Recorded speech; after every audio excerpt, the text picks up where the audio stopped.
Buenos días a todos. Good morning, everyone. In this first part, we're going to speak in Spanish. And so we're going to check that the interpretation works for the people that don't speak Spanish. Testing the English channel for the interpretation. Can you hear me? Testing the English channel. Is it working? Testing the English channel. 1, 2, 3. 1, 2, 3. Testing the English channel. 1, 2, 3. Okay, perfect. So, welcome everyone to this symposium. Implications and raising awareness in the Jewish Christian. Where is it? Sobre la Community involvement and awareness in the Jewish, Christian, and Muslim traditions, civil society, academic, and management perspective. I'm Aitor de la Morena. I'm a member of the counseling group of the Protone group. And the path to reaching this symposium wasn't easy. It was a path with a lot of obstacles. It has been a path with human errors. In this period, by the end of the course, with many calls for presentations, many tasks, and illnesses, COVID, here and there. So we want to thank God for being here, for being able to be here. Some are going to get here a little bit later, but thank you really to all of you. Thank you to the Spanish seminar, to everyone that has welcomed us here in this room. It's a bit empty, but the possibilities are amazing, and we want to thank the seminar. As I was saying, due to the circumstances characterizing this period, I should not be here in this place. Bishop should be in my place, but it wasn't possible. Yesterday evening, we had reception with the Cardinal José Cobo, the president of the Episcopal Conference, with people coming from other countries. And aside from welcoming them to Madrid, he said that this topic and this symposium is important because when we come from different religious traditions and start working hand in hand, that makes us growth in terms of fraternity, working towards a common goal, such as is this important one about protecting places of worship and building a better and more just world. So I also want to transmit his gratitude, his greetings, and a special thank you to everyone traveling from abroad, from other countries in Europe, looking for the sun of Spain. But these days, it's been a little bit hidden. I think it's going to be a very fruitful day, a very interesting one. And since I don't want to take much of the time, we are also going to start with a video coming from the Episcopal Conference, from the from the Interconfessional Subcommission. They should have been here, but it wasn't possible. But at least they sent us a video message, which is also very beautiful. So let's start with that. Good morning, everyone participating in this symposium promoted by Arco Forum and the Archbishop of Madrid within the Protone framework. We are very happy that this event is happening in Spain, in Madrid. We are sorry because due to the different obligations from other encounters that were programmed before, made us unable to be present, but we want to greet you from the Vice President of the Interconfessional and Interreligious Communication of the Spanish Episcopal community, and I want to greet you also personally because I would have truly liked to share this event with you. The objective of this gathering and this research within the Protone research or project, we find it to be very important to continue promoting the respect and care for places of worship, for Jewish temples, the Christian temples and Muslim temples. We believe that we should still boosting the liberty of cult, but also in the framework of religious liberty or religious freedom. That goes further is the respect towards the different believers of the different religions.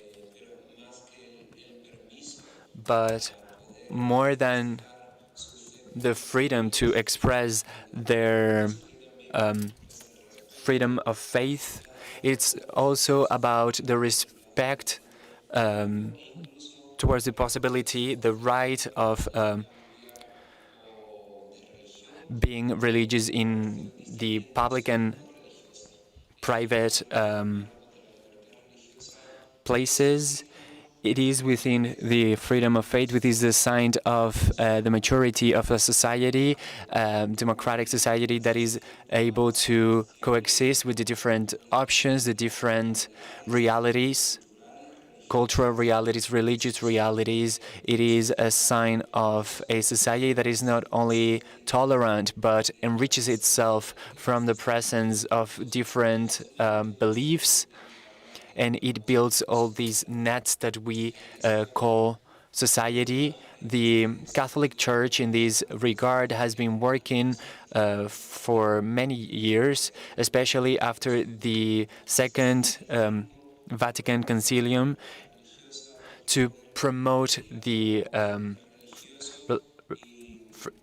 freedom of faith and recognizing that there are truth and saintful elements in all religions, and that together we can help each other to live and go deeper into our faith, and that we can give a lot to society.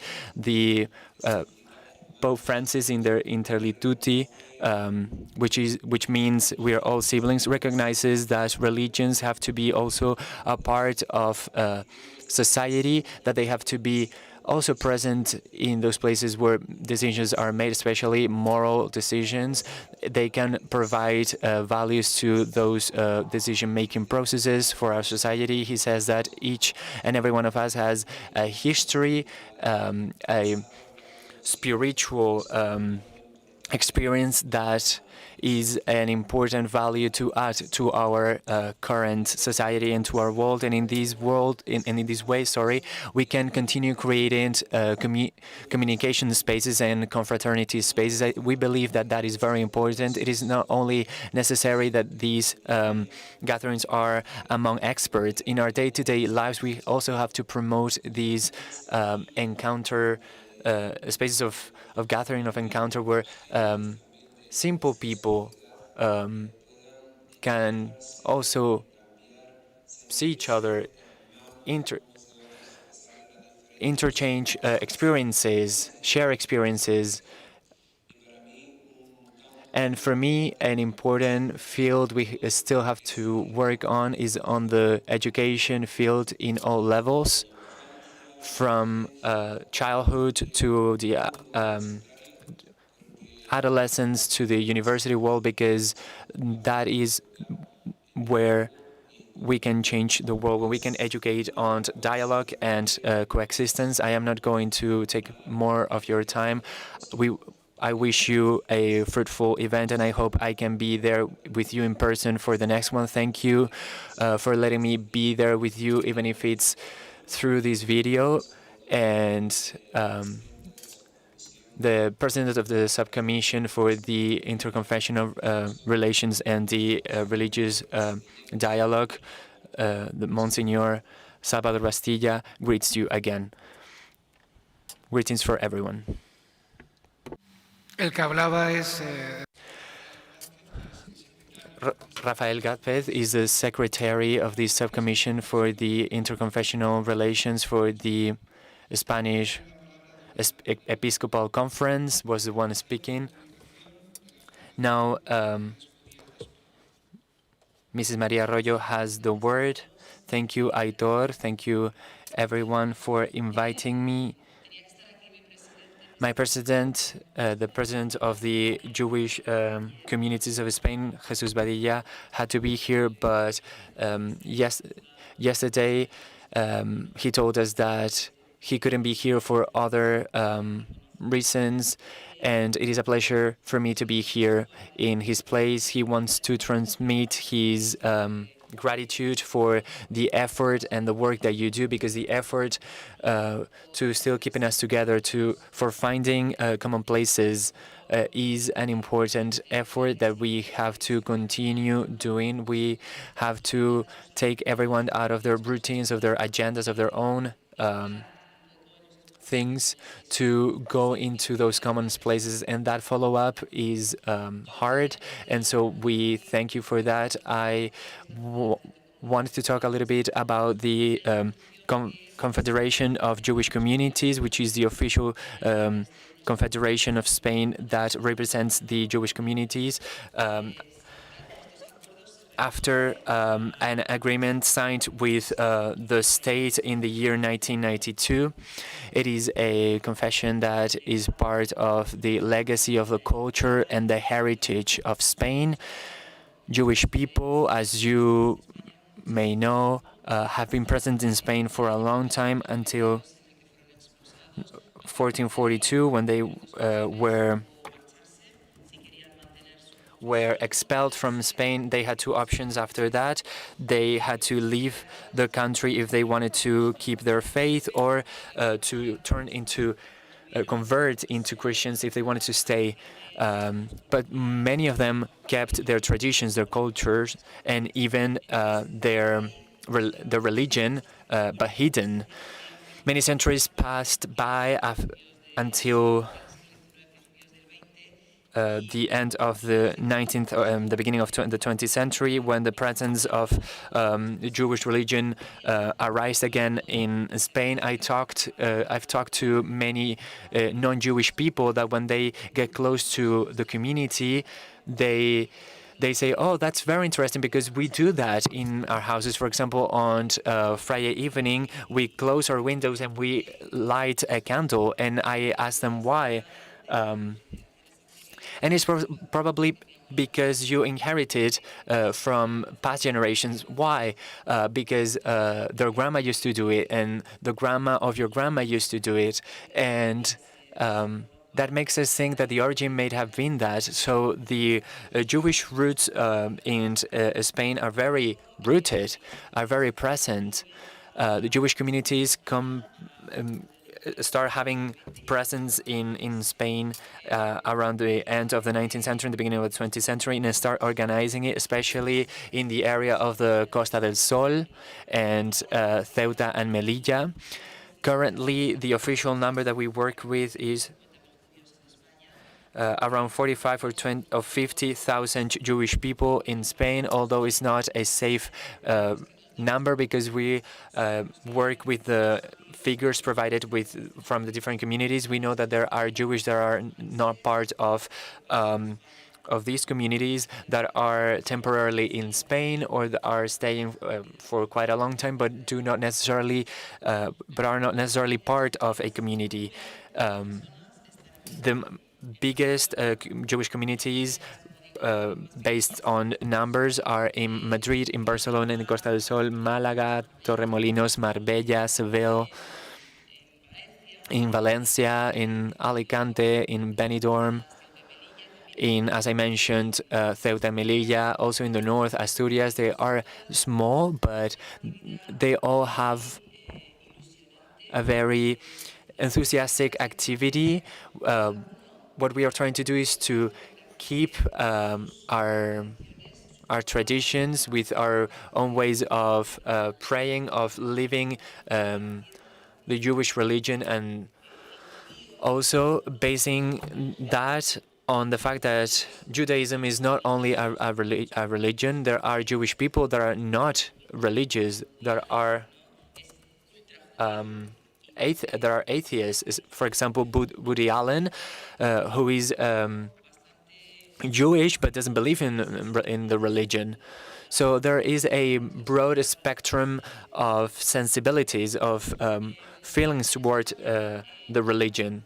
Here in Spain, the role of the Federation, aside from representing the Spanish Jewish people, is to safeguard this Judaism and to continue fostering it, to continue developing, to ensure that these communities are vibrant, that have activities, that each person can find support when at the rate they need it. It also has a cultural role. We go to places where we talk about the Jewish presence in Spain and its importance in the Spanish culture for all Spanish people. In the case of the kashrut, which is the dietary rules that is managed by the Federation.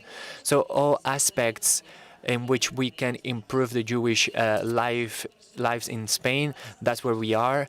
Jewish people are people that are completely inserted in society. They are in every professional and work fields. They keep the right to be different, the right for them to believe in the religion that they want to believe, even if they don't practice it. Some people don't practice that religion, but go to those activities because there are activities that interest them, and they want to feel that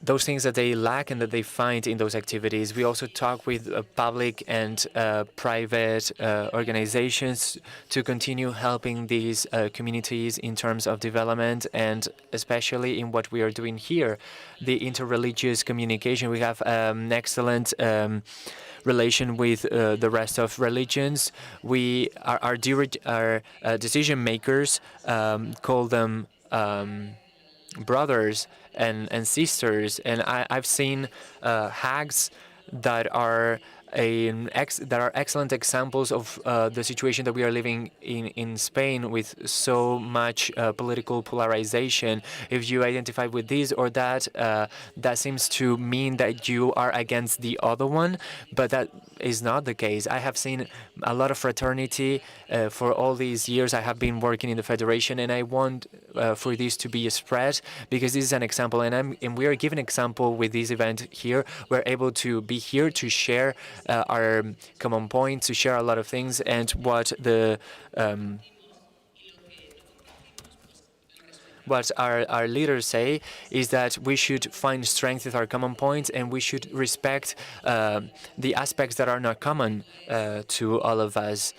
The Jewish life is active, is vibrant, is open, and it opens its doors to everyone else. So since I'm here, I want to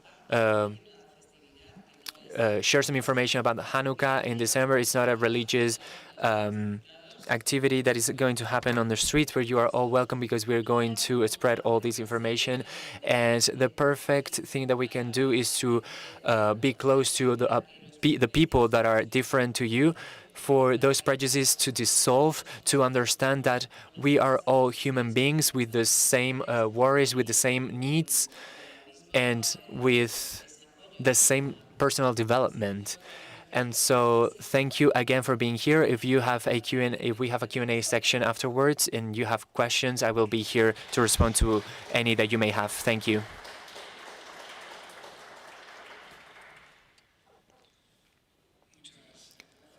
Thank you very much, Maria.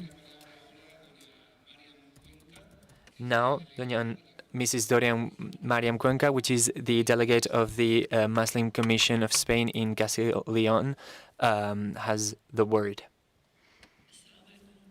Salam alaikum.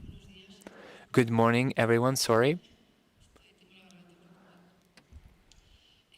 I'm suffering a little bit from my throat, but first of all, thank you to the organization for thinking of me, for participating in this event. I am also in the place of Jihad Atmi, which is the person that should have been here. I wanted to say that I had a short time for reaction. I'm still in shock. But I will explain to you a little bit, as Maria did, a summary of our community. It is an honor for me to be here, as I was saying, and especially talking about a topic as important as this one, about the defense of our places of worship. Sorry.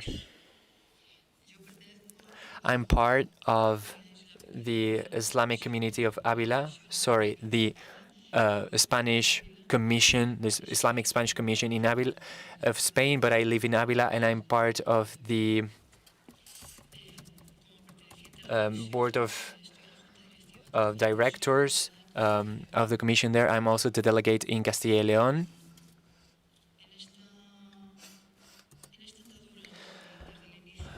Since the beginning of the Islamic communities in Spain, first of all, I would say that Muslim people, aside from the 8 centuries that they were here, that also coincided in a big part with the presence of the Jewish communities in Spain.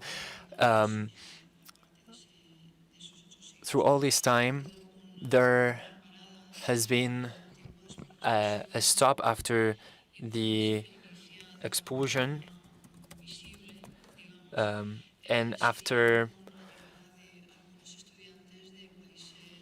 we start being visible again when some students from countries such as Palestine or Syria start arriving here. They came here with the intention of studying here and going back, but due to different circumstances, they were in a way obliged to stay here. So they initiated a family life here as any other Spanish family. The Spanish Islamic Commission is the core of the Muslim community, although not all Muslims are part of this community. After the agreements of 1992, Maria has talked about them as well. The Spanish Islamic Commission was named as the body that was going to have that communication with the Spanish government. The community is made up of different commissions in which, in a way, we are tackling all the topics that affect the community, the society in general. Currently, in almost the whole of Spain, there are some communities. Therefore, the vision, the visibility of Muslim people is increasing. It is true that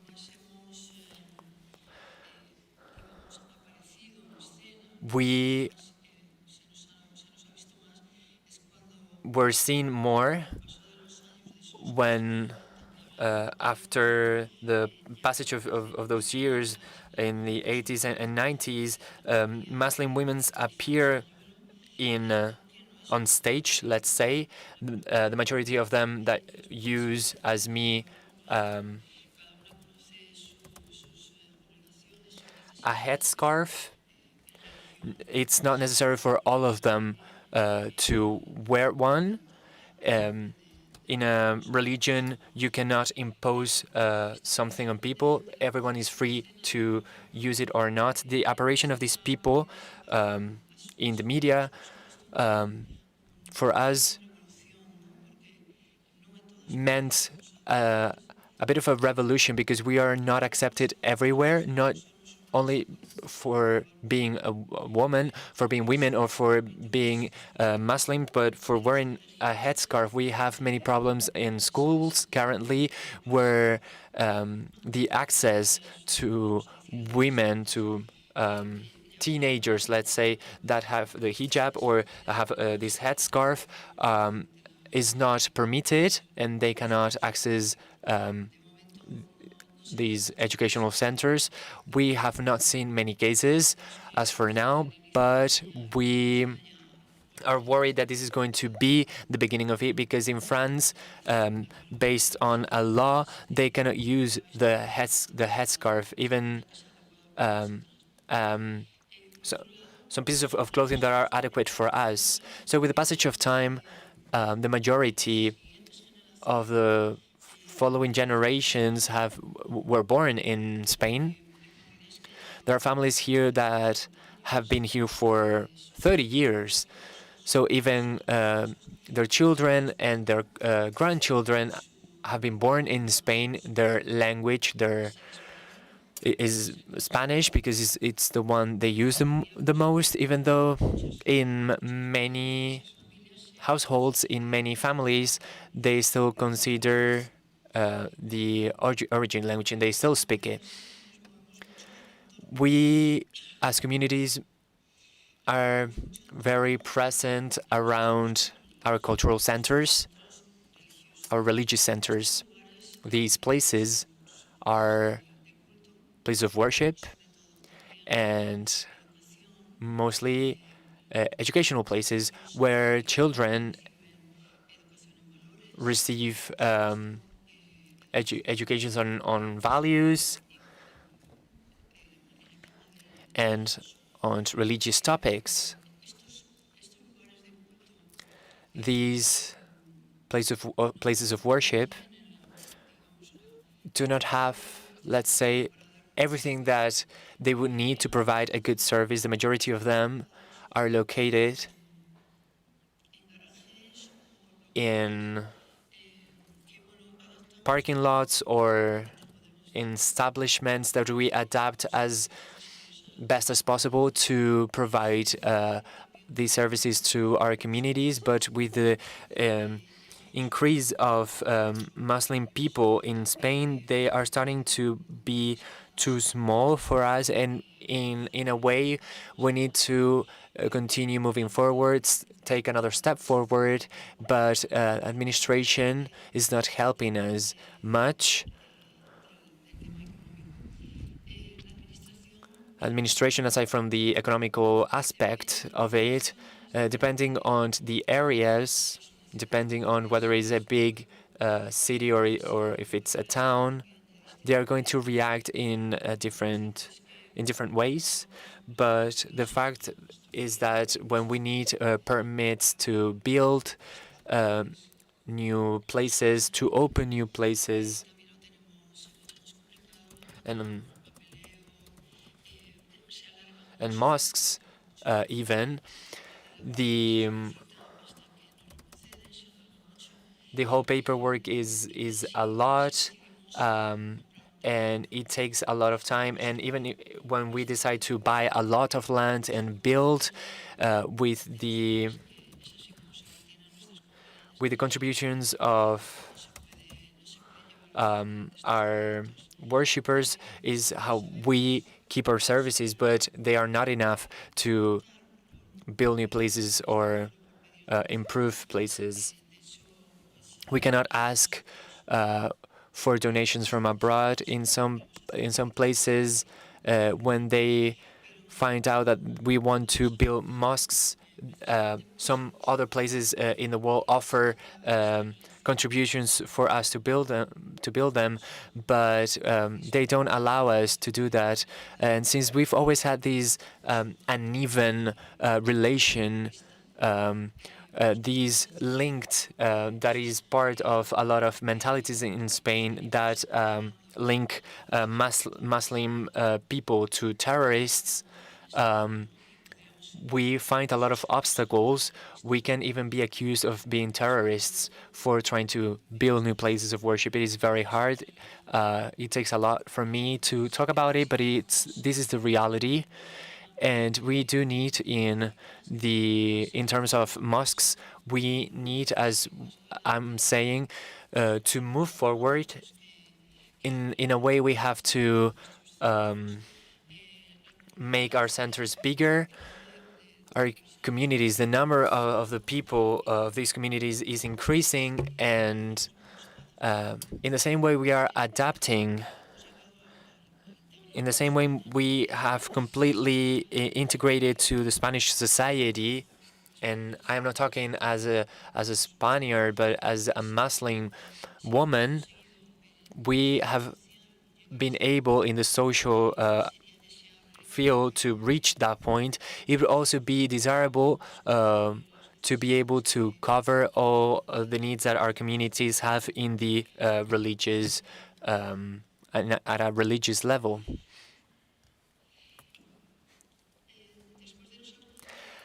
After the cooperation agreements of 1992, there were some topics that weren't tackled and that haven't been tackled until now.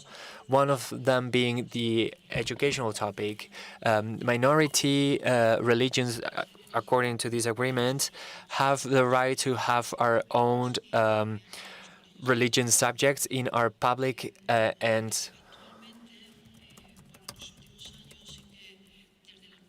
charter schools. It is true that in these past years we have been working a lot on this project, as well as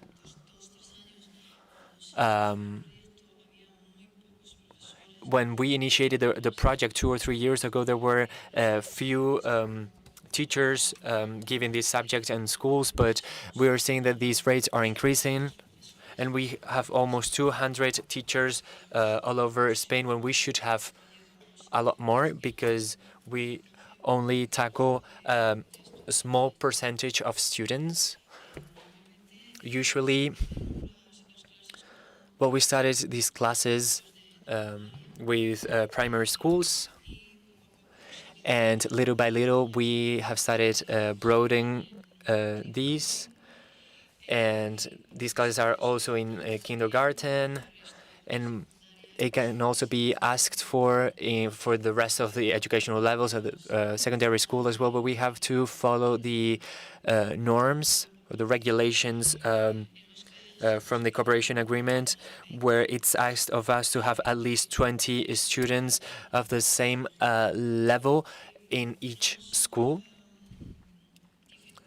We are facing difficulties in delivering some tasks, such as this one, in relation to the educational commissions, mainly because information is not flowing. They lack knowledge in many educational commissions.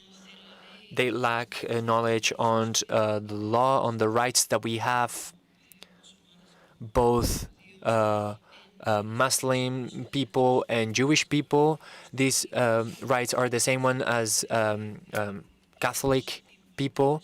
We should be able to teach these religion classes and education classes and Islamic education classes in schools. It's a task in which we are working, and I hope that soon enough we will reach the level that the Catholic people have. It's going to be very tough. I think I'm running out of time, but again, I want to thank you for being here, for listening to me, and I am at your disposal for any questions that you may have. Thank you very much.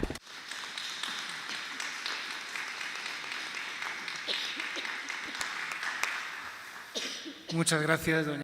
Thank you very much, Mariam, for answering to our calling last minute and for sharing with us, frankly, the reality of the Muslim community in Spain. Now we're going to give the floor to Mrs. Temir Naziri, Director of Arco Forums, the organizers of the main organizers of this event. I'm going to profit of the occasion to thank Arco Forum, Irene, Pilar, as well as all of our fellows for her excellent work and for making this event a reality. You have the floor. Thank you very much, Aitor.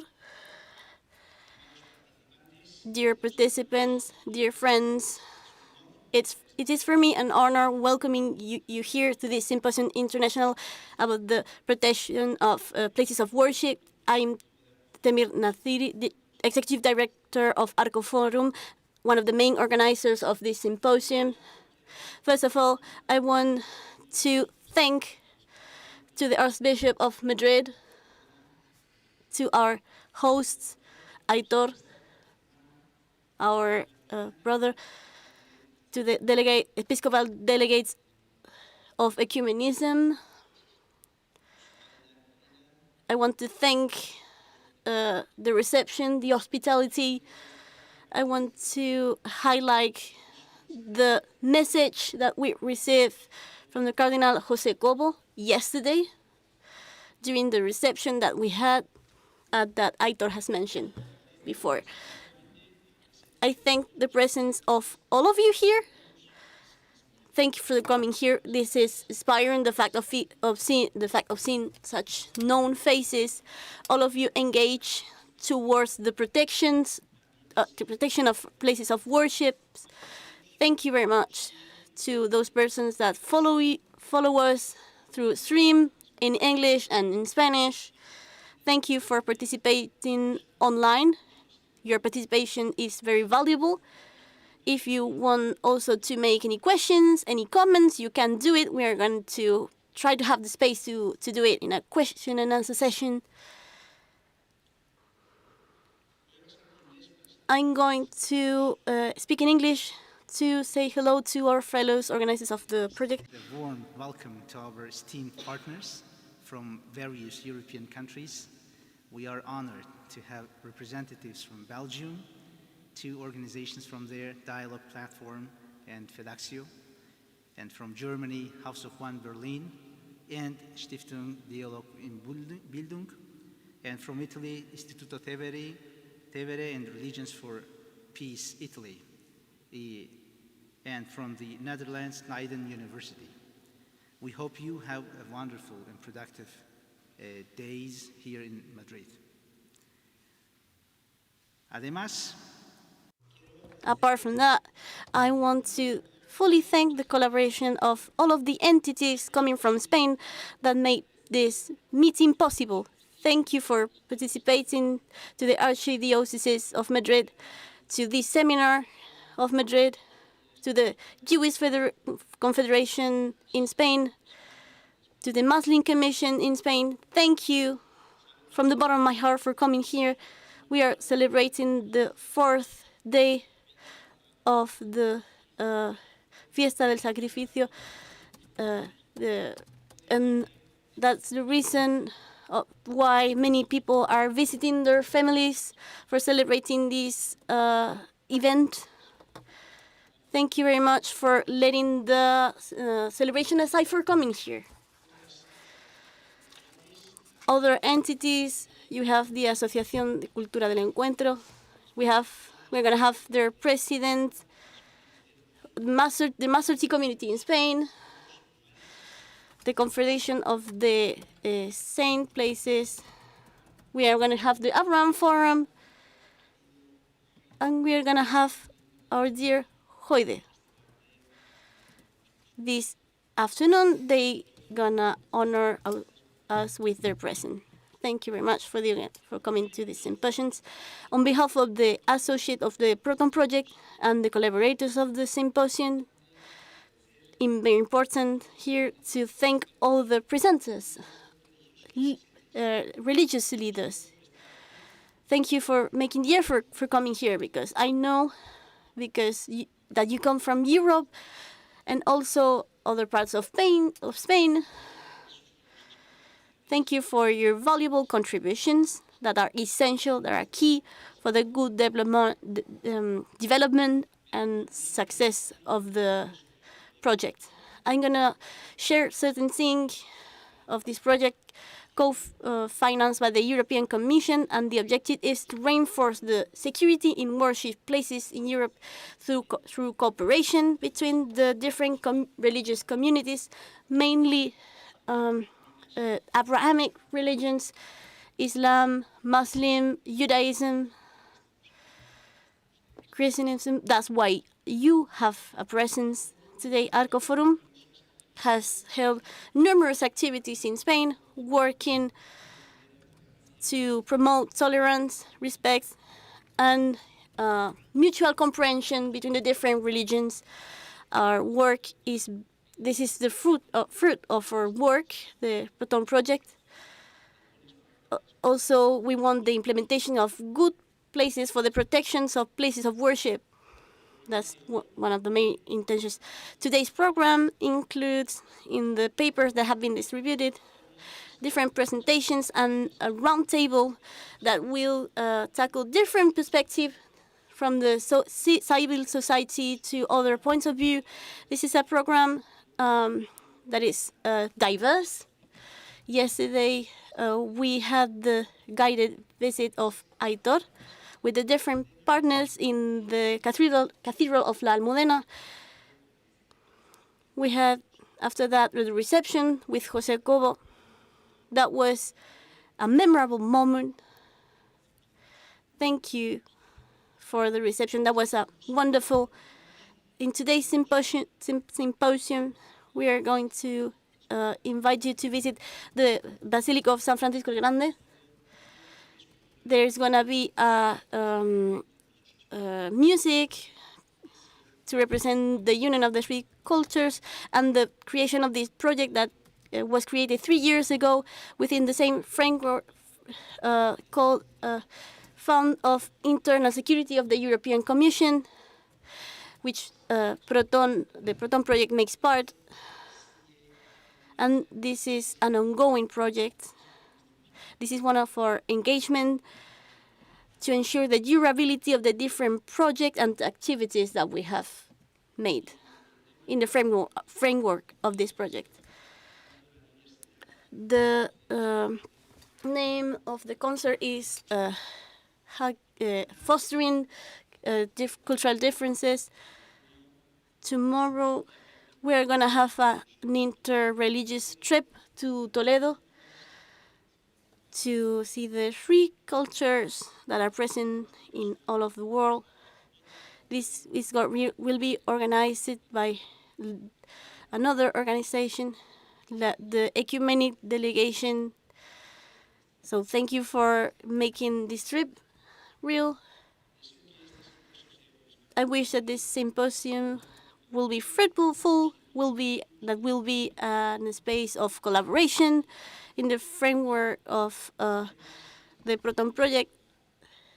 Values such as cultural diversity, freedom of religion, interfaith dialogue, creation of public spaces for faith, protection of places of worship. These are key things to create a safer world, a world with more justice, and create together this pacific coexistence. To conclude, I want to officially welcome you to this symposium and officially inaugurate the symposium. Thank you.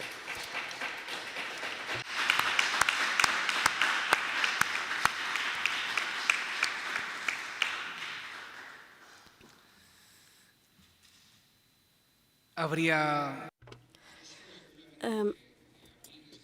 there would be a wish to open this Q&A session, but we don't have the time because we have a little bit of delay. So we're going to conclude this initial roundtable. So if you have questions to Mariam, Maria, or for Temir, you can ask questions to them during the coffee break if you want to. You can also write an email to them if you want to. And with that, we're gonna initiate the next roundtable. Thank you.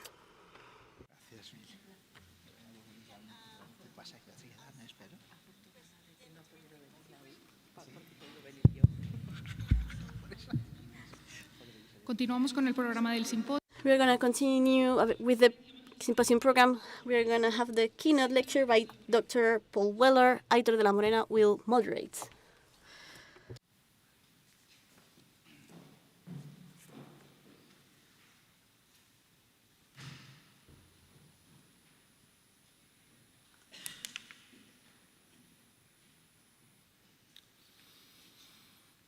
Es un honor para mí.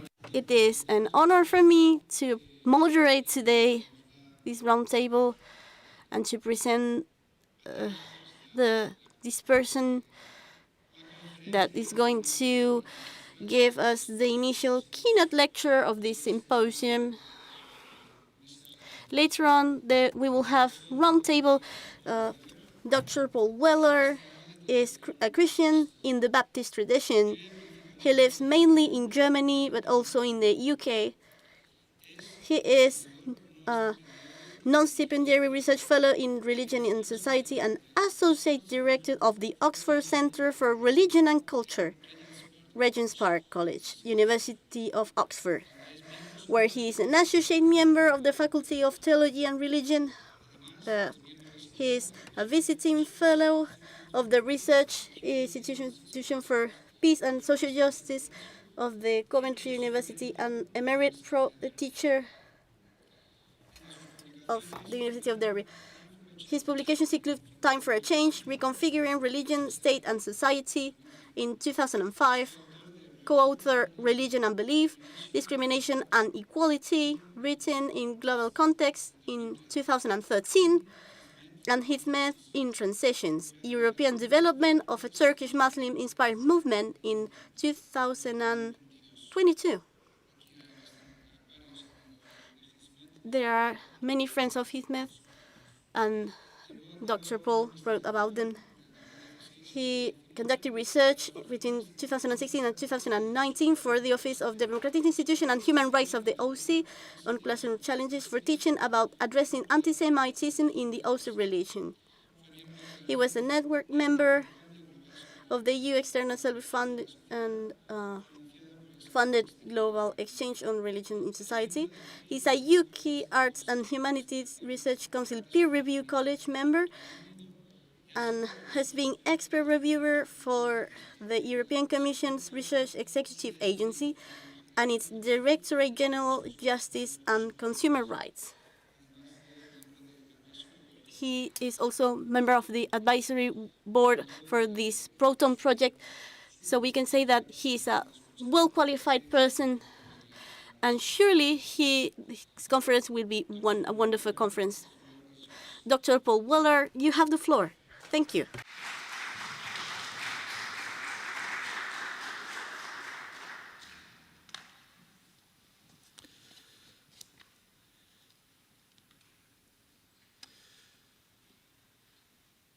Well, it was rather frightening listening to all of that. My name is Paul, and I'm very glad to be here with you. Thank you for the invitation, and I hope my contribution can help to inform the discussions in this conference. For me, it's good to be back in Madrid again. It's 15 years since I was last here. I was here previously with another European project called Believerama. I mention it because the resources that produced, it was led by a Jewish organization, SEIJI, Jewish Voice for an Inclusive Europe, and it produced very important resources on religious diversity and anti-discrimination. especially Islamophobia and anti-Semitism, and those materials are still available, and they're available in Spanish, and they're good resources to use. So I'd commend them to you. But we're here, of course, about the Protone project, which has already been introduced to you. There are already some resources from this project, which you can find on the internet, only at the moment in English, I think, but soon in other languages too. Resources from the bibliographical research of the project, so that wheels are not reinvented and things that we know are already placed out there so that Protone can locate its results in a wider field of knowledge, and also interim results of the fieldwork of the project. I believe that my slides will be circulated later to participants, so you'll be able to click off those to find these materials on the internet. But to our theme today, and to my keynote presentation in particular, the project, Protone, is particularly focused on places of worship and their security. And why? Because places of worship, I would argue, are highly significant buildings in terms of what they signify religiously by pointing to the sources and goals of their religious traditions. Also what they signify about the established presence and the geographical belonging of their traditions of faith in national and local societies, and also their role as actual or potential community resources within local neighborhoods. So that's why the focus on places of worship. But it's also important not to look at the place of worship in isolation, but to understand that it operates within what I've called here a wider ecology of religion, state, and society. And that wider ecology, that wider environment and how it is, can either support the security of places of worship, or it can weaken or undermine that security. And so what I'm going to do today is to take 7 theses that I've been working with over 30 years now.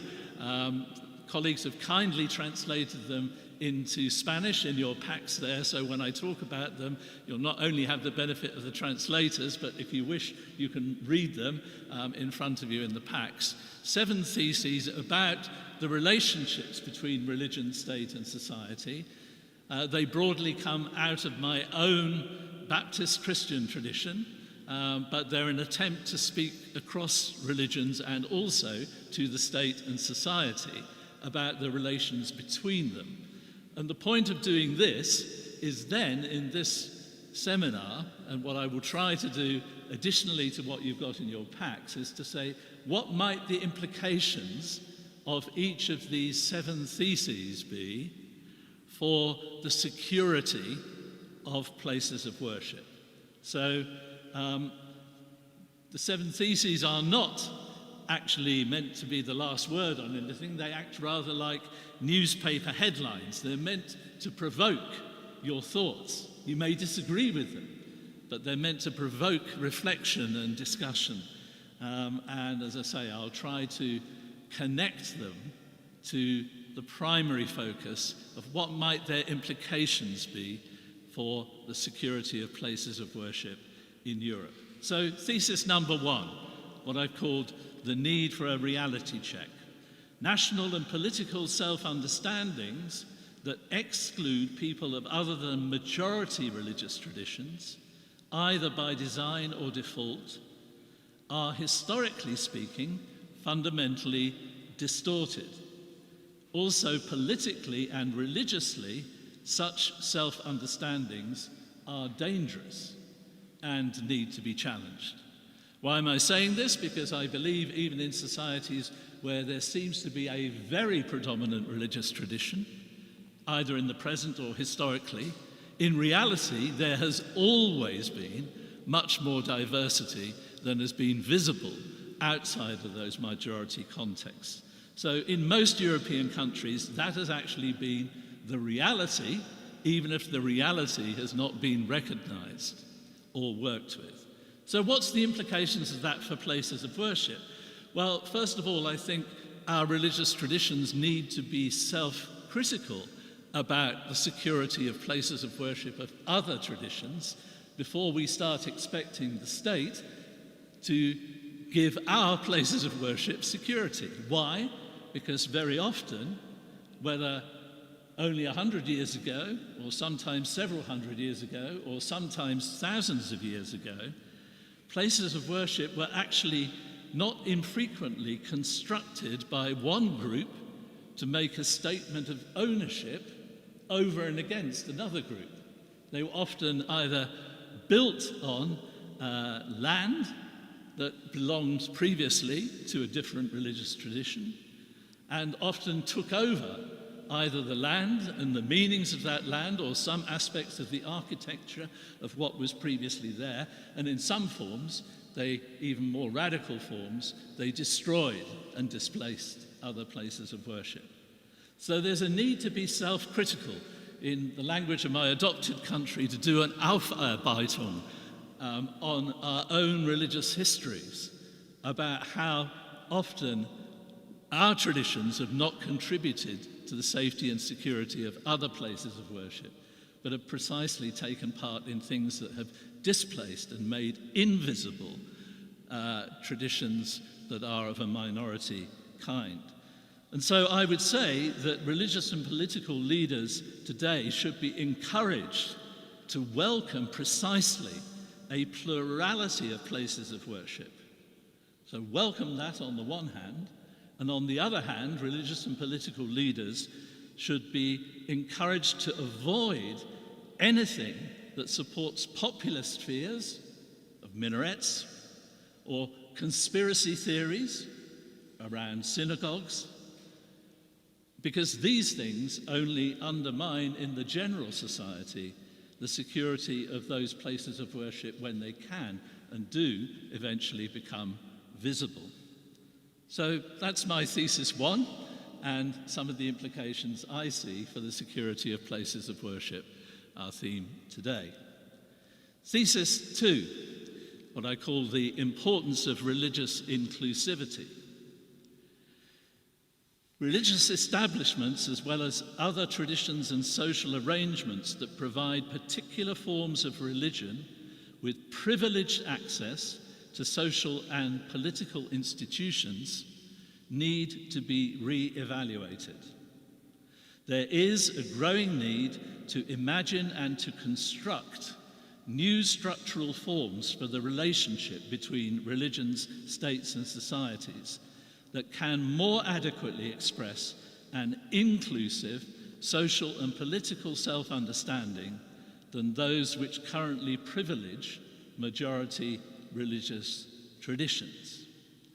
So I would want to argue that even in contexts where such religious privilege is used positively, that things could be developed in a much more inclusive way, where there is more equitable sharing across traditions, and where the state participates in that and facilitates that in a more equitable way than sometimes has been the case historically, or that our social, political, or religious traditions have sometimes allowed or encouraged. So what might this mean with regard specifically to places of worship? Well, where there are forms of what you might call special relationship between the state and a particular religious tradition, community, or group, that might seem to be a very abstract thing at the level of constitution or tradition alone. But I think it can actually have very practical implications. One or two were touched upon by our Muslim speaker at the beginning. For example, what is it about equitable access or otherwise to forms of public financial support? What is it about the impact on planning laws in terms of whether other places of worship can even be built at all? Or if they can be built, then in what style can they be built architecturally? Where? In the city centre or in the edges of the cities? And with what security implications from these factors. So that's my second thesis and some of the implications I suggest for the security of places of worship. Thesis number 3, what I've called the importance of not marginalizing religions from public life. Now, this is also addressed to states and to wider societies. So, states which assign religions to the private sphere will impoverish themselves by marginalizing important social resources and might also be unwittingly encouraging of those reactive, backward, and inward-looking expressions of religious life that are popularly characterized as fundamentalisms. So I'd like to suggest that if positively affirmed, religious communities can indeed offer much to wider societies of which they are a part through the contributions they make to the social capital of those societies. And if that affirmation can be made by the state and the wider society, what that also does is to strengthen those within each religious community who advocate within their own religious groups for a more open engagement with other religious traditions and with the wider society, rather than being tempted to fall back into a kind of oppositional or withdrawn way of living within a society. What are the implications of this for places of worship and their security? Well, welcoming the very physicality and the very visibility of diverse places of worship generates an important reminder, a physical reminder, to the wider societies of the existence of the communities and of what they can positively contribute, the people who live and work and worship and pray and do other activities in these places of worship.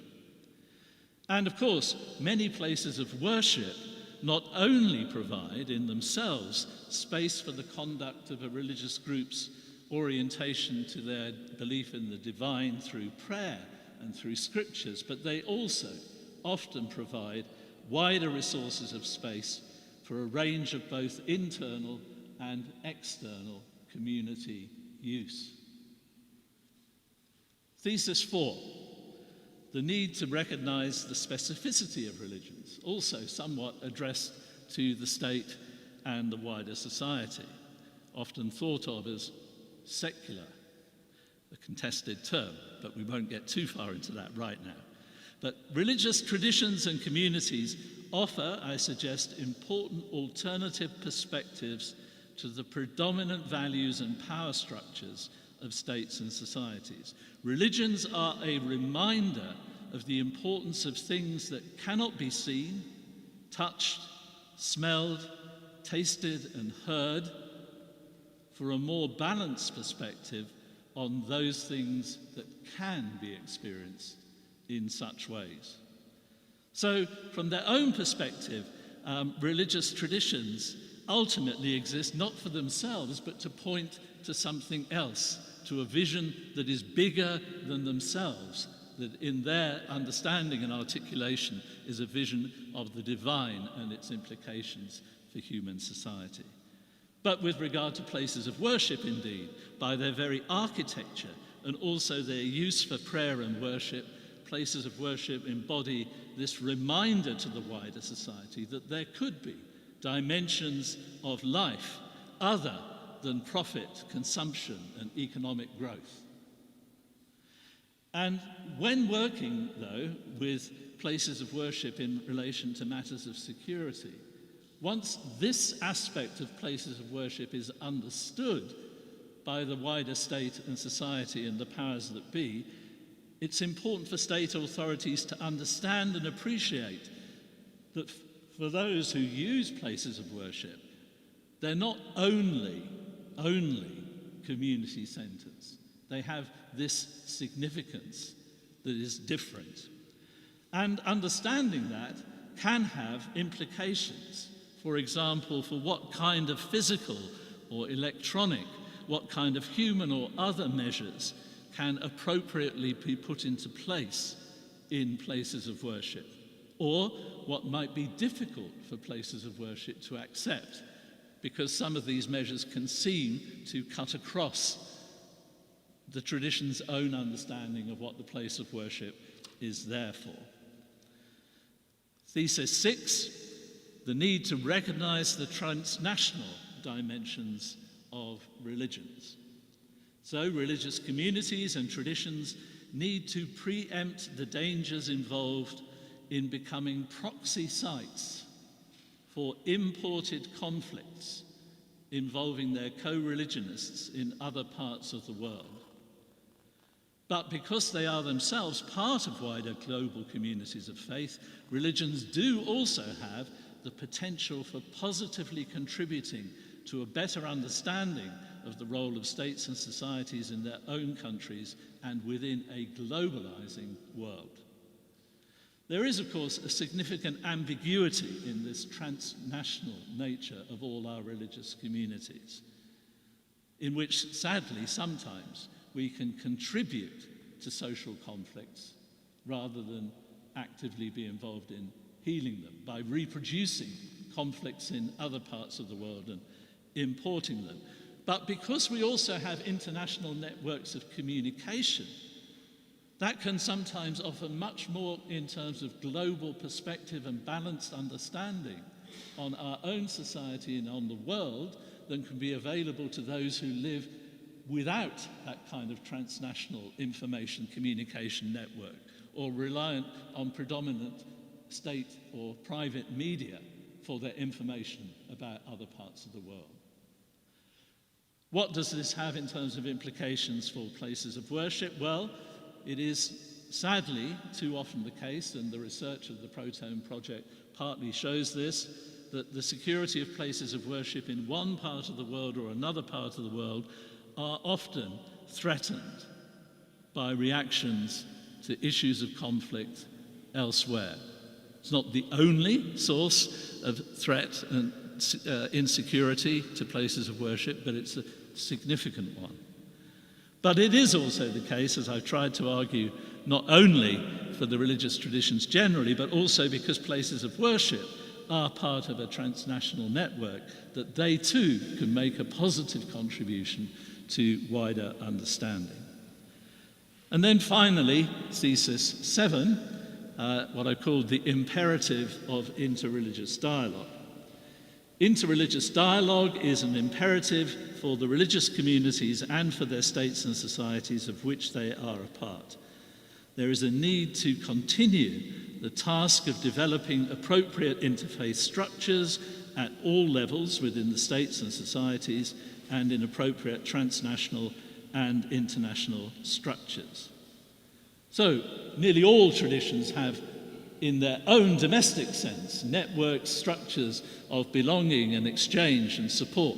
But it is important to build those and strengthen those across religious traditions. What does that mean in relation to places of worship? Well, there are many encouraging examples of when individual places of worship have been attacked or threatened. So to speak, one-off acts of interreligious solidarity take place, where people go and visit and stand in solidarity in front of a threatened or attacked place of worship. That's good and important, but solidarity is generally more dependable and helpful when it's also rooted in longer-term relationships than the straightforward one-off emotional reaction of support.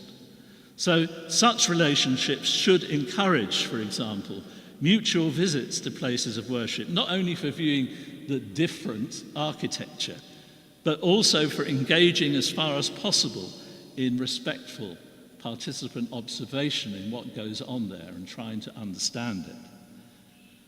And while such solidarity is at its strongest when rooted in personal and community relationships, the development of structures that carry interreligious relations forward, regardless of individual relationships, is also needed. And indeed, that's part of what ought to come out of the Protone project as one of its goals at the end of the project.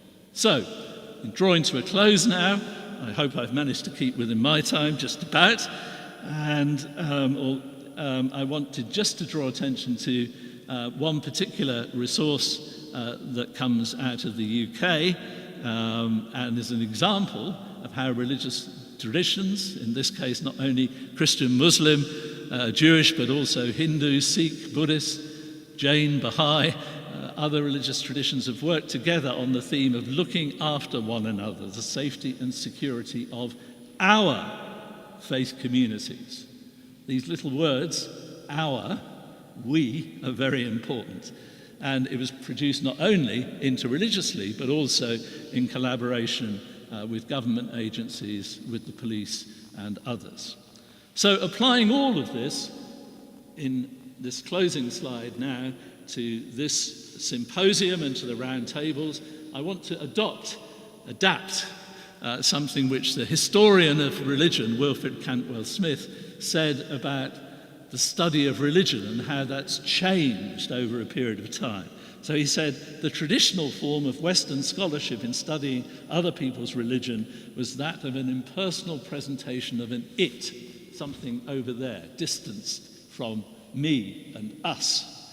The first great innovation has been the personalization of the faiths observed, so that one finds a discussion of a they, we and you, they, we. The we then becomes involved and starts talking about a they. The next step is dialogue, where we talk with you, and if there's listening and mutuality, this may become a we talk with you, not only to you. And the culmination of this process, he said in the study of religion, was a we all talking together about us. And that's what I'd like to suggest, I think, is how this symposium is constructed and what I hope we'll be able to do in the roundtables that follow. We all talking together about us in relation to the safety and security of our places of worship. Thank you.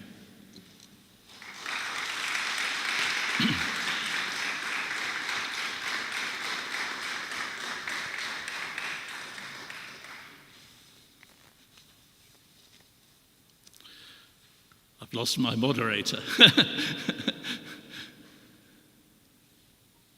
I'm not sure whether timing now means we stop or whether there's time for a couple of questions or not, I don't know. Well, Temir's going to rescue us, so that's all right. And I'll know I should go and sit down then.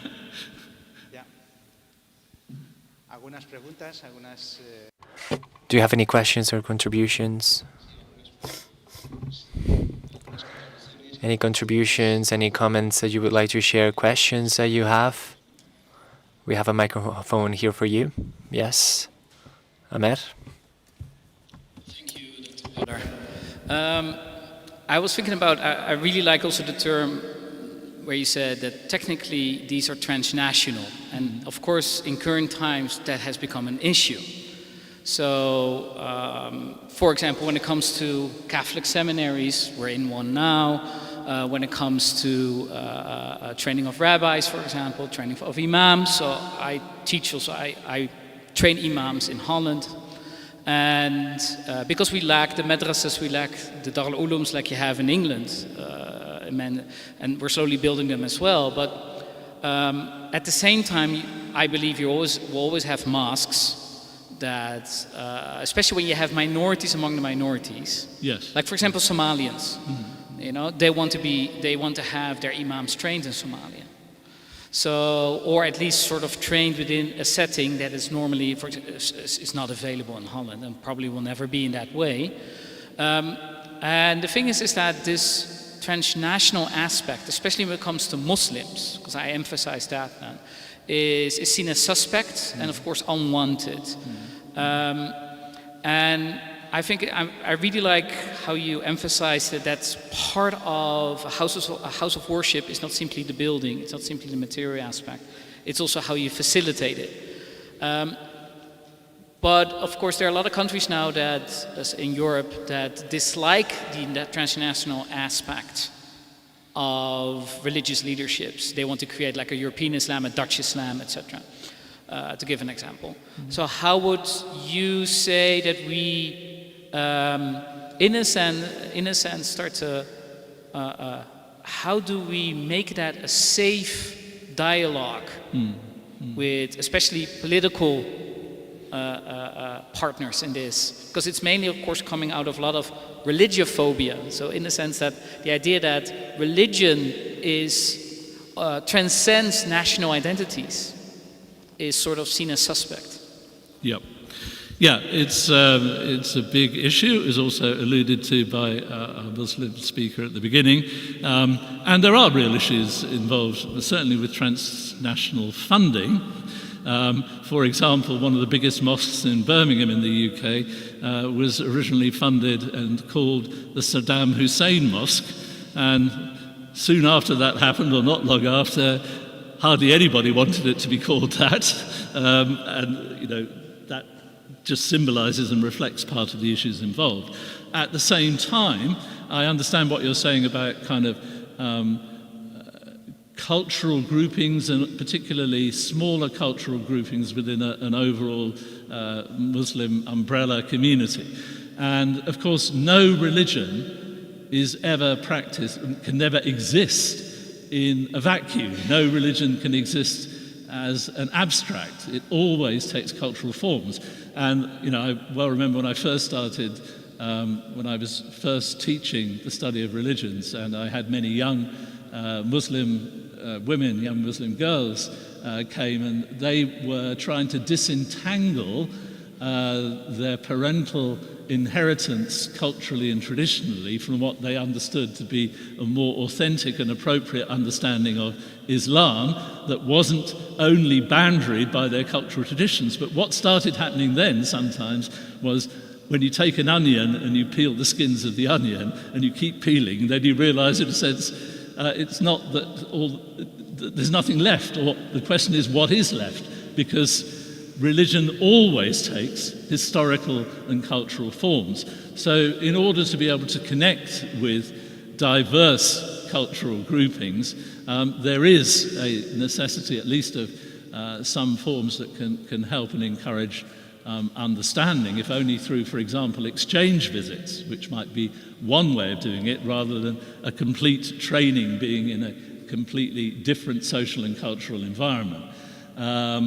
It is important, I think, to develop forms of training, for example, for imams in European settings, because in the end, that's the context in which people have to operate and live and understand and discover what it means to be a faithful Muslim. And that's not the same setting as trying to do it in Somalia. But at the same time, I think it behoves also European societies, and I say this partly with observation in relation to some things I see in Germany, that they mustn't predetermine or try to predetermine what is European in a predefining way that excludes some cultural and certainly religious traditions from that definition to begin with. So it's a multifaceted problem. It's a complex set of issues, and as I say, certainly my theses, as I presented them, was not intended to be the last word on anything, but to be a provocation to thinking about these questions. So thank you for your question. ¿Alguna pregunta más? Is there any other question? We're a bit short on time, so I don't want to encourage many questions from my part. Thank you, Dr. Wheeler. I'm Pastor Ramiro Arroyo from the Community Church of Madrid. I'm a Lutheran pastor. First of all, thank you for your exposition. I was wondering in the thesis number 2 that you're talking about the importance of religion inclusivity. I find very interesting what you was mentioning, but I would like to ask a question. In that inclusivity, that sometimes we think that it's just about the traditional minorities that the media and most of the customs of our own places are defining as an agenda of minorities. We have a very wide range of minorities now that are going far over those limits that we know usually as traditional minorities. How can we put in our own realities of our churches so they are part of our developing in terms of security and in terms of understanding to each other? I don't know if it's clear. I understand what you're saying, but I'm not quite sure in terms of question how to respond to that. So, would you like to make that a bit more? Yeah, sometimes we just think that the minorities are defined for gender but it's far over more. I mean, there are minorities of cultural language. Yes. Okay. That's what I'm referring to. Yes, so in the academic jargon, that's intersectionality. Yes, and that is that people are not only composed of one aspect in terms of either their personal identity or their wider belonging.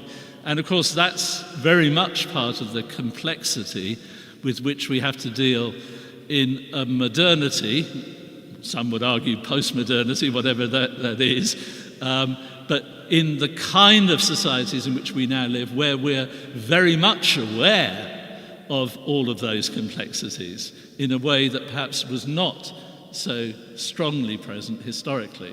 And so, yes, one could have, for example, and sometimes have developed very good interreligious initiatives which are almost entirely composed of men. Where is the voice of the women? And who is it that often play a foundational role in terms of religious traditions? And where is their presence and where is their voice and their visibility?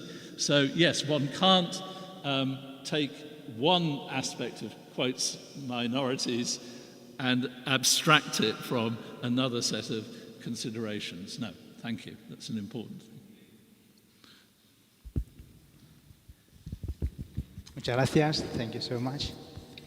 ¿Alguna pregunta? ¿Alguna aportación? Thank you so much. Any other comments or questions? Dr. Wheeler. I'm Roberto Barbeito, professor at Universidad Rey Juan Carlos. I could speak in English, but I think you'll will understand me better if I speak in Spanish and the translator. Well,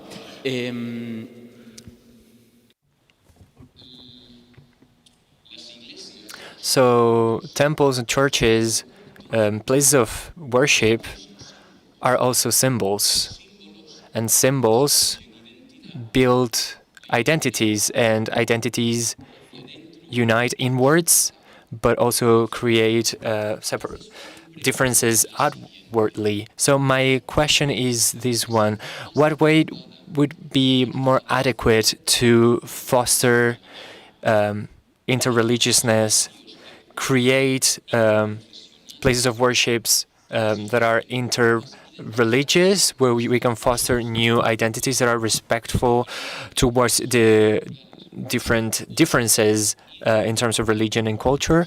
Or should we start building in ourselves a new spirit, a new set of values of openness of our temples to those ones that believe in other religions, so that we are able to open these temples to the ones that don't share our beliefs or any beliefs? Temples are always open, but sometimes are very rigid in terms of internal customs, or that can be a bit uncomfortable for those that have other cultures or beliefs. What would be better? New places built on respect towards differences and thinking on common values that we have, or simply opening in a spirit of trust the spaces that we already have?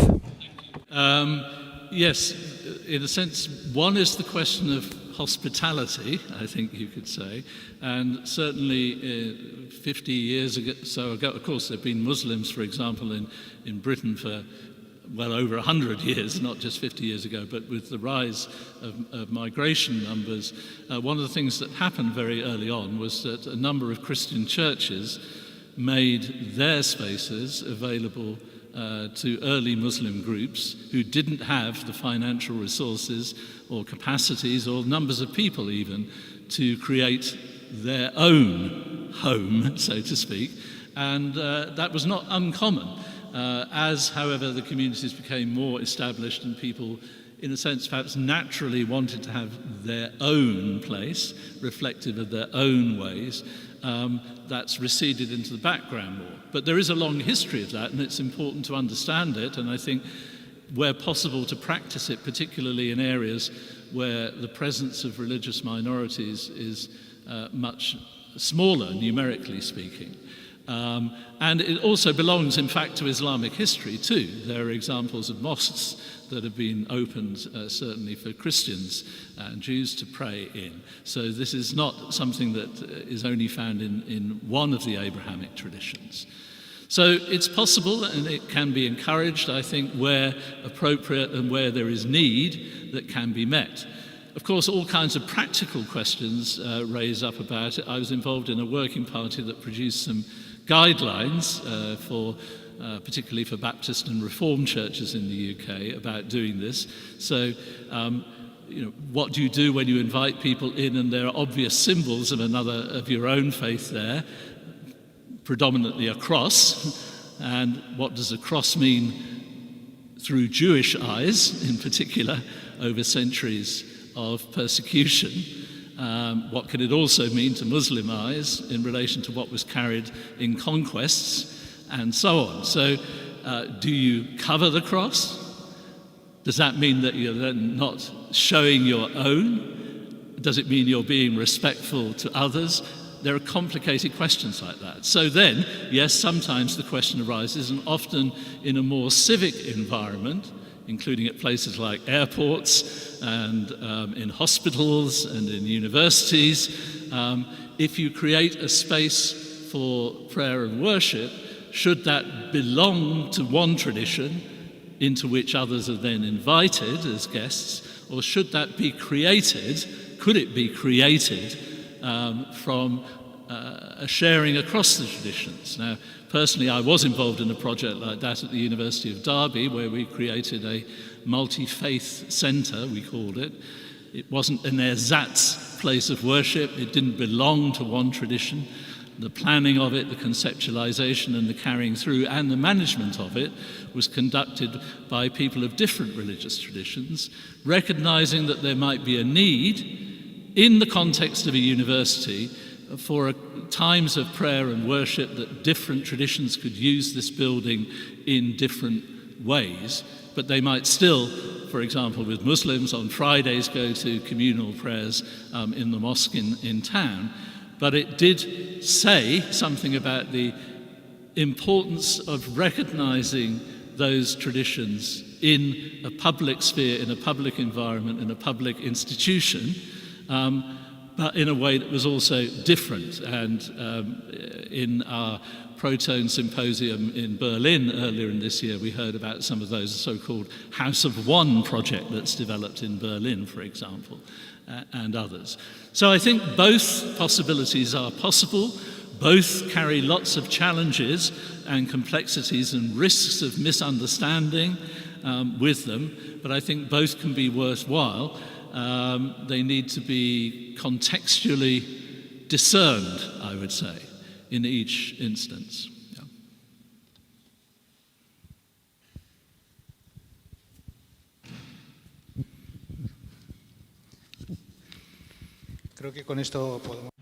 I think we could finish this part with this question. Maybe Pilar has some words.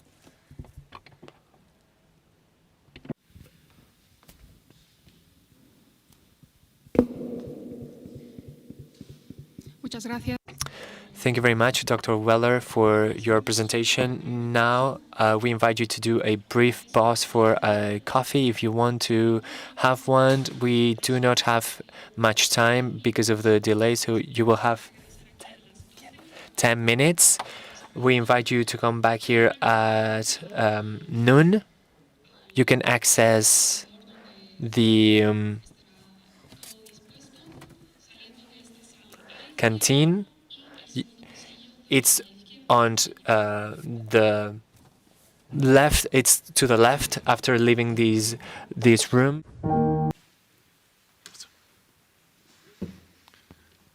Ladies and gentlemen, good afternoon. I am the coordinator of the Protone project. I'm working in Belgium for Intercultural Dialogue Platform as a research and international policy analyst. I'm very happy today, I'm very glad to introduce you to the first panel of the day. This is a special panel, as also the ones which will follow will be, because of the different perspectives and points of view that the speakers will bring to the table. They have different backgrounds. They also represent different perspectives. So that's an important dimension. That's why the title of the panel is Integrated Security Management for Places of Worship, Strategies and Policies. So we want to emphasize the dimension of integrated. We need to indeed to integrate the different dimensions, different perspectives and knowledges in order to be effective in implementing policies targeting, aimed at strengthening the security posture of places of worship. Indeed, I personally believe that policies which are implemented in this field are partially effective if we don't take into account the proper stakeholders and we don't take into account the knowledges and the perspectives of the different actors which are crucial for implementing protective policies in places of worship. So I will present you the first speaker of today, Professor José Contreras Naziri. Then we will also have Irene Trebeschi from University of Leiden and the Deputy Inspector Francisco Manuel Arriaga Rodriguez today. Let's start with Professor José Contreras Naziri. He is Professor of State Ecclesiastic Law at the Universidad Pablo de Olavide in Sevilla. He is PhD in Law from the Complutense University of Madrid. He has held different positions, including a position of Director General of Relations with the Confessions of the Ministry of Justice, Director of the Pluralism and Coexistence Public Foundation of the Ministry of Justice, and President of the Observatory of Religious Pluralism in Spain. This is also very interesting to us in as much it concerns the places of worship, and indeed his intervention will aim mostly to cast some light on the insights and conclusions from the report published for the Observatorio del Pluralismo Religioso in España, and he will suggest how this work plan could be adopted at the national level. So I will proceed by giving the floor to Professor José Contreras Naziri. Thank you very much. Thank you very much. My first words, I want them to be of gratitude towards the organizers for letting me be part of this symposium. I am going to make reference to a report asked by the Pluralismo y Convivencia Foundation in 2013 that had as title Safeguarding Places of Worship. In this report, what we tried to do was to establish a work plan with civil society, the public powers, to try and formulate the mechanisms that could be taken into account in the application of of safeguarding the action plan designed by the United Nations in 2020. We have to say that places of worship represent one of the key or core elements of freedom of religion in the world. It can be analyzed and studied from different perspectives, and throughout history, places of worship have had a special meaning that makes it especially complicated to know, and that's one of the things that we took from the report, the aspect that it is quite difficult to know what places of worship are, how to establish what places are places of worship and what places are not places of worship, and we should dwell into it in detail. They can have juridical foundations that are different, economical aspects that are different, and also a social and cultural set of values that are different. But in any case, regardless of their architectural importance, social importance, political importance, places of worship represent the union or the connection of the worshippers with their God. But also, and I would like to highlight these now, it also means an identity element. It represents a group identity element. There is a sentence from the International Criminal Court for the Mali case, in which the people that destroyed some mausoleums and some Islamic mosques were condemned, and the element of the reinstitution was included as an essential element for upkeeping this community identity of societies. These led us to ask ourselves in our group what the starting point was. What do we talk about when we talk about places of worship? Are we only talking about a pure safety meaning, or we should also tackle the concept of preventing these attacks towards them? We prefer to talk about safety rather than security, more about how essential prevention is, and working hand in hand, as it was also said this morning. Societies, religious groups, the public powers, and the religious leaders that have a special importance in these cases, we should do that more than just seeing places of worship as places that only need public order. In that way, we would get close more to that safety concept in which the law enforcement bodies have to guarantee the fundamental rights of every citizen. That concept that we sometimes forget, and that it is part of our constitution in Article 104.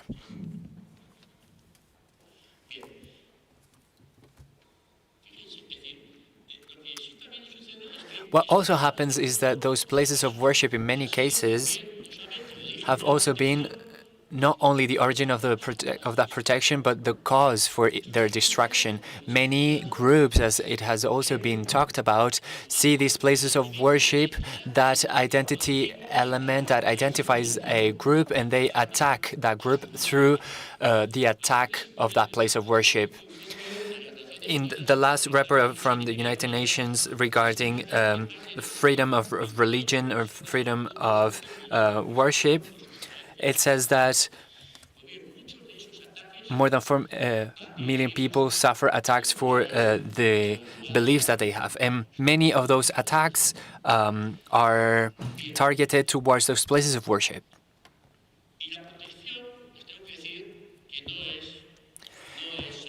And protecting them is not an easy task. In 2019, the United Nations approved the action plan for safeguarding places of worship to promote a Pacific worshipping. I encourage you to read it. It was published in 2019. The Pluralismo y Convivencia Association started working to try and design a national plan that would trigger that United Nations plan, and that's how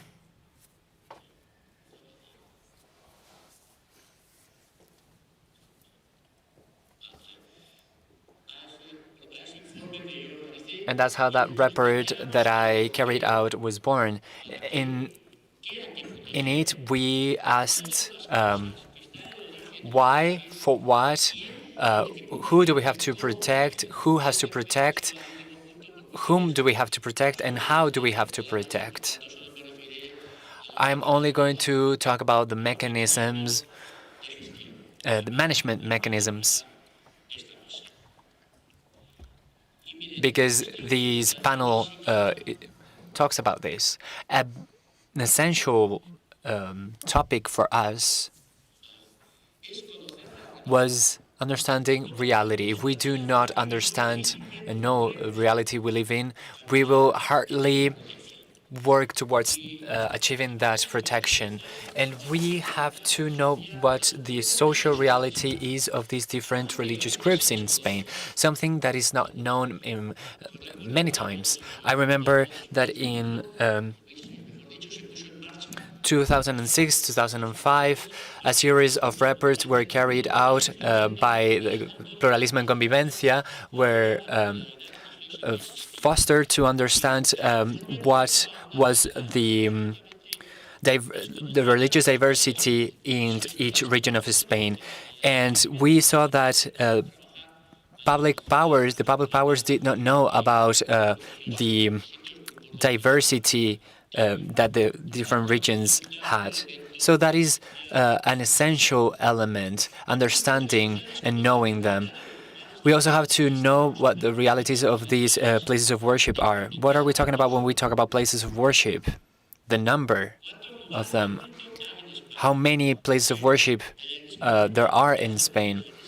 Catholic places of worship, we have 23,000, and we have 7,000 places of worship for the other religious minorities. That makes up more than 30,000 places of worship, and that makes it impossible for us to protect all of them. It would also be impossible to protect them with our military force. We have 77,000 military members. So we should tackle this topic from a different perspective, which is a collaborative and respectful one. We have to talk about the concept of the places of worship. We need to know what these places of worship are, to understand what they are when we're talking about them. And if our concepts of what a place of worship is differs, then we won't reach a common goal. If we go to those agreements mentioned this morning between the different religions and the Spanish government, each agreement has a concept defining places of worship that are different. The four main religions do not agree on what a place of worship is in their relation to the state, and therefore our state doesn't know what a place of worship is. Instead of the state defining what they are, and some people say that that's impossible because the secularism of this country makes it impossible for the state to define it. I do not agree with that, but this is the reality. We do not have an agreement. We do not have a juridical status that is the same for all of them. The Catholic Judaic religions have a definition for places of worship, defining them as an inviolable condition. But we do not really know what that is. If I'm a Buddhist, that means that my place of worship can be attacked.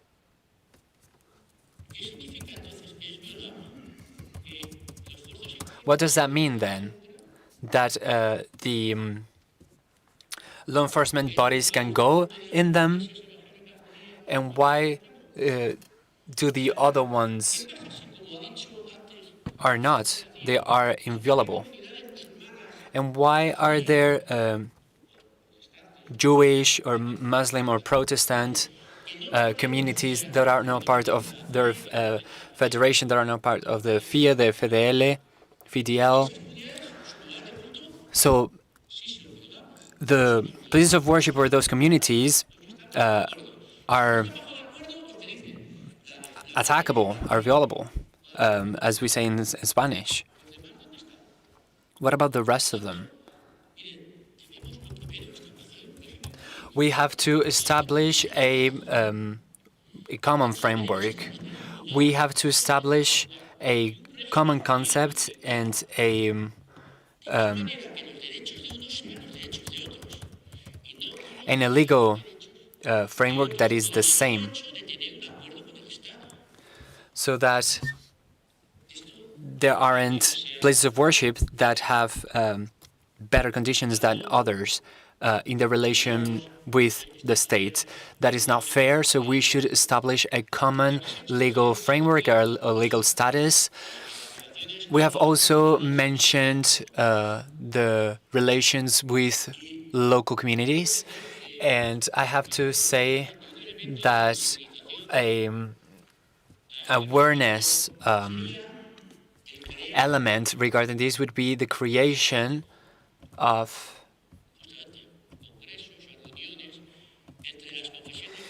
gatherings, events, meetings between the representatives of the local administrations and the leaders of these communities, for them to explain to the public administrations what these places of worships are, how they are established, what legal consequences that has, etc.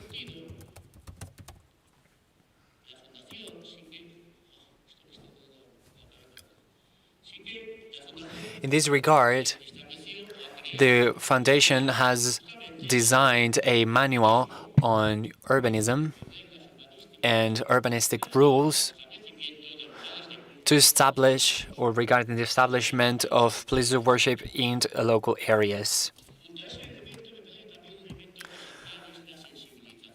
Aside from that, we also need to raise awareness.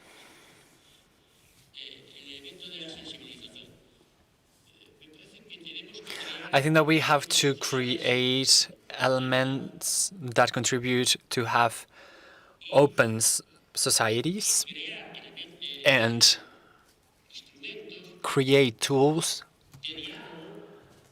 to foster dialogue not only between different religions, interreligious dialogue. We should go further and establish communication between public powers and the different religions.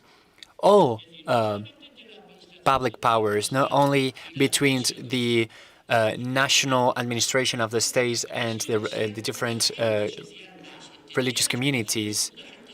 We need to understand these communities as social agents, and they should be present in all those fora where common good topics are tackled, or topics of citizen participation. In that regard, I also find interesting the participation between the law enforcement bodies and the different religious communities. Why? Because an essential element in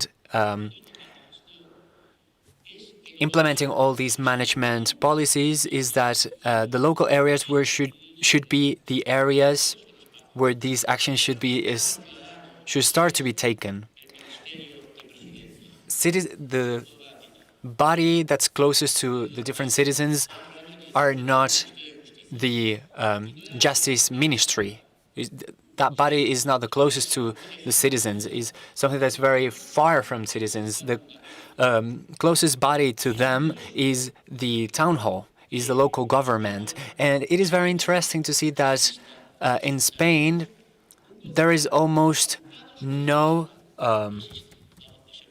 counselor for diversity. I think only in the municipality of Barcelona exists an office or a bureau for religious diversity. If we do not make this something that's close to the citizens, the distance between them and this is very long. And the problems that the citizens have, they have them with the municipal government. If they ask to go ask for a permit to open a new place of worship, and we're talking about something that it's part of our rights, and so we shouldn't have to be going to ask for permission. It is the correspondent councillor of the correspondent municipality that is going to decide if those people have the right to open a new place of worship or not. And with that, we come to another topic, which is where to open these places of worship. These places of worship are places of membership, of belonging, of identity. We have some places of worship that are in the centers of that municipality, and some others are in the outskirts of the town. And with that, we send a message of these people are part of our local society. These other ones are not part of it. There is another study from the United Nations on the importance of places of worship in terms of social cohesion in 3 different capitals: New Delhi, New York, and London. That study demonstrated that places of worship create social cohesion, social integration. We should not see them as something that is going to be harmful. That report demonstrated that it's not something we should see as negative, something that has negative consequences. I remember that in Seville, when they wanted to build a new mosque in the Maspil neighborhood, a lot of people went on the streets to protest against it. And in fact, it wasn't built, but it's something very interesting because it's just a mosque that costs 4,000 million euros. It's not going to be on the outskirts. It's not going to create problems. I also encourage you in this regard to see an experience that we did with the Mormon temple in Moratalaz, and how that construction permit transformed completely all that area.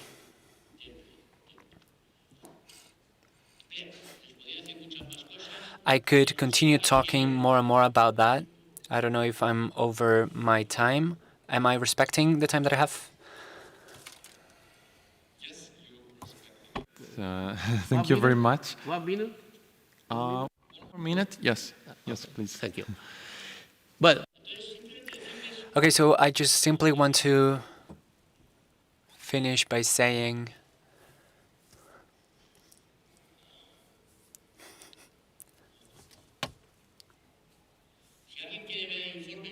if someone wants to take a look at the report, you can have access to it through that link. I also have a physical copy here. I would like to finish by saying that I'm pretty sure that we won't be able to avoid that one or two fanatical people attack a place of worship in any part of the world. But it's true that we can work so that religious leaders or the different worshiping leaders have a dialogue together and that work together for a quick response. That would be very important. That would be an important, a meaningful response. When there is an attack to a place of worship, it would be interesting to see different leaders of different religions coming together to defend that place of worship. It would be an important message to share with the society that suffered that attack. So we have to work against these attacks of violence and terror. I remember that when the attack of 11th of March happened, the cardinal gathered with other religious leaders to write a document to condemn this attack. I don't know if these things should be turned into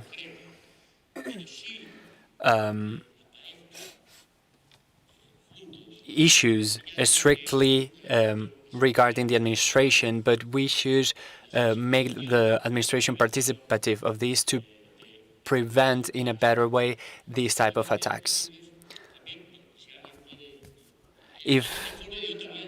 I also want to add that this report was the origin of a book.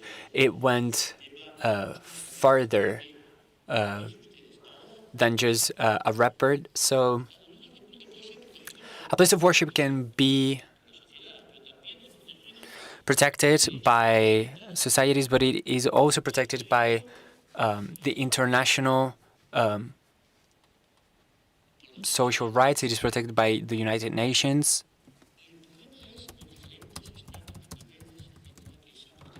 And the issue is the different levels of protection that these places can receive. Some places of worship are starting to be regarded as critical structures for plausible terrorist attacks.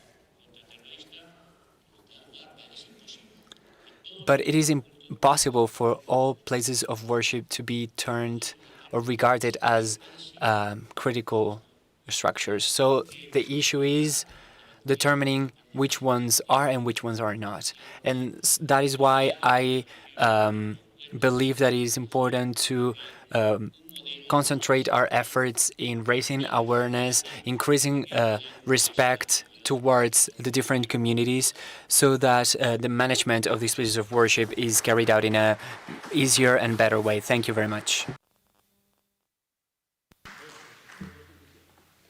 Thank you very much, Professor Mazzario. It was an impressive presentation. You covered a lot of issues connected to the protection of places of worship. We discussed about the political and administrative situation in Spain connected to the protection of places of worship, urbanistic policies, the dialogue not only between faith communities, but also dialogue between public authorities and religions. That is also essential, and I think there is still some path to do to increase trust between faith communities and public authorities. So you covered also the topic of legal framework, which is, I think, of paramount importance, and it's not given the space that it would deserve, in my opinion. So for all these reasons, thank you very much. I have here your report under my eyes, at least the summary in English. So it would be very interesting to discuss it. Maybe we will have time during the Q&A session, let's see.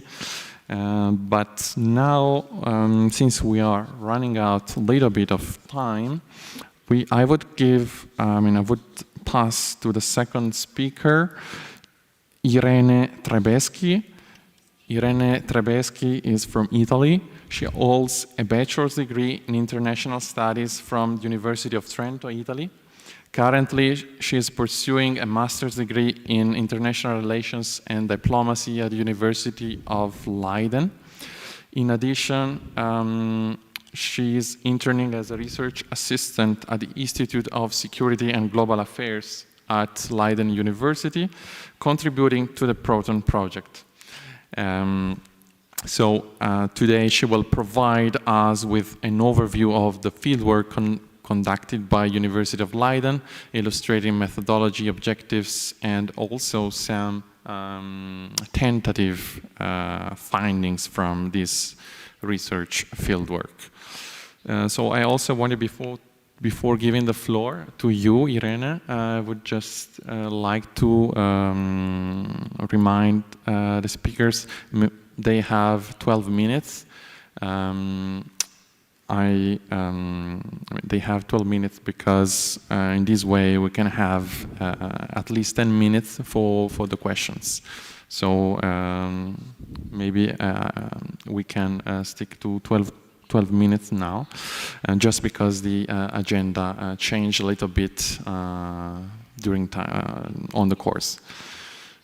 So the floor is yours, Irene. Hello, everyone. Thanks for having me.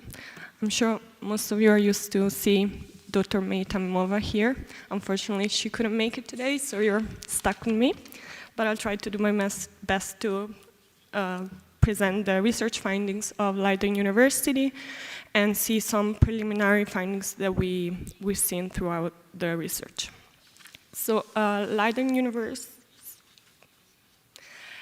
University conducted fieldwork from the 5th of October 2023 until the 15th of April 2024. And we cover 4 locations, 4 countries: Belgium, Germany, Italy, and Spain. And we see that there are some representatives of the partners here. To analyze these countries, we use various methodologies. We had interviews with faith leaders and experts of various fields. We had some focus groups, discussions with individuals. We also had a survey in place and case studies analysis of violent attacks on places of worship and some field observation. These are the targets that we met, especially May, did all the work, basically. We had a total of 43 interviews with faith leaders and representatives of the 3 religions. We decided to interview these faith leaders to understand the roles that they play in their communities and also to see what is the role of places of worship for religious activities. And it was also important to see the history of attacks of places of worship and understand the security of cultures.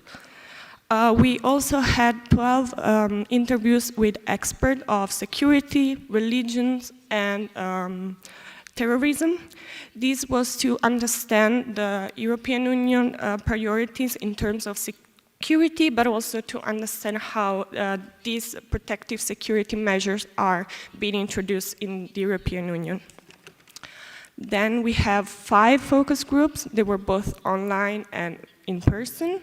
And with this, we tried to understand the attitudes and the beliefs of members of the religions. So there were various type of questions. We wanted to see the identity and the ability for these people to express and practice their religions freely in their country. Also to see the impact of Islamophobia, anti-Semitism, and anti-Christian sentiment in their countries, and to understand what are the requirements for congregants to feel safe to express their religions, but also to see what are their relationship with local authorities. Also, Leiden University has put in place a survey with the help of an external organization that is has this as their field of expertise. We have a target sample size of 600 people, 400 for each country, and with a various type of questions that go from demographic information such as age, gender, or place of birth, but also more specific to the research, which are perception of safety and security. Of course, these are the targets that we achieved, but also these came with some challenges. The first is the most obvious one is the political climate that has been having here in Europe due to the 7 October attacks in the Middle East. And also that had a huge impact for our research because we had a lower availability and willingness of some faith leaders to respond to our questions. Also, there was an emphasis on anonymity, and for example, most people wanted to be taking notes instead of being recorded, and they wanted to avoid certain questions they were asked. To mitigate this problem, we decided to expand the definition of faith leader, and we included some representative in high position for each religion. I think it was also mentioned before, there was also another problem related to gender. Of course, the Leiden University Research Group tried to identify some female faith leaders that could answer the interviews, but most of the interviews were made with males because, of course, there is a higher number of men that covered these positions. However, we tried to balance it out by including more women in the focus groups or in the surveys, for example. And another issue was the limited time that we could spend in the countries to have a more in-depth research. Of course, this was also due to budgetary issues. And that was, we tried to mitigate this problem with the help of our partners and the network they had in the country to find people to respond.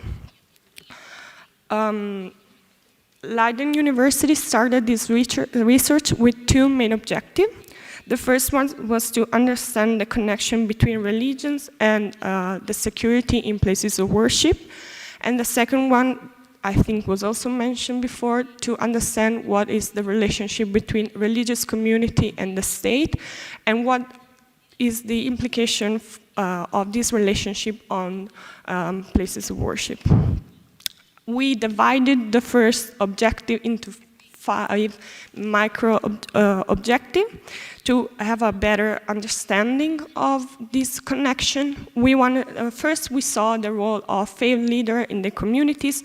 We wanted to understand what is the role of faith leader, what are their responsibility, and if this responsibility has some connection with protective security. We wanted also to understand the importance of places of worship for the faith community, but also to understand what are the impact on the external environment. So the question was, how is important to have a physical place? I think also that was mentioned, but also what is the impact for the community if there's no place, or if the place that this community has doesn't meet the need of a specific community. And we also wanted to see what's the impact of having a places of worship in a neighborhood and for a surrounding environment. Then we wanted to understand what types of security threats are for places of worship. And this is also meant to not normalize the fact that we don't want to have a same security measure across the entire Europe, but to sensibilize the fact that we need different type of security measures to meet the different needs of each community. We also needed to identify security culture at the places of worship, more specifically for each places of worship we consider, but also generally for each religion. And another point was also we were interested in interfaith dialogue, and also what role does interfaith dialogue plays in protective security. And understand if cooperation and dialogue between religions could actually increase and help develop protective security. On the other objective, there was more focus on constitutional and legal rights. We had two sub-objectives, which was to identify what are the relationship between religious community and the state, and also to see their status in society. So we collected data on the legal and constitutional rights for each community, and also we wanted to see what are the challenges and opportunities for each religion in their country. On that, we also wanted to see what are the effects of this relationship on the places of worship itself, and to see how this could be further developed. So we ended up with 5 preliminary findings. Of course, these are only just preliminary, as the word said, so they will be further developed into more qualitative and quantitative data that will then be shared with you all. The first finding was that anti-Semitism and Islamophobia are on the rise in Europe. We saw that both faith leaders and individuals indicated an increase of anti-Semitism and Islamophobia, especially after October 7. And generally, except for Catholics in Italy, there is religious identities are challenged, especially for the secularization of the state and their values. Then we saw that individuals do feel free to practice their religions. However, due to the difference in the legal status of these religions, they have different approaches. The most significant example that we saw is that Islam is now recognized as a religious in Italy, so that's also give a lot of difficulties for Italian Muslim to find a place of worship or even get access to funding. And we also saw a difference between Jewish and Christian and Muslim. Jews and Christian have hierarchical organization that represents them with the state, whereas Muslims have a more network organization that have an interaction with the state, but that sometimes also have lacks in communication or even miscommunication. We saw that synagogues have a high level of protective security in place, whereas mosques and churches have less, and mosques fear security technology could increase the securitization of Muslims. We saw that rabbis, but also congregants, also are prepared in case of any attack or emergency, and also they are provided with security both from the state and from private security, whereas mosques and churches have less degree of security, and sometimes mosques have a fear of being targeted by the state and also be associated with terrorist groups. Then we saw that churches have an open door policy that many realize is a privilege, especially related to newcomers, whereas synagogues and mosques have a more careful approach.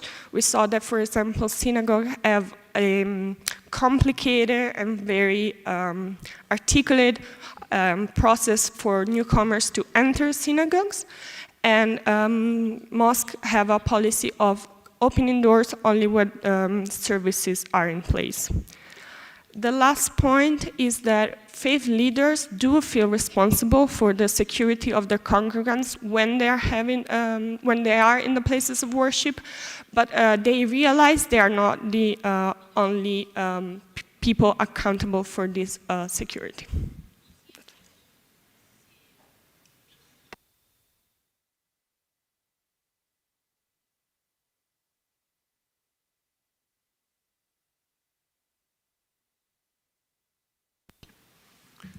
Thank you very much, Irene, for your presentation. It was outstanding because it really presented all different aspects of the project, and especially connecting to research. So how the research was conducted, and also these 5 findings, even if preliminary, but still give a sense of what has been done. We wait for more findings and results, of course, in the next month. So I think, just because of time, I would move to the third speaker, Deputy Inspector Francisco Manuel Arriaga Rodriguez. He holds a university degree in police sciences and security, and a degree in public and private security from the University of Elche, Alicante. He joined the Murcia local police force in 2006. After spending his first 2 years as an officer on the night shift, he has been a member of the special group of public safety, which he considers his second family, since 2009. He currently holds the rank of Deputy Inspector, having been promoted in 2020. He's here today to talk about 2 dimensions of the protection of places of worship. One is the preventive dimension, and the second one is the reactive dimension, which has to do when the terrorist act or the attack has actually begun. So, Inspector Arriaga Rodriguez, I give you the floor. Thank you. Thank you very much. Good morning, everyone. I'm going to start by introducing myself.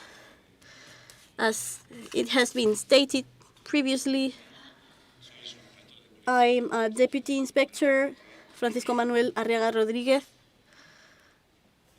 from Murcia. I entered the local police force in 2006. I am part of the special group of public safety. I am collaborating in different European projects directed for my Inspector Marin, that is in Athens right now. First of all, I would like to address the organizers for having invited me to talk for an important subject as the implementation of legal measures to protect the places of worship.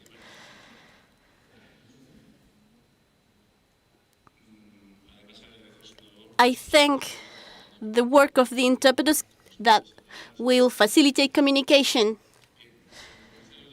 As a local police interested by security, I will talk from a technical perspective, my day-to-day reality in the field. I could be more time in the office, but I like more the field study. For example, I know my neighbors, and I don't know anyone that has this knowledge as me. Local polices are the more integrated in the local tissues, local structures, and these are the ones that know the best the preoccupations of the neighbors. I defend the idea that my collective has a key role as social agent in implementation and optimization of measures for protecting places of worship, because we are near the citizens, we have knowledge about them, and they perceive us as close to them. I think that local police has a privileged position to get close to religious leaders and worshippers. We can contribute to create a mutual relation of collaboration and mutual understanding. We need to facilitate the flow, the dialogue between all the actors for mutual benefits. For the police, when we are going to exercise our functions, and for the different religious communities. I know about the creation of different police bodies, and they have different religions. They live in Spain, and maybe if we can think that this is invisible, it exists. They have training in awareness to give assistance to different communities. So the role of the local police has to be proactive, non-reactive, towards the protections of the places of worship, and has to fight against extremisms. So, be it national or local police, we have to be prepared to answer if there is an incident, to have to know of the narrative, all that has happened. We have to have a mutual knowledge, mutual understanding, and create communication channels, because now we don't have effective communication channels between the police and different communities.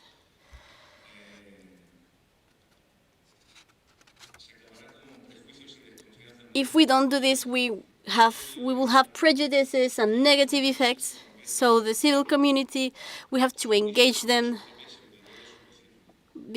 So they must ensure the security of the neighbors, and they should help us to make our daily job.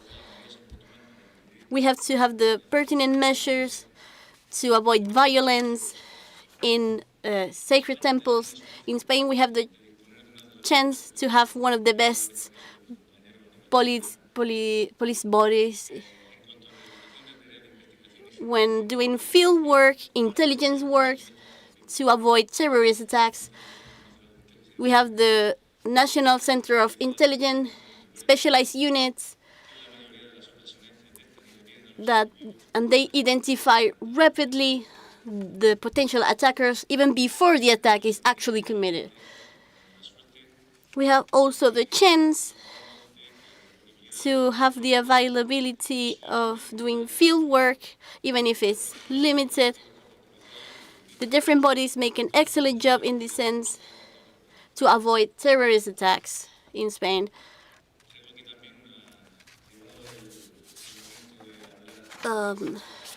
When talking about specific measures to implement in different religious buildings, it's essential to start with assessing of risk and vulnerability to avoid possible threats, observing the occurrence of attacks in a specific place of worship. We have to be present, and we have to collaborate with the different religious leaders to to tackle these issues, and so that the police can do its job. We go to the places of worship, and often we are seen as a hostile agent. And religious leaders of the different religions should not seen us as the enemy. They are not to blame, but we have worked to earn the trust as well, because we don't have their trust already. So the police have to do the task of talking to the different religious leaders, forgetting about the uniform, letting the uniform aside. That's why the inspection should be on site in the different places to identify vulnerabilities, different emergency exits, establishing collaboration between the police, the different actors, the worshippers, religious leaders. That everything is key, because that facilitates a better understanding. We also have the possibility of creating an awareness program I represent this kind of initiatives, giving instructions for identify suspicious actions. An important question is that not all places of worship are critical infrastructures. We have to have specific measures and access control, as we have in Murcia. Someone has to be a security guard, even if this person does not have 100% have the skills to prevent an attack. But given the moment where one person is committed to perpetrate an attack, the fact of having someone at the entrance, maybe that can make a change. Here, I think different physical barriers can be implemented to avoid terrorist attacks. Here, for example, we have had many attacks dealing with cars.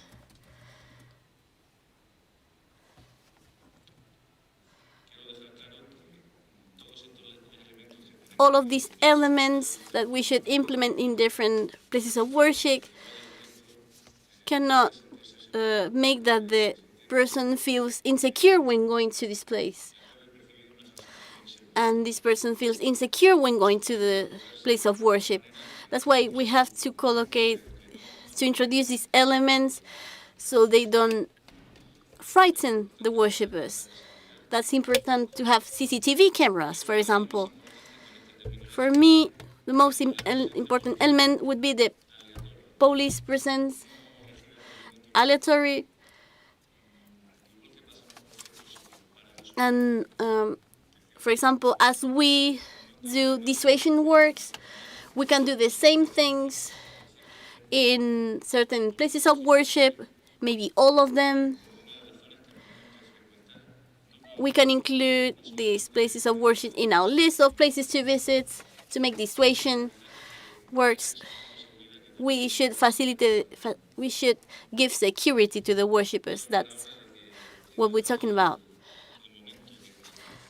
Given the moment of the perpetration of the terrorist attack, the creation of specialized teams of response to this crisis, they should have proper training and they should be equipped properly as well. The different members of the team that I make part respond to the protocol AMOC to give an answer to a terrorist attack, even with persons that are going to perpetrate an attack. We have to neutralize this person as soon as possible. That's the aim of the protocol. We have AMOC that comes from AMOC, attack with rage. There have been calls to 092 of people telling where they were, the different attackers, and with this protocol we ensure a quick response on site, having a series of coordinated movements between all the different actors to protect each other and neutralize as soon as possible the attacker. To conclude, I would also commend the usage of intelligence technology for detecting fires, or even using drones when there is a huge meeting, when there is a lot of people, just for the monitoring of different events, if that's the case. As a conclusion, I will repeat what I just said. The protection of places of worship needs an approach multi-phase, and we should lead the implementation of pertinent security measures that facilitate the identification of risk and preparation of a response, among others. Being reunited here, the most important, I think, is to reiterate that through roundtable between police, religious staff, and security authorities, we are going to create like this an engagement, a durable engagement to be secure and protected. That's what I had to say. Thank you.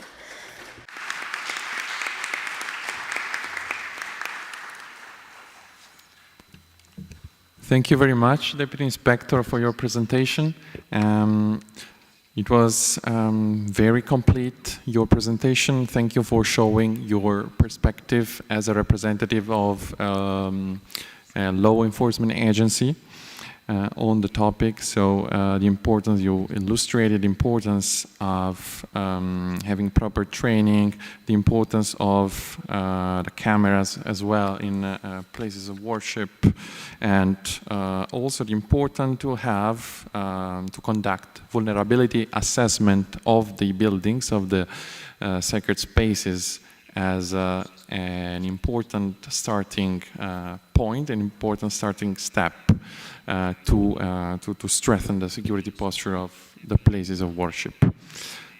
So now I would open, even if we don't have much time, but I would like to open the floor for questions. If you have specific questions, maybe you can also address, you can make the name of the person you would like, let's say, to ask a question to.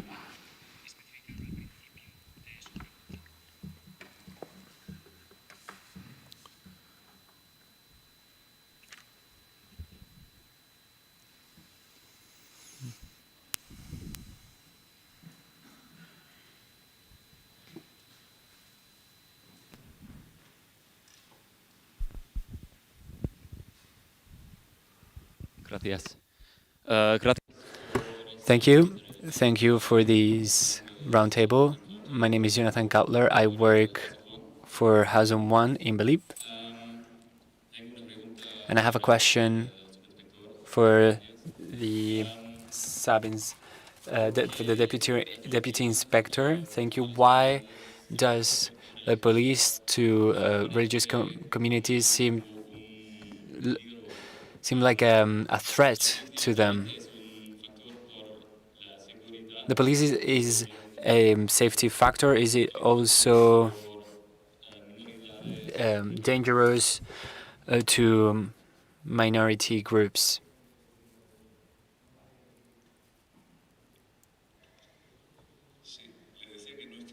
Yes, I was saying that I just partially understood the question. I could maybe repeat it in English. To ask, why is the police being perceived as a hostile actor by the religious communities? Have in the past or in the present been cases of religious violence against religious minorities? Is that so? Is the police only guarantor of security for religious minorities, or are there also problems have situations occurred where the police also has been a factor of insecurity or violence against religious minorities?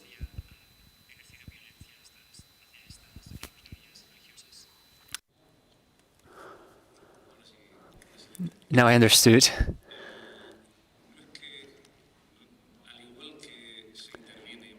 In the same case where we see wrong actions taken by the national police,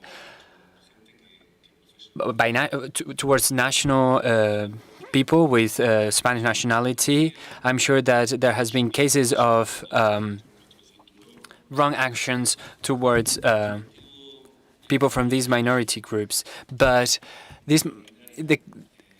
the case is that people from these minority groups that have probably never interacted with the police, seeing an officer with the full gear, the boots, everything, they may see us as a threat because they do not know what our stand is. Sometimes they also have a vision that comes from the reality that they experience in their countries of origin. And I'm not going to name any countries, but police abuse in Spain. It's not because I'm part of this Spain, but this is one of the countries where the police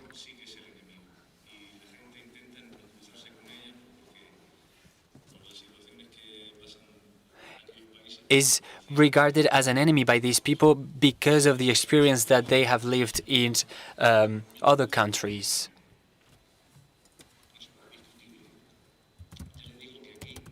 They carry out their jobs in a quite questionable way in those countries. I have started my job as a police officer many years ago, and I can assure you that I have never seen an abuse with my two eyes of this type that we are talking about here today.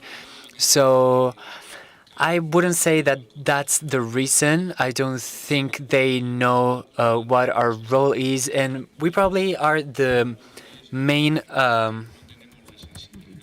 the ones to blame, because we do not have the capacity to go there and tell them we are your police officers, even if you've been here for a short time and maybe you haven't interacted with us yet, but we are here to serve you and to help you. I am sure there have been cases, but when we go to certain places, and I'm not going to say the word out loud, but places where many people congregate, when many people gather of certain nationalities, these people, it's not that they outwardly hate us, but they always keep their distance, and it may be because of what I've just said. I don't know if with that I've responded to your question or not. So we have another question here, on the corner.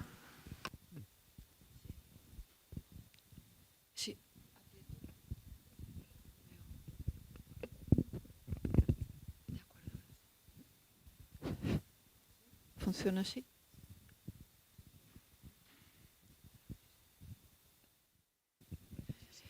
No sé si está funcionando.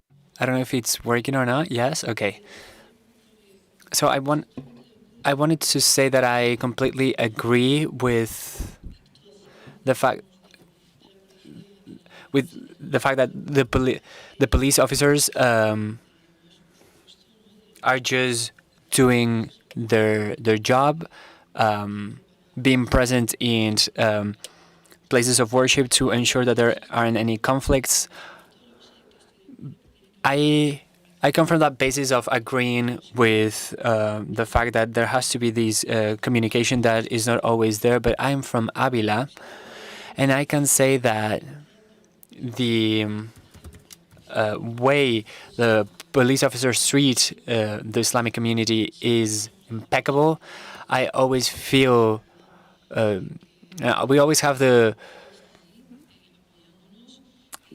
security that comes with knowing that the police is always there for us, and when there's any conflict, we reach a quick solution through your aid.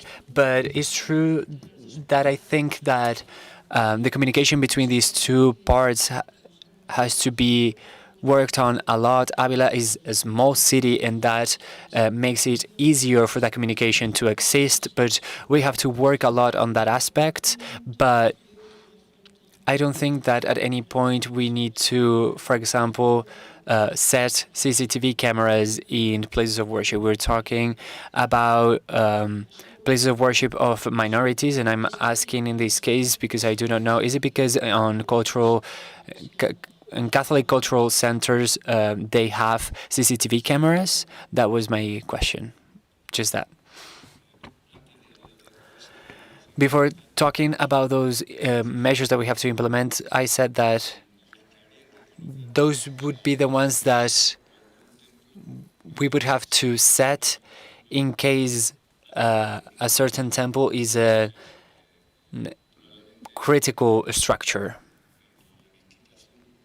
In the Blue Mosque, probably they do have those measures that I have talked about. I'm not saying that in every temple, in every mosque, in every church that we have in our neighborhoods, those CCTV, for example, are needed, but we should implement them.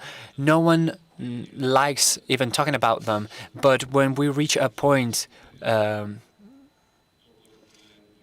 where, due to the friction that it creates in that area, or due to the critical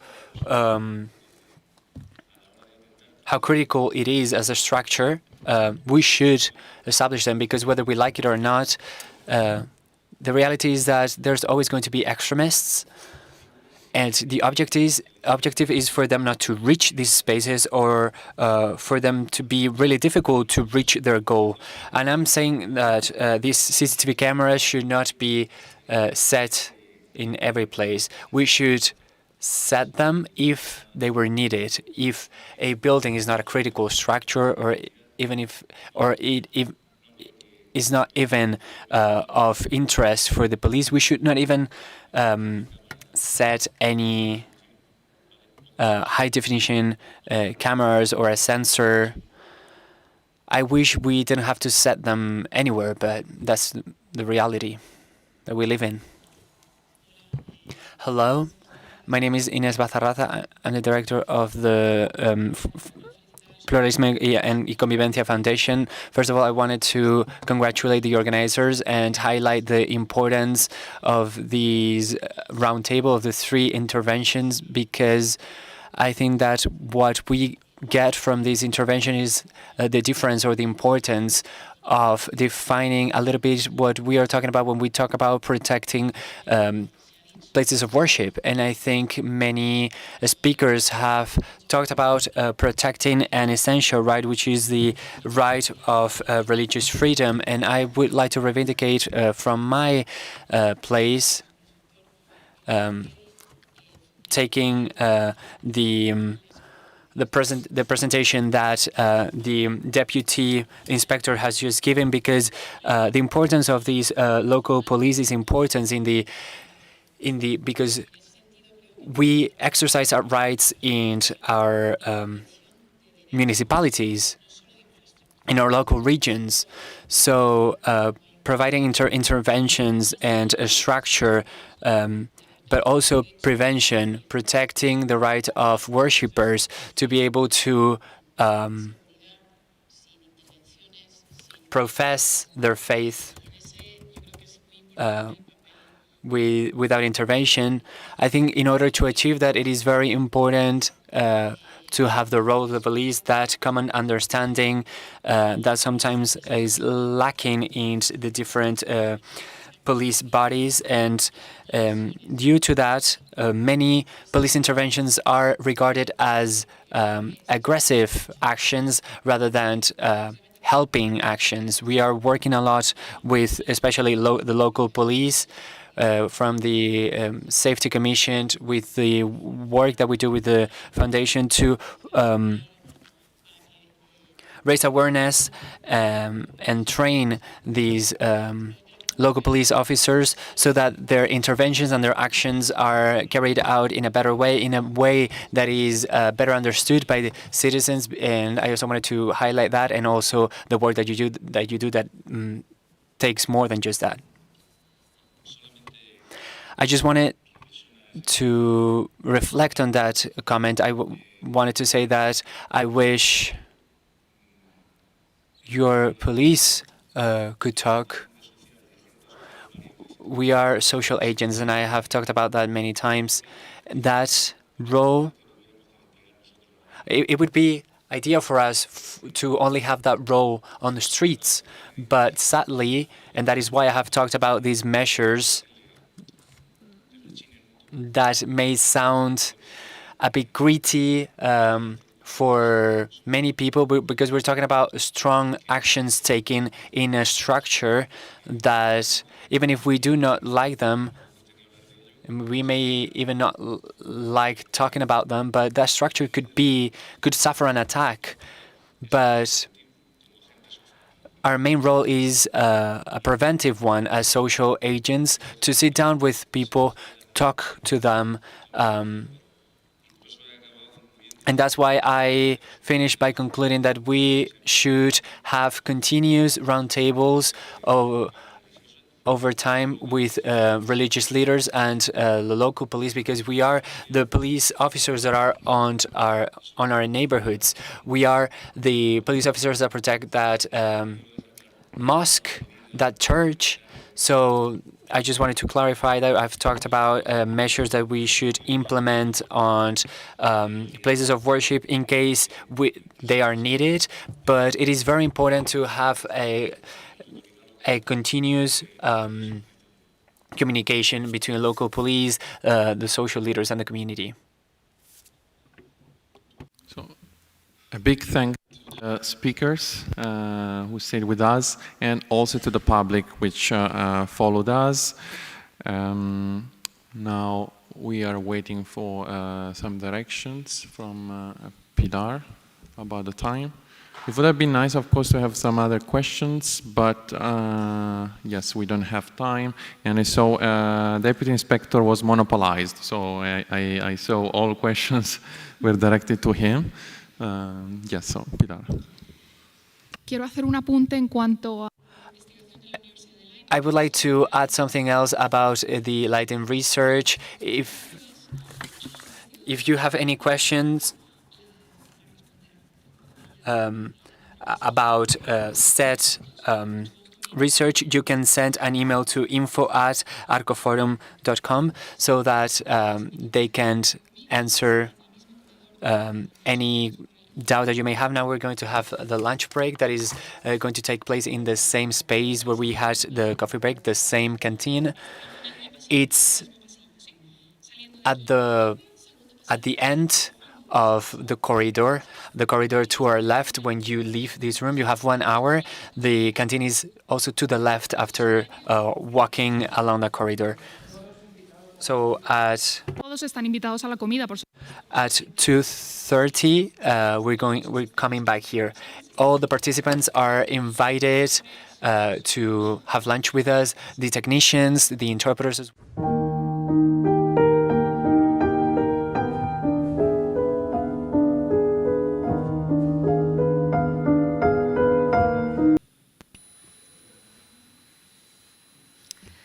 Buenas tardes.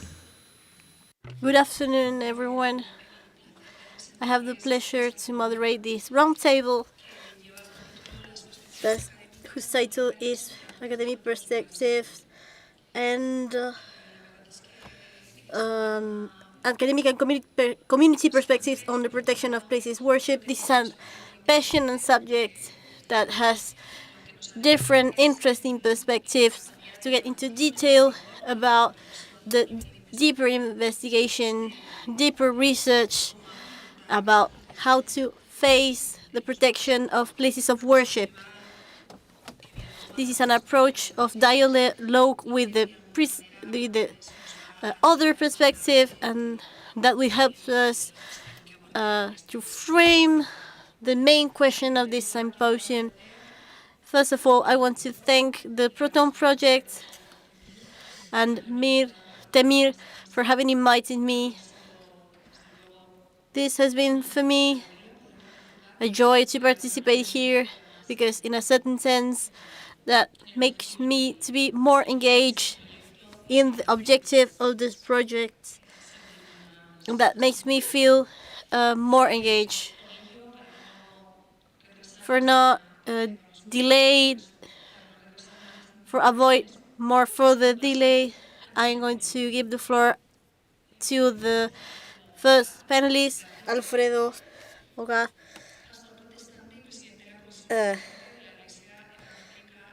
Protestant pastor and president of the Permanent Commission of Spanish Evangelical Church.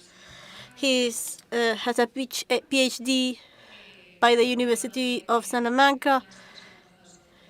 He has a doctorate in theology by the University of Montpellier in France. He has worked also for THEARC. He has been a Protestant pastor in Granada. He's been in the commission, Evangelic Commission, and he has been the president of the Federico Friedner Association. He is as well president of the Evangelic churches. He has participated in different plenary sessions. Alfredo, you have the floor. We are going to listen to you in all interest. Thank you very much, Rosario. Thank you very much to Temir and all the team that has worked in the Protone project, as well to the reception, to the fostering of the project for religious minorities. The fact of participating in European projects of this level is symbolic. That means support for us, and that implies a conversion, a compilation of information to make this work a reality. I want to thank the participation also of the Muslim community and their participation in this project. I talk as a Protestant pastor, and from experience of my communities, I fully agree with the premises of Dr. Beller and Jose Maria Contreras as well, without saying that the work of Ms. Arriaga is not important. There are minorities present in a sociological context where their rowing is limited, and we have the risk of not seeing the question of security and protection as a question of securitization. Security creates the perception of the one another as a threat.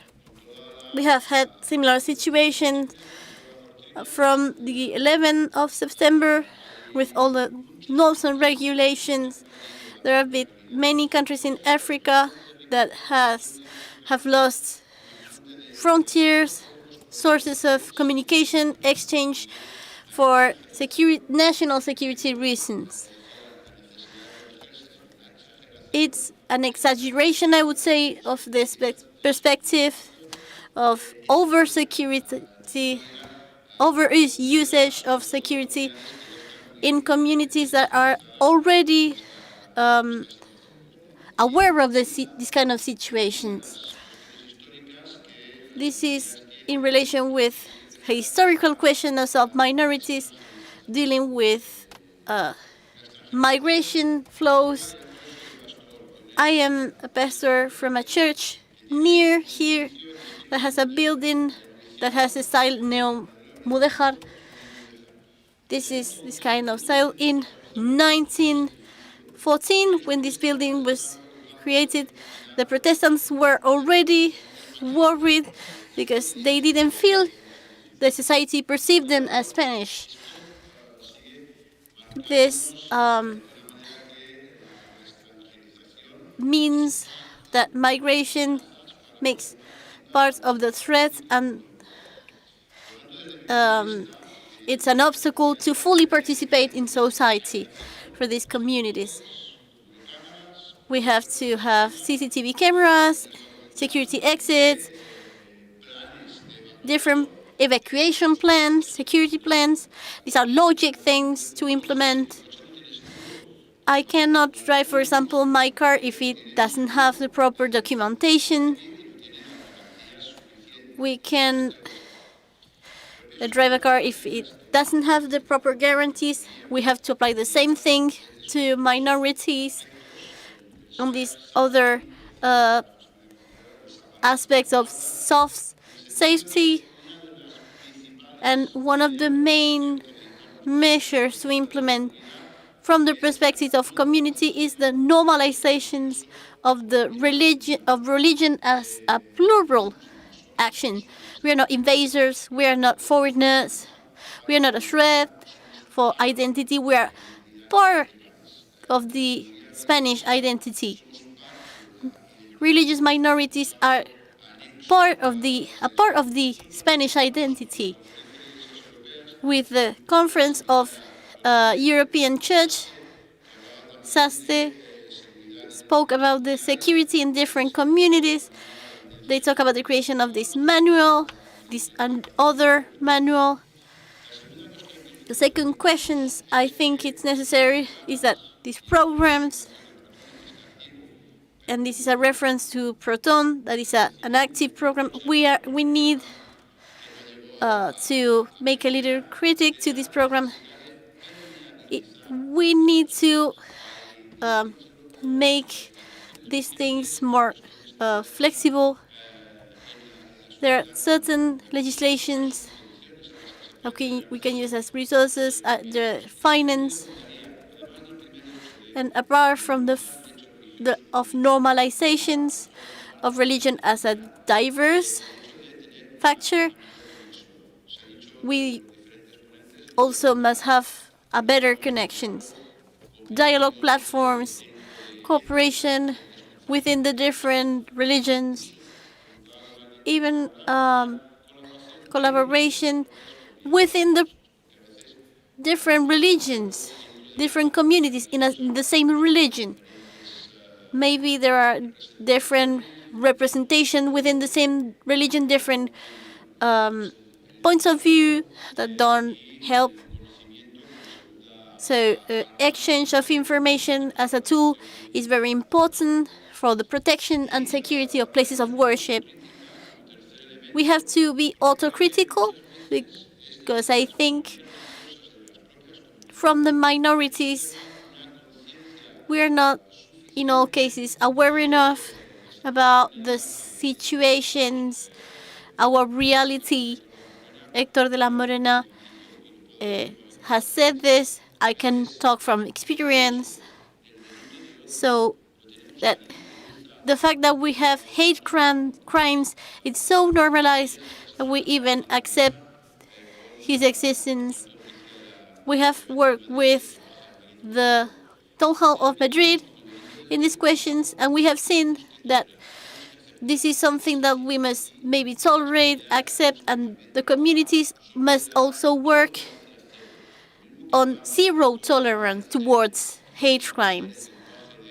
We have to use the language of spiral violence that tackles women, and this is a really important thing. Also within the different religions, we have to work on zero tolerance policy towards hate speech, because we have to build together. I remember when I worked with refugees, there were several questions. They said that in the first time we said we used advocate for them, establish a set of norms and regulations for protection of individuals. This is more of a long-term measure, and sometimes we lose perspective of working with zero tolerance towards hate crimes. This cannot be seen as something we have to cope with. So we have instead have certain practices that highlight when there is a lack of dialogue. We have to identify positive signs. There are entities that work in favor. We have the Observatory for the Pluralism of Religions, different work with town halls. There are a lot of people working in favor of our cause, and the obstacle is more on lack of dialogue. That's the main obstacle. We have to make an autocritic exercise when talking about protection of worship places and see how we can protect one another. If policies are perceived as part of a neighborhood, If I receive a call that someone will come help me, that is really appreciated by the neighbors, by the community, and this will have a positive impact in different communities. Even if we have different religious symbols, we have to protect not the fact of profess a religion, but the fact that we have to exist in diversity. That's all I had to say. Thank you. Muchas gracias, Alfredo. Yo creo que, bueno. Thank you very much, Alfredo. That has been very interesting. You have talked about the dialogue, about the zero tolerance policy.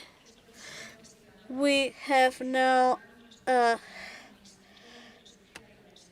the professor of Leiden. He's an associate member in history and Islamic history in Leiden, and he's a theology and compared philosophy in Rotterdam. He has worked in different domains, in different sectors. He has developed radicalization programs. He also provides psychological assessment. We are going to talk about the mosques in this case, or you have the floor.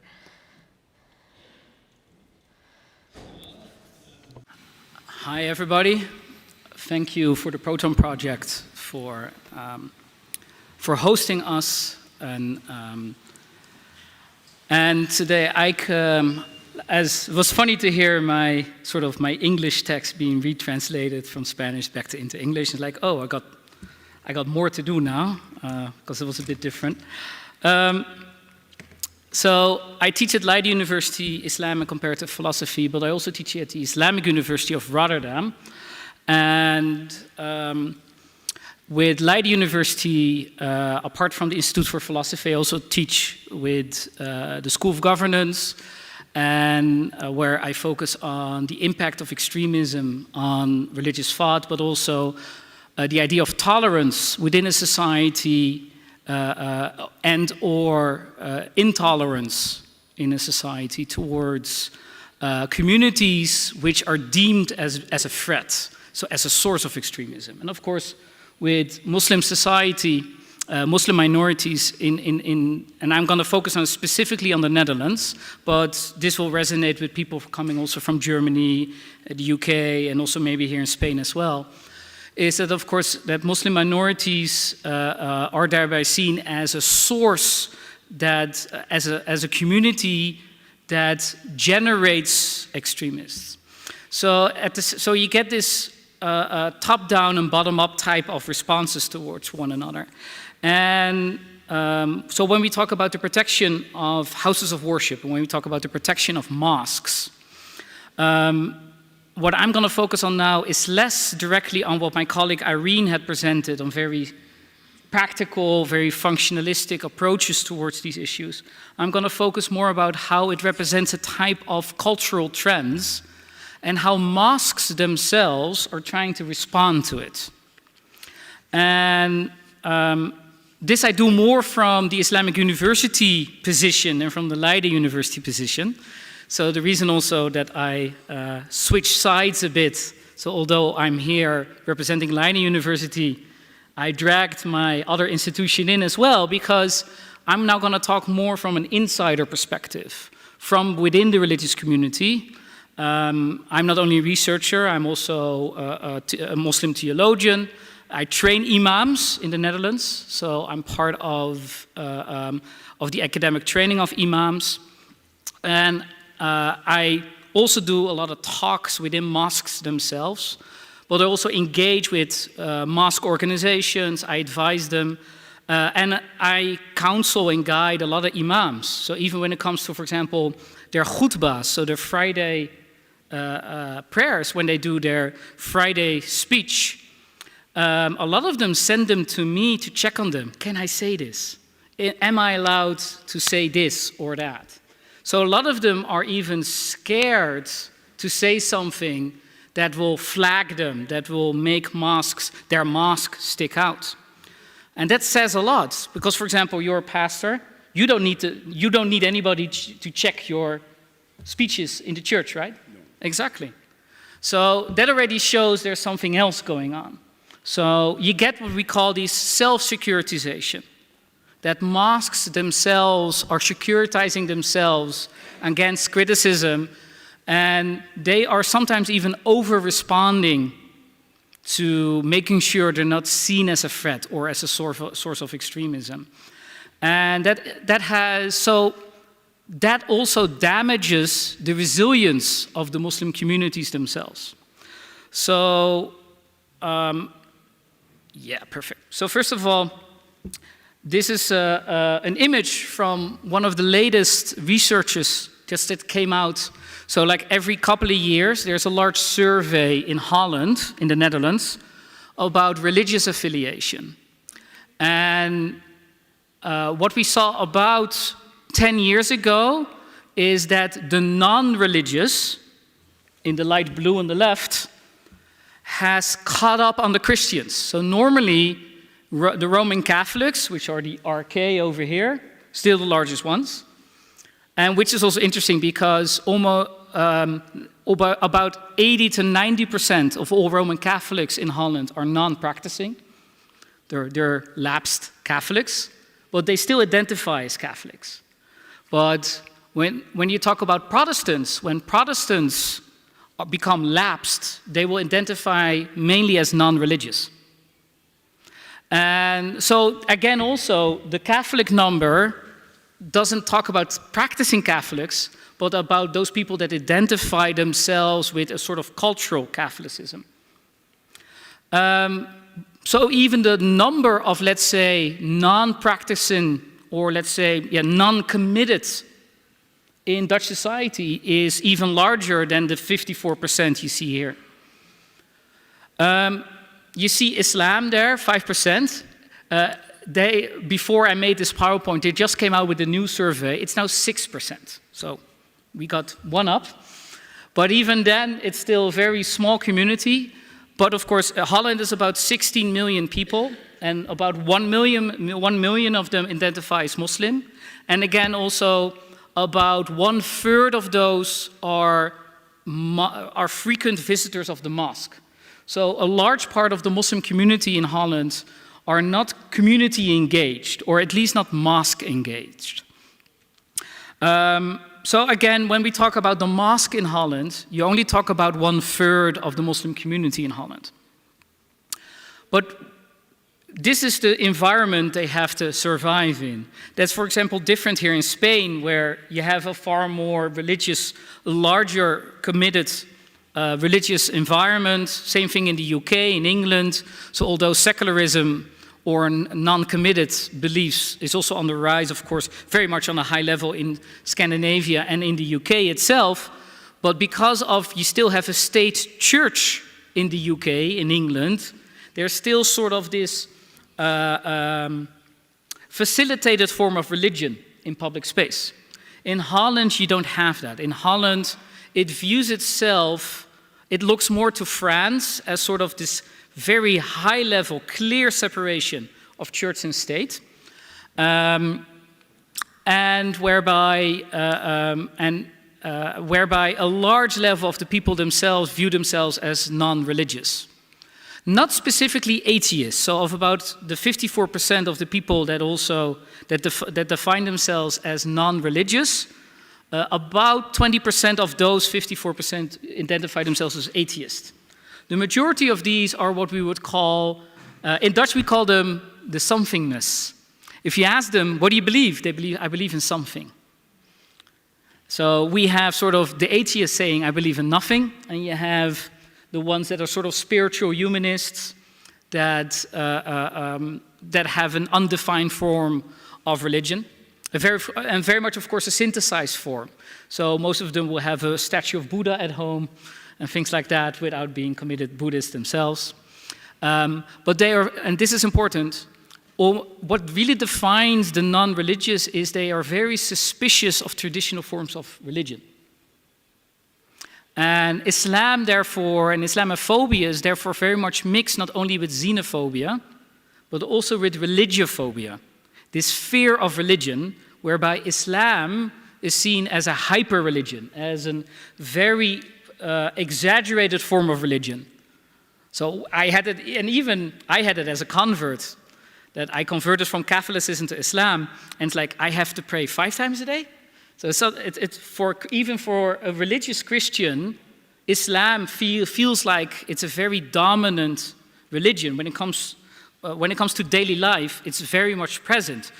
Islam is not a religion you can keep private. It's not a private religion. So that is also something that, especially in Dutch culture, which is very secular, therefore, Islam is constantly seen as the religion that does not allow itself to be tamed by secularism. It doesn't allow itself to be reduced to private religion because of that. So one of the things when I teach comparative religion, both at Leiden University as a secular institution, and by the way, other universities as well in the Netherlands, but also when I teach in different seminaries. Like I said, in the Islamic seminary, I do imam training. I also go to Catholic seminaries even and teach there. And one of the things I always do is sort of use comparative worldviews and sort of the different structures. So this is, and I'm looking at the professor. These are the 7 dimensions of Ninian Smart. And there are different ways how to do sort of comparative theology, comparative religion. If you look at the way Islam, at least traditional Islam, takes up space in these dimensions, you can see that it is very much filled in. It takes up a lot of space. But when it comes to material humanism, atheism, or spiritual humanism, let's say New Age and modern spirituality, of course, there are no traditions or authorities involved, and it's very subjective. So Islam is seen as the oddball, as the weird religion within this. I also use this same thing, for example, when I do this with Catholicism and Protestantism. Protestantism is a bit more closer to humanism when it comes to these dimensions. But also Catholicism is like Islam, is very much has these dimensions filled out. It's again also Catholicism itself, although it is as doesn't work. Yeah. So although there's a large group of Catholics in the Netherlands, in Holland, also Catholicism is still seen as sort of as a weird form of Christianity in Holland. So one of the ways I try to explain this to within my classes, and you could use different paradigms, and I'm using the one here by Huston Smith, which is very simplified, but it works. So one of the things I like about it that it works. So it's because of course when we talk about modernity, post-modernity, you could have like 5 different descriptions. But to use it in a way, to use it as an example, this one works. So if you look at traditional religions, of course they're mainly on the left here. They are, God-centric. They emphasize religion first in that way. The idea of natural order, that things have a nature to it. There's an objective reality outside of the psychology of the human mind. And therefore mankind is subject, being a human, is being subject to divine and natural order in that way. That's very much the traditional paradigm. Now, when it comes to most traditional religions, that is very much the dominant perspective. In Catholicism, Islam, even, for example, Buddhism in Thailand, for example, not the Buddhism here in the West, which is far more postmodern in that sense.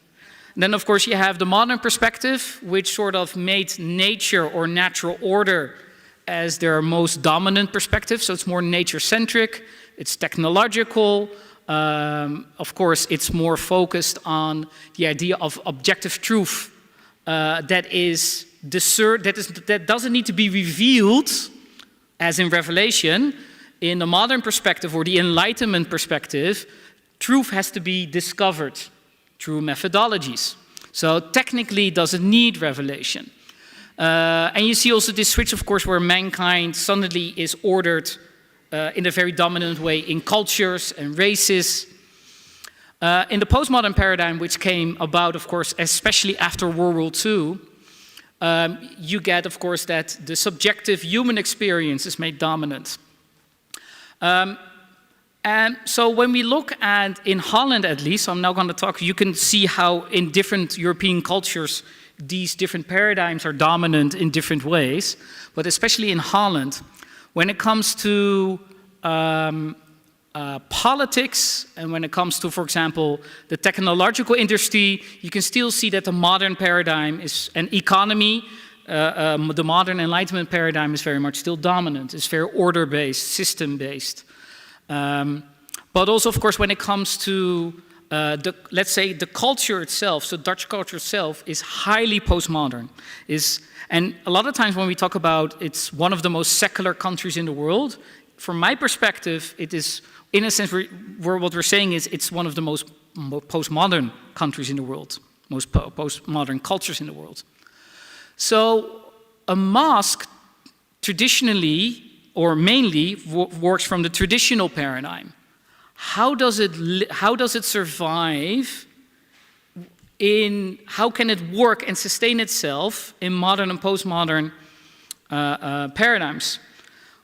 Because, of course, the idea, what is a threat, what is a security risk, what is seen as unwelcome, is very much different from a modern or postmodern perspective.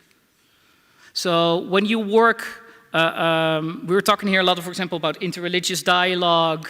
What do we mean by interreligious dialogue? Do we mean, when we talk about tolerance, what do we mean by tolerance? Do we mean the modern Enlightenment form of tolerance, the postmodern form of tolerance, or do we talk about traditional forms of tolerance? Because those are very different. So what do I see with a lot of interreligious dialogue? You see that a lot of people, especially Christian churches that reach out to mosques, they do that from a very postmodern idea of tolerance. And you get not only lost in translation, but they're talking from different paradigms, and they sort of lose the connection because of that. So again, to focus on Holland, the Netherlands, as an environment the mosques exist in, first of all, of course, you have a lot of far-right political parties that are now dominant in the Netherlands and Holland, that are normalizing Islamophobia in public discourse and also legal policies. For example, in Holland, the burqa, the niqab, is banned. At the Islamic University of Rotterdam, I have several students wearing the niqab. They're very much outgoing women. One of them drives a motorbike, and she comes on a motorbike with her niqab. Yeah?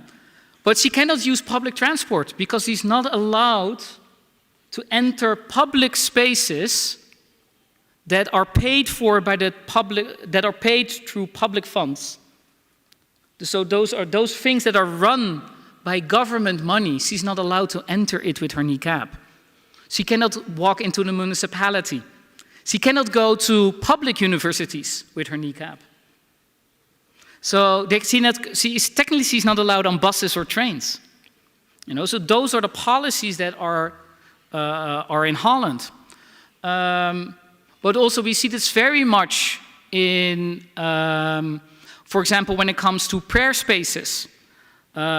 Public universities, but also high schools, any type of public educational institution is banning any form of prayer space because they know Muslims are using it. So, and even when they create prayer spaces, they make it into a meditation room, therefore emphasizing the postmodern idea of religion and spirituality, and sort of, I had it as well, at my own institution, at Leiden University, we have a meditation room.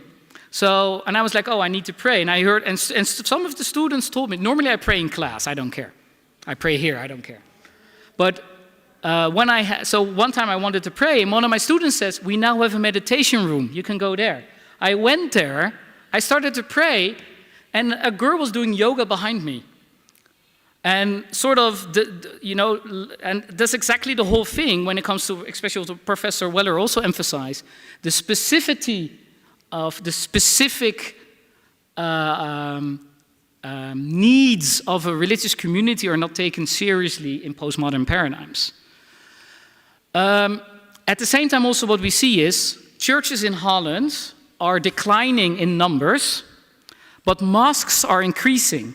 So we have, although Holland is a very small country, and we have about, like I said, 1 million Muslims, the amount of mosques are increasing that we now have more than 400 mosques.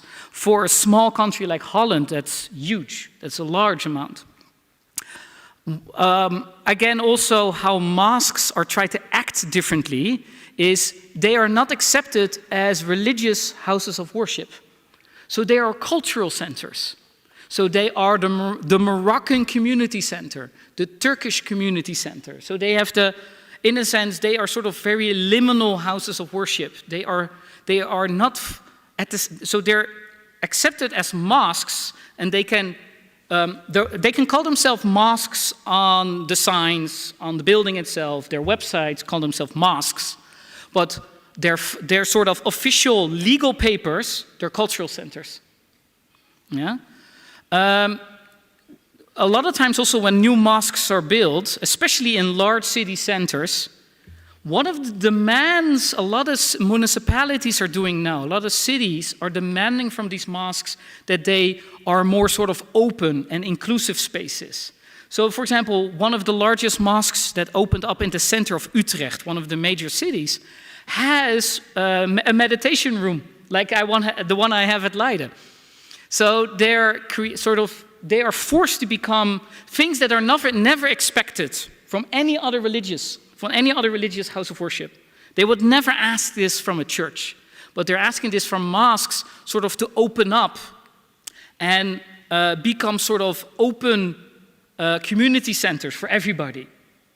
And some mosques are trying to facilitate this, but they partially do this because otherwise they will not get any agreement in building a new mosque. They have to do it. Otherwise, the municipality board will not okay it. Normally, churches in Holland, for example, have special fire insurances. And they have all these type of different insurances to secure the building.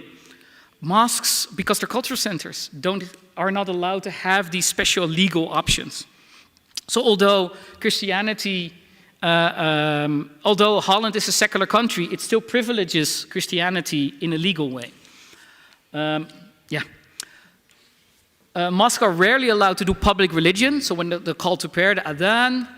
And of course, one of the big problems as well when it comes to counter-extremism, counter-terrorism policies is there's a lot of mosque surveillance. So there's now a huge scandal where multiple departments of government were surveying mosques, using Muslims as agents, visiting mosques and interviewing people, whereby even that the idea that Muslims have private religious lives is still seen as a security risk. And one of the things that, of course, is a big problem as well, when we go back to that large number of non-religious in Holland, is that most municipalities are run by people that don't understand religion. They were not brought up religious. They don't have an own religious identity. So they don't really understand what a mosque is as a religious institution. How much do I have? How much time? How much time do I have? 2? Got 1 minute? Okay. So one of the things I want to wrap up with is David Tracy's Publics of Theology. I use this as well in how do you teach theology in a secular environment. And normally this is something I teach. So for example, in a seminary, you train imams for the mosque. At universities, we train academic theologians, experts, PhDs. And of course you have society, the general public, where you have different people engaging in it. But also of course you have a lot of schools, religious schools, Islamic schools that teach children. So there are sort of different ways of teaching theology, which David Tracy calls the publics of theology. And I apply these to also to Islamic theology and the different forms of theology. But the interesting thing is that these are now also used in mosques themselves. So generally a mosque public, you know, is very simple. It's very, you would recognize it as your church as well. This doesn't really differ from a church. You have a local public, mainly from the same ethnicity, although that's now changing as well, that a lot of mosques in Holland are not simply a Moroccan mosque or a Turkish mosque, but have become very diverse. Syrians, Iraqis, Somalians, Africans, it's becoming more and more diverse. Especially also because a lot of intermarriages. So you have now a lot of children that are partially Dutch, partially Moroccan, or Turkish Moroccan, etc. A lot of mixed children as well. So the ethnic identities are very much more mixed, but you have a multi-age spectrum, you know, from elder generation till the youngest. So mosque theology is mainly focused on pastoral theology and practical theology, and that therefore it can mainly still apply traditional paradigm. But in Islamic schools, and also teaching Islam in the university, and also doing public theology. So also when I go a lot, I talk a lot with journalists, newspapers, Dutch TV, radio. That's a form of public theology that's not the same as when you talk in a mosque, of course. You see the same thing now going on in mosques. So, of course, the main focus is providing practical pastoral theology for their Muslim congregants, for the Muslim community itself. But, for example, they also, of course, provide informal schooling. So they teach Quran during the weekends, they teach Arabic, they teach Islam. But now the Dutch department, the government department of education, is forcing informal schools, informal teaching in mosques to also provide citizenship teachings. Because again, the idea is if you allow Muslims to teach their own religion, they will teach a traditional religion that is not conform to the Dutch civil religion, which in a sense is sort of a type of humanism, a type of postmodern identity. One of the things we see as well, and I'll wrap this up with these last sentences. For example, when I converted more than 20 years ago, you never saw academic speakers in mosques. You never, for example, imams were never PhDs, not like, for example, you as a pastor. You never had that. Imams were simple, low-trained faith leaders. But now, a lot more mosques have imams that have a master's degree or PhD. Many of them are my students.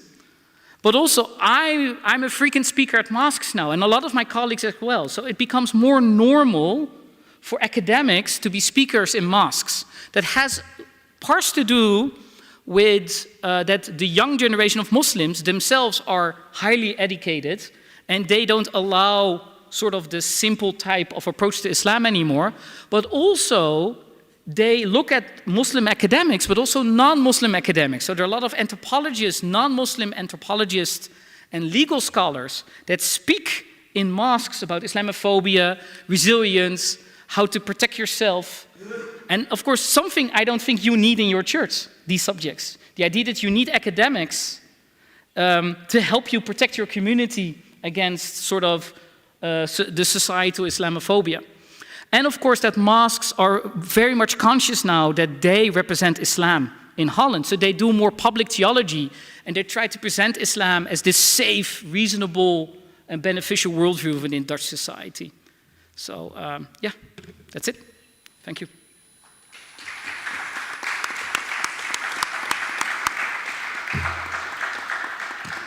Muchas gracias. Thank you very much, Arnold. I think it was very interesting, the reflection that you shared, how we understand tolerance and the specific case of Holland for a deep comprehension of the role that mosques play and their relation with society and how society sees them. Now we're going to follow with Antonio Merino, member of the Board of Directors of the Giménez community of Madrid. He's a representative of this community. He holds a degree in economics from the CEU San Pablo University, specializing in economic development. He has professional experience in two foundations that are essential, including the Yehudi Menuhin Foundation Spain. Sorry, because it's not my usual terminology. As management controller and project director, and he's going to dwell into the Jewish places of worship, the situation until October, and the current situation. I think it is also a very important perspective that we have to hear from. Thank you very much, and the floor is yours. Yeah, it's Yehudi Menuhin. It's pretty simple. I'm going to be brief, mainly because we don't have much time. So we're going to make this easy for all of us. When we heard about the Protone project and the topic of protecting places of worship, it was interesting for us to talk about that, because for us, a place of worship and safety go hand in hand. We have never not understood a synagogue as a place that is not protected. There isn't one that is not protected.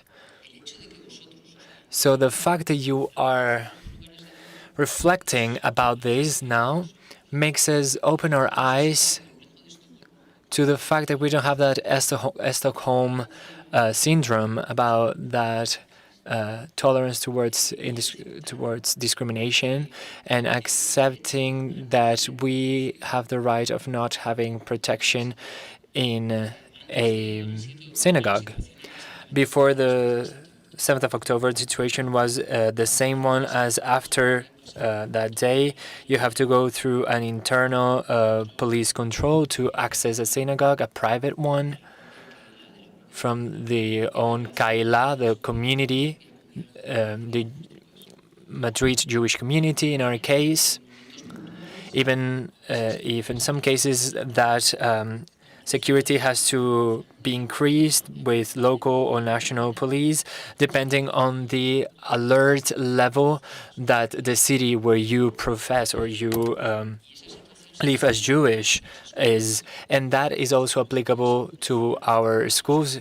Jewish schools without police officers are not Jewish schools, sorry. That is also applicable to the summer camps that our children go to. 30% of the funds go to security. It is also applicable to our stores. You are advocates of interreligious stores, and it is pretty difficult to know that a Jewish store is a Jewish store, because once people start knowing that, it has to stop being a Jewish store. And we admit that and accept that it's part of our daily lives, maybe because when we go to synagogues, and I feel pretty represented with the concept that Arnold was talking about some minutes ago. Judaism is understood as quite a radical religion. It is pretty difficult to separate a Jewish person to an Orthodox person. And what a Jewish person is something that is in the minds of everyone, but not in their realities. So what people think about us has little to do with what we actually are. So it is very difficult to provide a solution for the problem, because what people what you are has pretty little to do with what people think you are. So, and that asks for two processes. The first one, and an educational one in the new generations. I have lost hope on the people of my generation. But I'm hopeful that we can do new things with the new generations in the Yehudi Menuhin Foundation. We work with communities in, for example, Ceuta and Melilla, to spread awareness on what a Jewish person is, to spread the word about what that religious reality is about. It may be complex and foreign for you, but once you translate a Jewish person into a real person that you know, that has more other characteristics than just being Jewish, it can become a friend, and that is not a person that you're going to hate. It's just a person that has that religion. Simple as that. For us, it's very important to do these educational process within our communities as well. It is very important when facing any hate situation, because when you have police at the front door of your synagogue, a person with a poster is not going to come to ask for dialogue. The situation is more of a conflictuous one. You are putting at risk the safety of the worshippers. We have many things in common here because we are worshippers of a religion, but our first characteristic is that we are parishioners, that we are worshippers.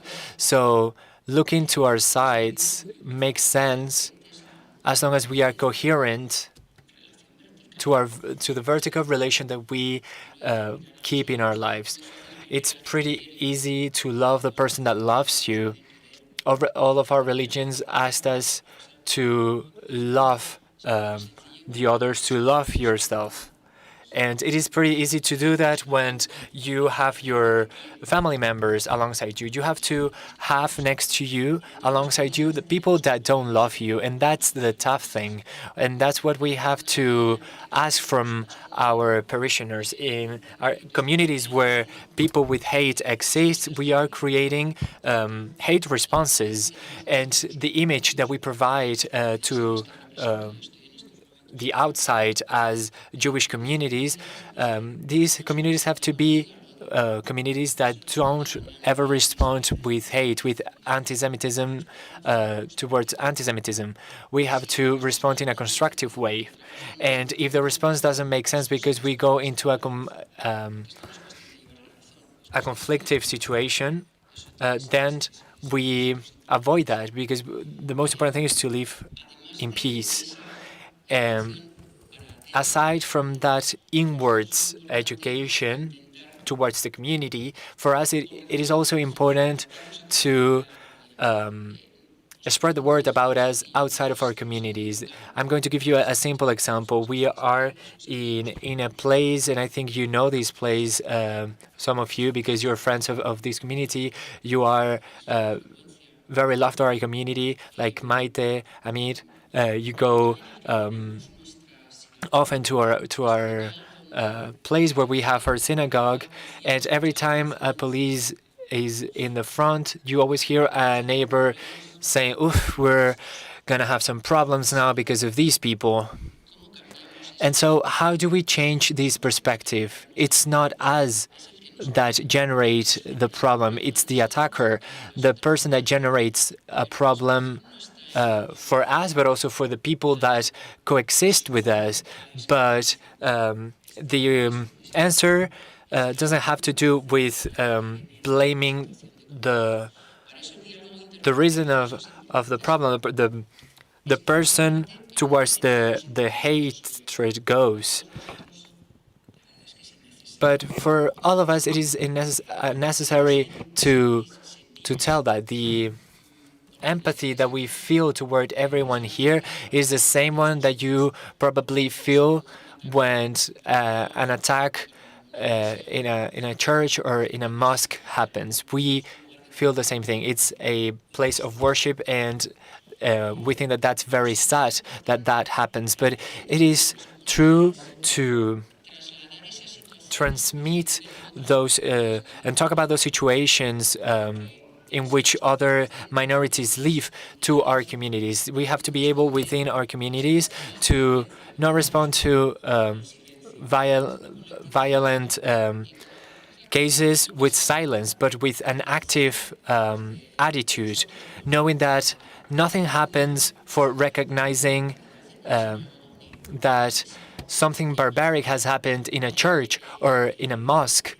What's the matter about having other elements of political nature or any other type of nature? We have to defend these places because these are places of worship and they are very important.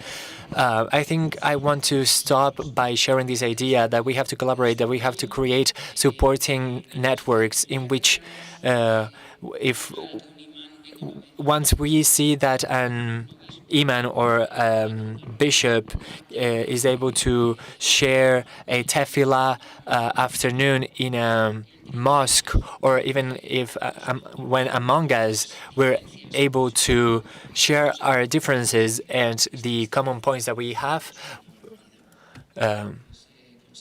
then in that case we will be able to avoid that the topic of the symposium we are in to be a topic of interest.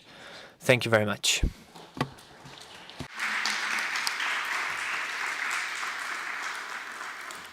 Muchísimas gracias, Antonio. Thank you very much, Antonio, for also for having respected the time constrictions. I think it is very interesting what you have just commented about, having this friendship based on faces, knowing the people, and that helps us eliminate those veils, those restrictions. So thank you to each of you. Now we have some questions to open a Q&A session. If there is any doubt or questions, I'm seeing some raised hands around here. Please be quite brief since we don't have much time. Thank you very much. First of all, thank you to the three of you. These perspectives have been different, but complementary at the same time. I just wanted to reivindicate what my colleague Alfredo was talking about within the geographical context in which we are in the current Spain. It is very important to differentiate between safety, prevention, protection, and community coexistence, because as they said, if we take that from our context, then we're going to start talking about other details regarding safety. It's not the same talking about a place of worship in Quito in the Amazon than in Madrid. The feeling of unsafetyness, the actions that we have to put in place to ensure protections are going to be different. It's true that in the current world, synagogues have to be protected. It's just reality. And I'm from Quito, Ecuador, and safety is regarded in different ways depending on whether you're a Christian or Jewish. So I think it is important to be able to locate yourself in the geographical, social, and political reality of each place we are in. That's everything that I wanted to comment on. Thank you very much. I don't know if you would like to comment on that or not. I think it is an interesting comment. This also applies what I said about tolerance, for example. So same thing with safety. I can imagine that, that from a Jew's perspective, safety is, am I safe? You know, but from a Muslim perspective is, am I perceived as a safe person? So again, somebody, am I the safe person? Not as in, am I safe, but do you see me as safe? So I don't know what the Protestant version of that would be, but that's the thing in the sense, like you said, safety is very different in different communities. Muchas gracias, Arnold. Thank you very much, Arnold. Any other question, comments?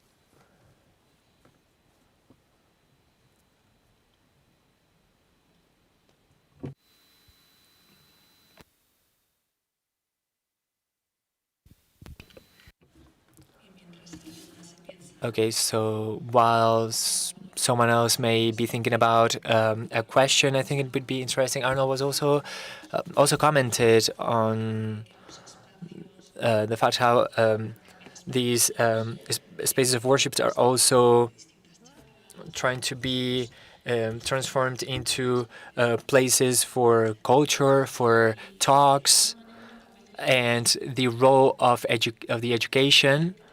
Maybe we could say that we have those two spaces, the place of worship and the schools. How do you understand that friendship in these new generations? Antonio doesn't have hope on the older ones, but how do you understand the difference between, maybe we could add a third space, but I don't want to make my question very long. We have the place of worship, we have the schools, and then we have universities. So maybe in that city where people live. So what is the interrelations of these spaces? In the field I work on, we have been talking about the characteristics of France, how secular the country is. So maybe it would be interesting to talk about the relations of these three spaces. Maybe you would like to comment on that? Alfredo, Arnold, and Antonio? Yes, Arnold talked about the imams training. We have seen that dialogue training is something that the pastor training has as priority, but this is not moving forward. We're seeing a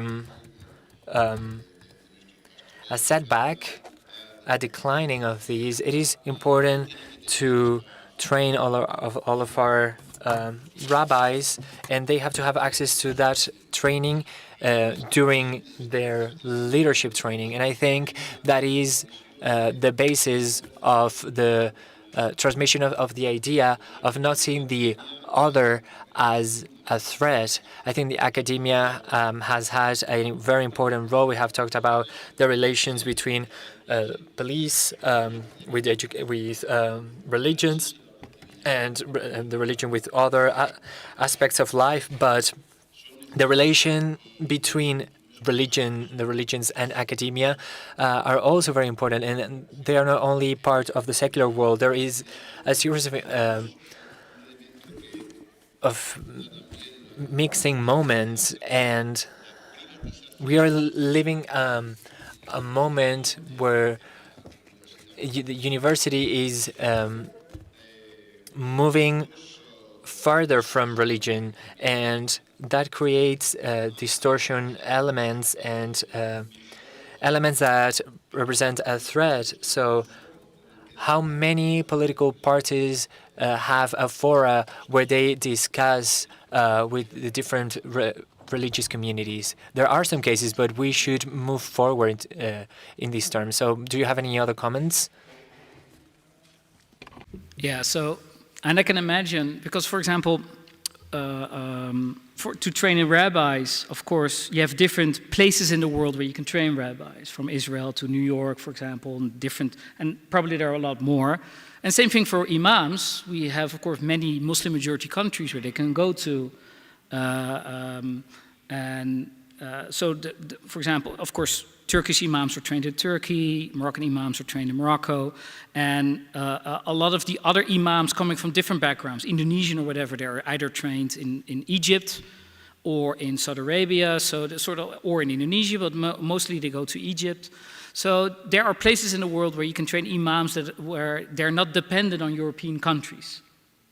But of course, European countries, like I said also with the question with Dr. Weller, is also, of course, European countries want to create sort of ownership because they see sort of these are foreign versions of Islam, and they want to create a native type of Islam, and especially Holland having mainly a Protestant mindset. So when they start to think from a religious perspective, they mainly think from a Protestant perspective. So they want to train imams like pastors are trained. And so they had several imam training programs at Leiden University as well. I did that program. It wasn't an imam training. It was an academic theology degree, which is not, I wasn't trained to work in a mosque. I had to go to the madrasa, so a traditional seminary, to be trained as an imam. And now there are more seminaries, madrasas arising that are not simply teach you the Quran, but sort of really provide the full seminary training. There are now 2 of them in Holland, 3, but they're not recognized. And they're seen again as a threat because what goes behind those walls? What are they taught? So the interesting thing is that Muslim communities are expected to emancipate, to self-organize, but when they do it, they're like, yeah, but do it on our terms, not on your terms. So that is sort of the friction that's constantly going on, is that Muslims are in a very quick pace, in very large speed, they are emancipating, they are self-organizing, their religious authorities, and at the same time, that is seen as a threat itself again. Muchísimas gracias, Arnold. Thank you very much, Arnold. José Antonio, do you have any comments? Yeah, I think that this topic is such a complex one. In the case of Judaism, it is clear that religious spaces can be turned into cultural spaces. And in fact, there are many synagogues that work as cultural spaces where the religion is practiced as a part of that space, but they are defined as cultural spaces as well. So, given the fact that they're defined like that, it's easier to manage them and to use them. The main problem that the Jewish community of Madrid has is that we are not known. We have accepted that we should not be visible as a survival method, and so it is difficult to suddenly be the people that we want to be when no one knows about us. We are in a previous phase, let's say, and it's a pity for me to see that in order to profess your religion, you have to denaturalize your space. And the fact that you want to go to a church, a mosque, a synagogue, that can be seen as something not common nowadays and as an uncommon element. It is not accepted whatsoever. It is not formulated in a secular world, the possibility that having a set of beliefs that can help you grow. It means radicalization of individuals. I'm very pessimistic, but yeah, that's my point of view. Thank you very much. Oh, yeah, Arnold, if you want to add anything else? What's fascinating, of course, about this is that that the Jewish community, to survive, it has to close itself off and become very private. And for the Muslim community to survive, it has to open up. It has to sort of completely expose itself. What the Jewish community had to hide, the Muslim community they're not allowed to hide. So that's sort of this, so the idea of becoming this cultural center, this communal center, is sort of forced upon the Muslims as a way to securitize them, to make them safe. And so it's a very interesting, very different dynamic. It's fascinating. And both have to do being minorities that are seen as alien. Bueno, pues... It was very interesting indeed to see the contrast between these two dynamics.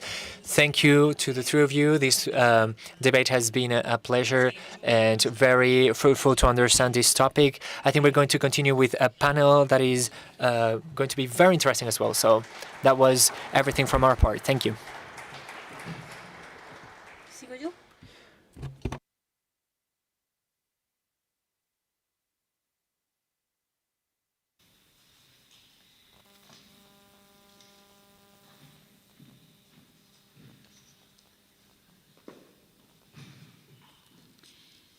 Continuamos con la última mesa redonda del simposio. Se titula Papel. We have the last round table of the symposium.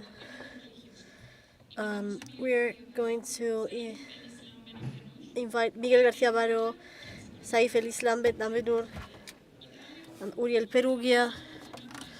We have Dr. Zenab Aiden that will moderate.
Okay, hello again.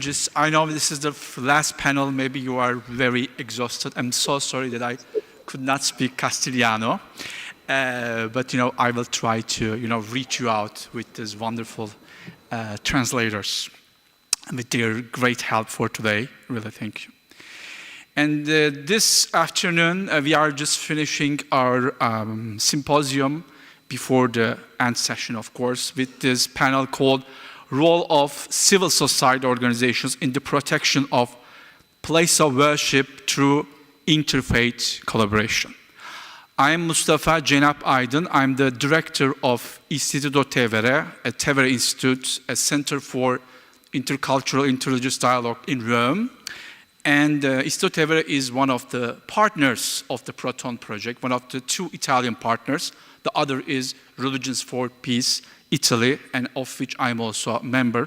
And I'm trying to represent both of them. And our first speaker, the first panelist, is connected from Rome, actually. I'm greeting Mr. Uriel Perugia, who is the Secretary General and the Director of the Union of the Italian Jewish Communities. Mr. Perugia, born in Rome, it's a very important city for our project because hosts the oldest Jewish community in Europe for the last 2,200 years. And as you know, we will do our last symposium in Rome, in the Eternal City, as we call it.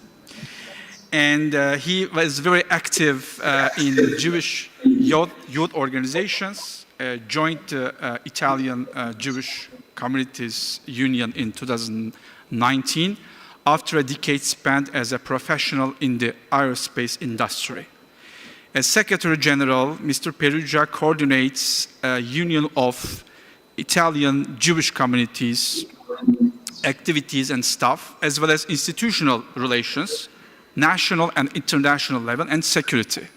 Since 2021, he is the Italian delegate to the European Union Working Group on combating anti-Semitism and fostering a Jewish life. The floor is yours, Mr. Perugia, and we are very glad to host you in this panel. Thank you. Thank you, first of all. Thank you. And do you hear me? Yes, we can hear you. Okay, good. So I go straight to the point, and thank you again. Dear all and esteemed Madam and Sirs, thank you for this moment of sharing ideas among us. Religions in countries that are not theocracies may be considered indeed the biggest and oldest civil society bodies. We have a lot to give and say to our societies. We have experience. We can recognize patterns when they show off in the present. I will start with some good examples that concretely show how it is possible to increase security in our places of worship. I will then follow up with issues that we as Jews are currently facing exactly within civil society bodies, challenges that we may together contribute to overcome. Finally, I will introduce to you another good example, a project that the Union of Italian Jewish Communities run with Muslim and Christian Italian organizations. So, starting then with a good example. In London, a few years ago, the Shomrim, a group of volunteers that guard Jewish premises, started in agreement with the Muslim community to guard over the neighbor mosque as well. Here are their words: "We keep an eye on all mosques. If we see anything suspicious, we will tell down a car registration number, report it to the police, keep it for intelligence, log the call, and hopefully there won't be any trouble." We have similar initiatives from the Muslim side. In reaction to an attack on a synagogue in neighborhood in Denmark by a Danish-born Muslim, hundreds of Norwegian Muslims have formed a human shield around the synagogue, offering what they called a ring of peace around Jewish place of worship. This kind of initiative should be amplified and replicated, not because they are needed by the police forces, but much more than that, for the message that they give to public and to our communities. I believe that we, in our roles, should push in this direction, while I have also to say that after 7th of October, the space of maneuver is actually reducing. Let's see now some issues and challenges. Since several years, civil society bodies are slowly becoming uncomfortable places for Jews. The process went on through the years and became extremely evident after the pogrom of 7th of October and the consequent current war. Last week, there was the Gay Pride parade in Italy, and Jews have been intimidated and put in the condition of not to participate. We reached the paradox that 1,000 miles away from here, Palestinian queers find refuge in Israel as their life is threatened by their leadership, while the Italian queers call for the cancellation of the same state that actually saves their lives. I also can give you another example of last November. There was a big demonstration in Italy in support of the right of women. The platform decided to focus on Gaza, completely removing and without spending a word of what happened to the Jewish and non-Jewish women that got into the hands of Hamas on 7th of October, and completely ignoring so many places in the world where women face the abuse of power. Another example related to the 25th of April. In Italy, we celebrate the liberation of our country from the German occupation. Among the forces that operated in Italy, there was the Jewish Brigade, part of the British Army. Until a few years ago, the Jewish Brigade was used to march as part of the partisan. But since a few years in Rome, that is not possible anymore.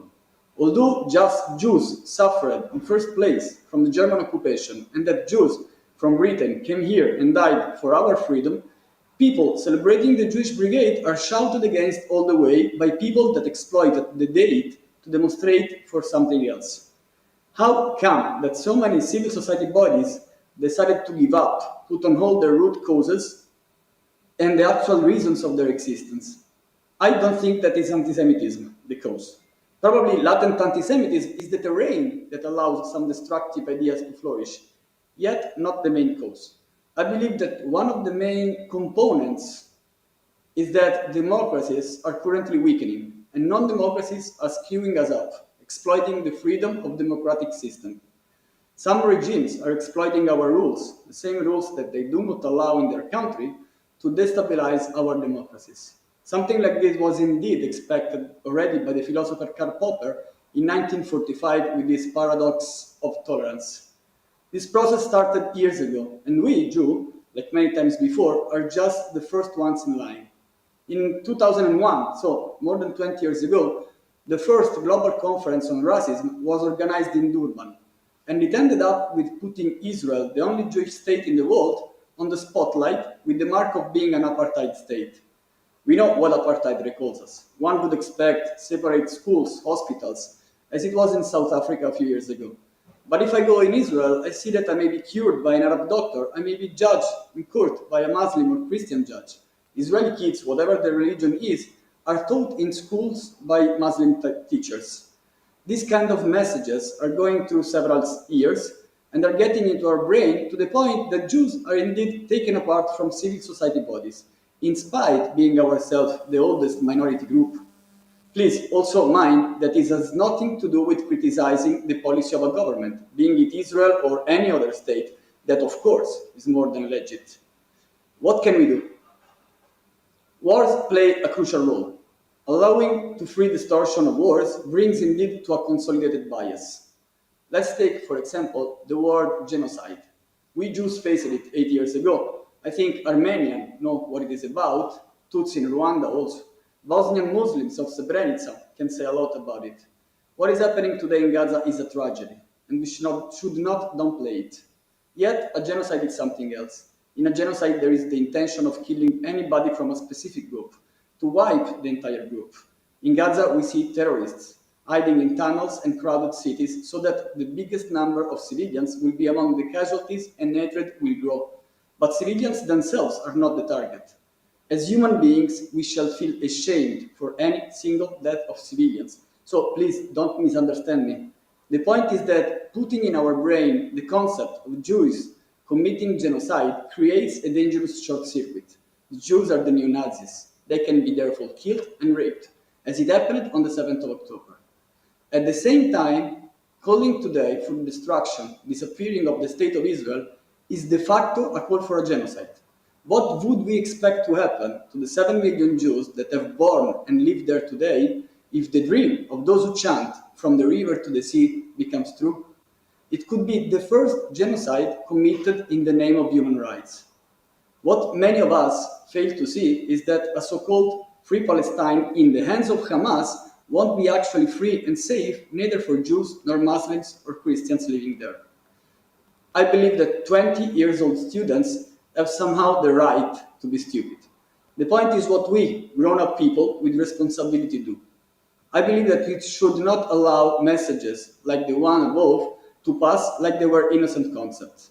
I believe we should teach to our youngsters about the complexity of the things, to use the quickness of social media as hints that solicit us to gather more information and from multiple sources, not solely the 3 lines of an Instagram post. They can be great as suggestions for knowing more, not complete information themselves. We need places where ideas different from ours are heard. Living in bubbles can only bring to polarization. We should bring on more and more projects where we can, together with our specific perspective, give a contribution to the benefit of our countries. We are able to do that. And as anticipated, I close with one of those examples of best practices. A few years ago, the Union of Italian Jewish Communities, along with Coreis, a Muslim organization, and APRA, a Catholic one, developed a project funded by the Italian government which indeed addressed the role of the women from the perspective of the 3 religions. The project was called Not in My Name and made it explicit the commitment of our 3 religions in the fight against violence to women. It was a concrete contribution that our three religions gave to our society. We need more and more occasions like this, like the Protone project. We need to talk, confront, agree and disagree. Be ourselves an example of mutual respect in a world where so many players want to see us apart. Thank you.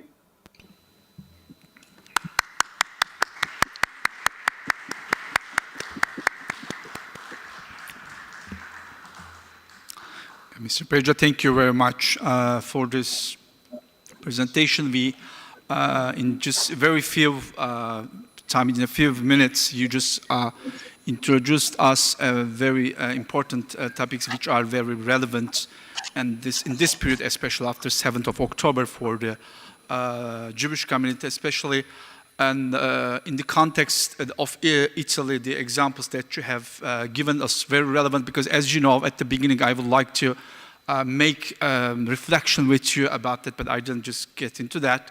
As you know, the relation between the religious organizations and the civil society is a very complex and ambivalent one. Sometimes religious organizations unfortunately have been integrated into some authoritarian regimes, but most of the time, fortunately, they've also become also a resistance against authoritarian regimes, and we have witnessed in different parts of the world in different religious communities.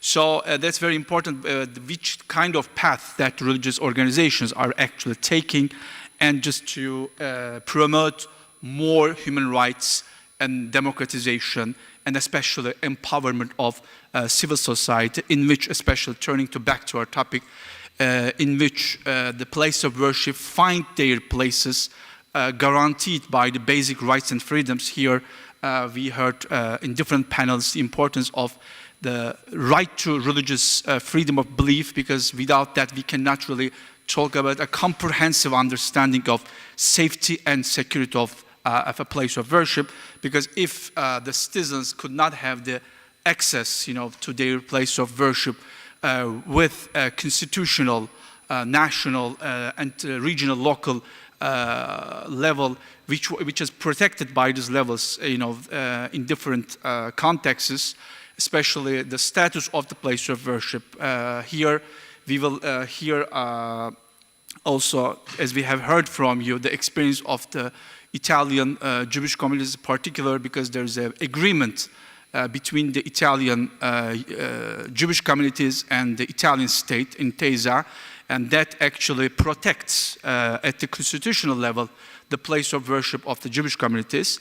Unlike the Muslim communities, they don't have this Intesa with the Italian state, so their place of worship usually a civil society organization. It's an association, NGO, which is used for worship, prayer, and also community gatherings, but which is not protected at the constitutional level. Thank you again for your contribution. I'm sure maybe friends will have some questions for you. But before that, I would like to announce something about the next speaker, Dr. Miguel Garcia Barro. Unfortunately, he got sick, and even though he would like to really attend to this panel with us, but very briefly, I would like to, just give an idea of him. So I'm sure we will have other times to meet him. Professor Miguel Garcia Barro Lopez is a full member of Royal Academy of Moral and Political Sciences.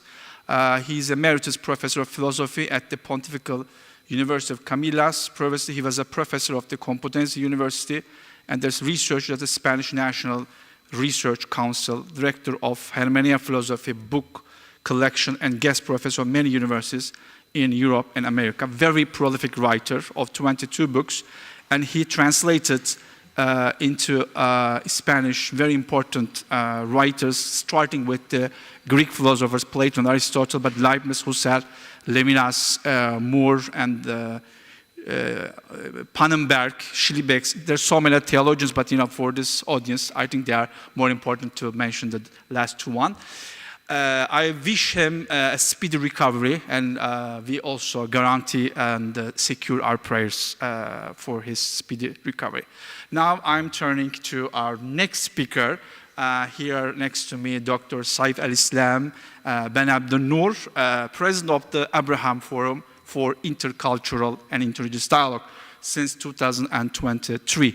I'm very happy to learn that because, you know, especially with collaborations between Rome and Madrid, this forum has been always very active. I had the possibility to follow their activities, and it's a great pleasure to know you here in presence. He's a doctor from the Complutense University of Madrid, Faculty of Hispanic Philology, cultural manager of the Islamic Cultural Center of Madrid, Muslim World League for 10 years. And beside his academic tenure at the university, he's a translator of Arabic, Spanish. He's translated several books on literature, novel, Islamic economics, and he has edited a book about identities, borders. He has published articles on immigration and translation. Thank you, Dr. Ben Abdel-Noor, joining us, and the floor is yours.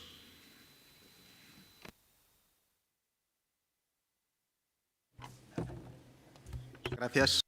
Thank you very much. Thank to the organizer for inviting me from the forum, Abraham, to this symposium to make our personal contributions. I'm going to say something different from that Antonio said. Sometimes I feel sad and I wonder, how have we arrived to these situations? Why is it necessary to protect a place of worship? Of whom we have to protect a place of worship? Wouldn't be surprising to make the same questions using the words changing places of worship for school, parliament. How can we live in a society where these institutions are attacked in the 21st century? The places of worship have had all of these roles in the past, and places of worship means recognize our failure as religious person, as school and society. Talking about the failure of these institutions. Personally, I feel sad hearing again and again the protection of places of worship in different symposium terms as religion in peace, religion in work, religion and stability. Few times I hear religion and prosperity, religion and social well-being, religion and values. Religion is only interesting is it only interesting in these terms? I think there are some interested in this approach. For them, everything is valid and the objective justifies the measures. It's easier to talk about Islam from religion because there are many sectors that benefit from these situations, journalists, lobby groups. Some, without this pretext, some of them will go to prison, and I have the sensation that we are losing time, maybe. After this melancholic introduction, reality calls to action. Yes, there are attacks to places of worship in Spain and surrounding countries for multiple reasons, be it political reasons, where there is usage of religion for creating divides, for radicalizations, for extremism, for intolerance, for political manipulation, and also revenge and reciprocity in revenge. But the main subject that affects us is hate speech, intolerance, and discrimination. Many people think they are entitled to make a classification of races, cultures, and religions. They think they are over everyone. They are above everyone, and that They are entitled to say what is correct and what is not. There are people, religious and non-religious, that have this perspective. There are people that think that they can talk in the name of God and open and close the gates of paradise as they wish. And non-religious, they think they can talk on behalf of the rest of the humanity, on the whole of the human beings. And this is an error from both paths. No one can speak on behalf of God. No one can speak on behalf of all of the humanity. If I wanted to, I would have done it. I would have done one only community. That's what the Quran says. And maybe we have to acknowledge that religion is important for some, for those that think, that speak on behalf of the humanity. I don't have data, but I can say that religion gives meaning to our life, offers identity and a community of support. Religion has been a catalyzer for ethics, a source of transmissions of knowledge. The material authors of the speech, of hate speech, are religious groups, extremists, terrorists, hate speech groups, supremacists, certain political actors, and also common criminals. Nevertheless, I think all of these actors are also participate as well of three factors that we have to take into account if we want to reinvert the situations. Press and social media. We know that press and content creators are not interested by the trains, are interested by the trains by arrival time. No, they are not interested by that, but the trains that do not arrive on time. This creates a problem in audience where they have a sensation of constant delay. That's the same for religion. We have to speak what is anecdotal. I was seeing Spanish press of the last months, and the information I got was mainly negative news. Few articles speak about the church and their impact on schools and the positive effects of religion, assistance during COVID, family assistance. We don't speak about the role of the synagogues for giving support to vulnerable citizens. Numerous social media don't look for an informed society, an educated society. They look for another thing. They look for the opposite. And we not have to leave that reality break a good title. We say that in journalism. So we have to support press that defends religious diversity. State has to implement norms and regulations, and we have also we can also organize awareness campaigns, for example, to tackle religious questions, diversity, and we have to do this with time ahead for tackling anti-Judaism, Islamophobia, or religion phobia.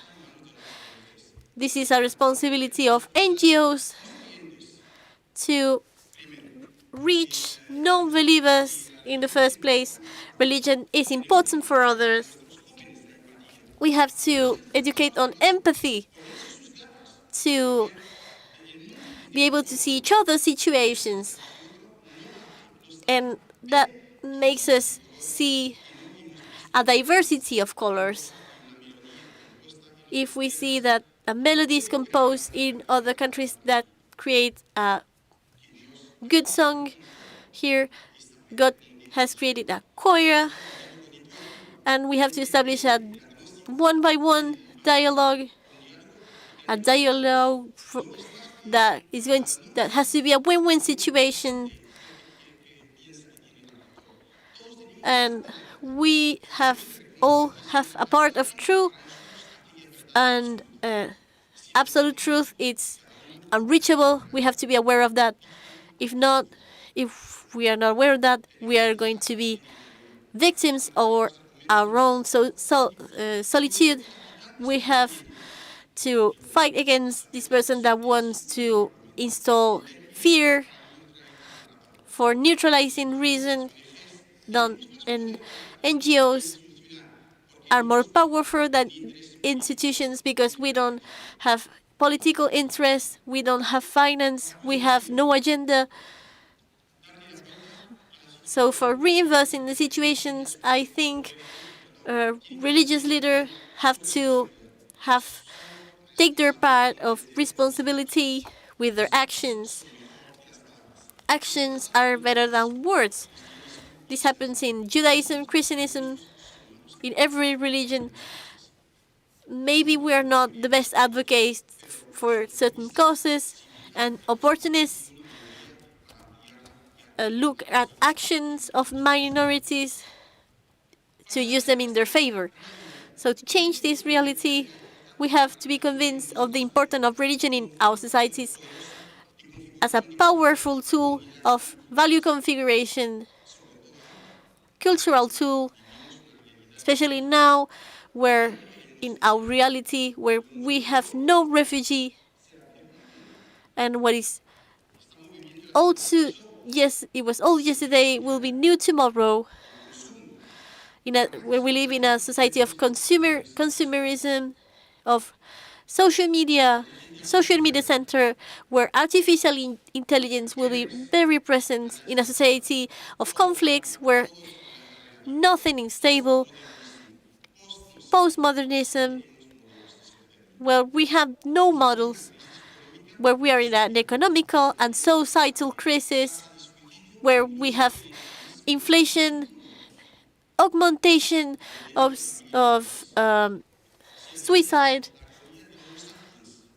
I call this the Homo sapiens agony in favor of Homo digitalis. In Europe, we have to choose between different extremisms, sadly, and in this context, our salvation can be religion. Religious people have a double responsibility. Explain that religion is part of the solution and not part of the problem, without any complexes, regarding towards the future, and making a reformulation of messages, and opening the path against conflicts and against those that use negativity in their favor.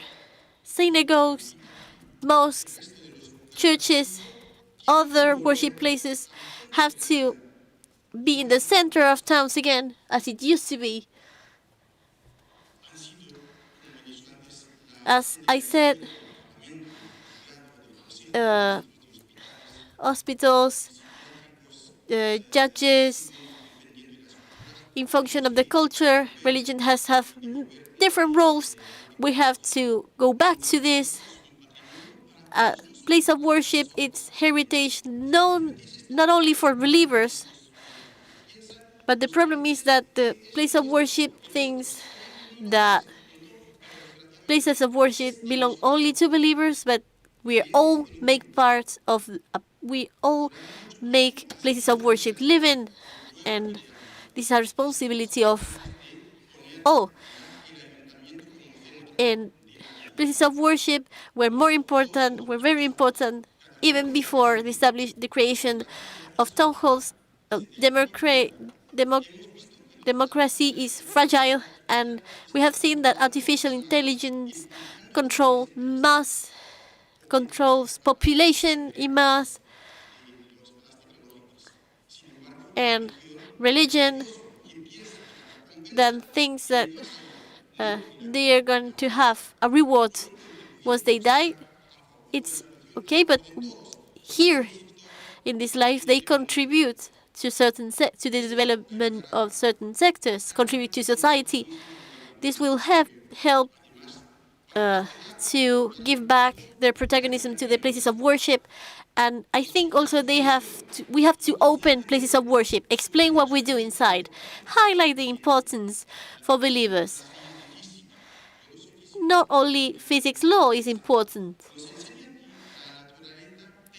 In schools, we are talking about nature, about air that fills everything. And non-education is synonym of oblivion, so we have to reinforce knowledge acquirement. We have to think of open mosques, open synagogues. That's what we're trying to do in the Arco Forum. Generally in Ramadan, we organize the opening of mosques, and neighbors have the right to know what happens inside the mosques, the right to talk to worshippers. All the experiences held in this sense have been a success. And thanks to these meetings, long, durable friendships have been created. And worshippers are the guardians of the places of worship. This makes a society that is more rich. History has taught us that the respect of places of worship talks about the development of a society. And non-respect of places of worship indicates a society decline. So I am afraid that our society needs an update. Places of worship are not just stones. This is a building with their own personality. This has a symbolic value. If you open to this place will open to you. I'm not making simple sentences. I share my experience. 25 years ago, I had the transformative and good experience of participating in a Christian building. I'm a Muslim. In Logroño, the tower of the church has been filling with excrement of the different animals that live there. So they needed help.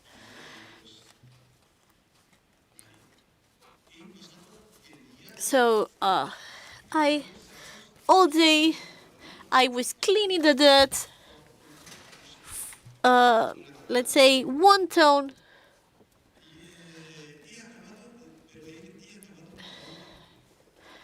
But I ended up the experience being different, with a different perspective. I felt cleaner inside, more rich, more Muslim, because this is the sense, the core of Muslim. This implies the fact of submit to the to God, and I was respecting the will of God. This way, this is one of the best rewards of respect places of worship of one another. Each step I was going down, I was getting deeper in my own faith, and I was increasing my knowledge of Christianity in a non-stoppable dance between heart and reason.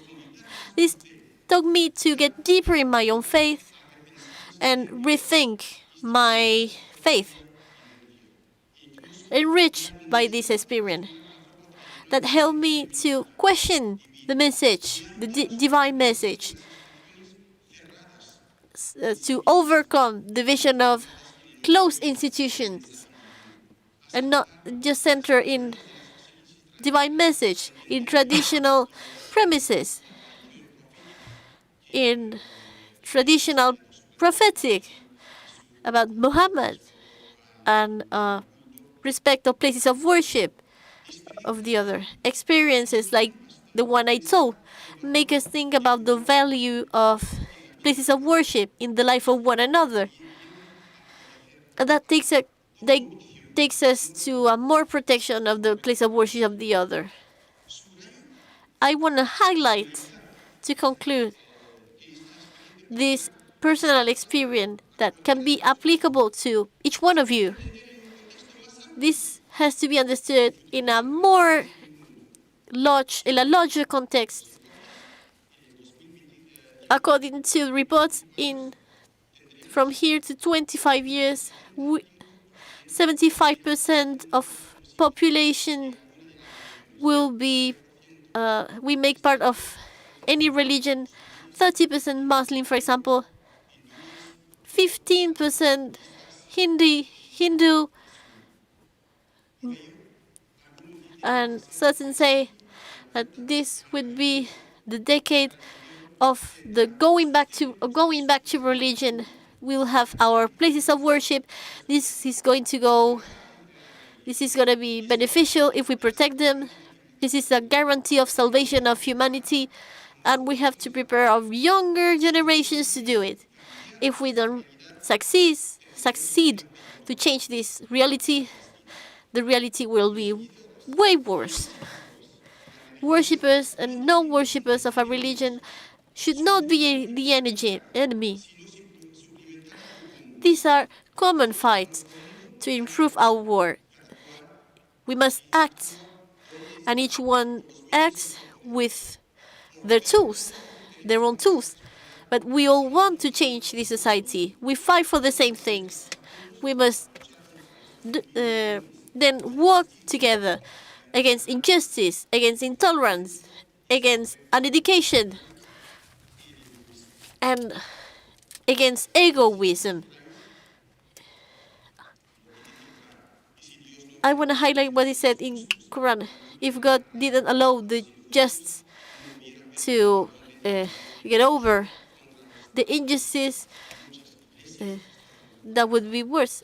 Many churches, monasteries, synagogues, mosques, well, we celebrate the name of God, then should stop existing. To conclude, two things. We can exist without a mutual coexistence. Identities have never been closed concepts. Those that think that about minority, this is not correct, because identities are not closed concepts. 30, 40 years ago, there are things that Halloween that didn't make part of Spanish identity, and now we celebrate Halloween every year. It's part of our identity now. So, are people that celebrate Halloween more Spanish than others? Thank you.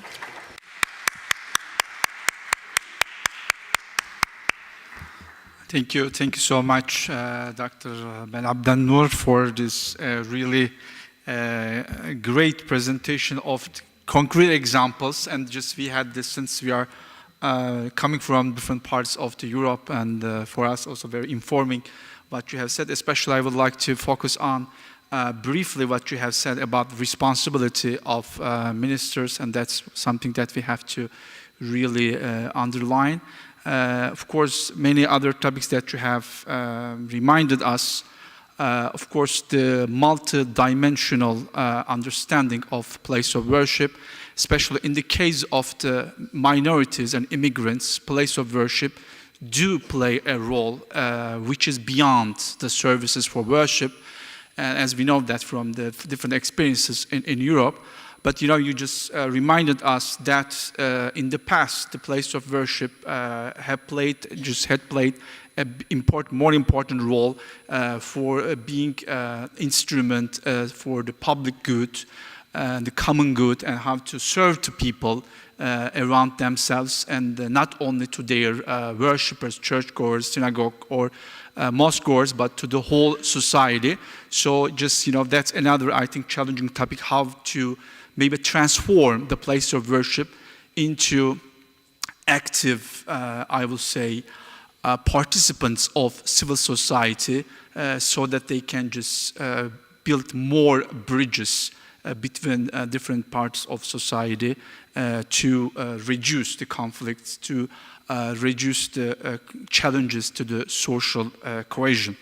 And last but not the least, you were making an invitation. I would like to rephrase what you said, what we have to work on, that as being in this lovely place. I'm sure in this place many times this name was under the roof, I imagine, and I hope that councillor document, Nostra Aetate, I'm sure was quoted several times, and next year it will be the 60th anniversary of Nostra Aetate declaration of the Second Vatican Council on the relation between Catholic Church and the other religions, in which number 3 makes an important call. I think that call is very important towards the 60th anniversary of the document. It says, the Sacred Synod invites all of us to forget the past and working together for, as you said, for freedom, for peace, for social justice, and moral values. I think this is also part of it, because in this context, when we talk about how to collaborate and how to promote interfaith collaboration between different religions to protect the place of worship, we cannot imagine any vision which cannot take into account justice, peace, and freedom together. And that will be actually a complete and more comprehensive understanding of protection and safety of places, because here we have the legal dimension, we have touched upon that, we have the more societal dimension and the relation between civil society and democracy, and where the religious communities do stand in this dichotomy. And the last, but not the least, of course, we are more focusing in our work how to promote interfaith collaboration between different religions to promote the safety and security, protection of the place of worship.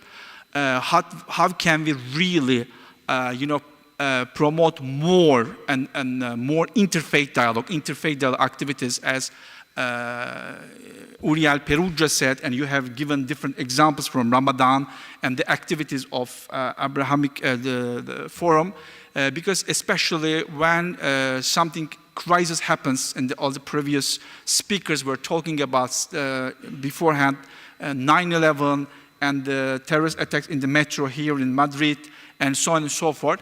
Even in these crisis situations, around 7th of October, we are so much more cold, and we are discovering that we should more and more invest in interfaith collaboration to go forward and to really consolidate our activities, interfaith engagement, to produce more concrete results. Now we have time for questions and answers, comments, and I think Pilar will help us for that. And please join to the debate. You can ask questions. I don't know whether Mr. Perugia is still here with us. I have no idea. And to Dr. Abdelnader, or if you would like to just give some examples from your context to be part of the debate, please do not hesitate to comment. Thank you.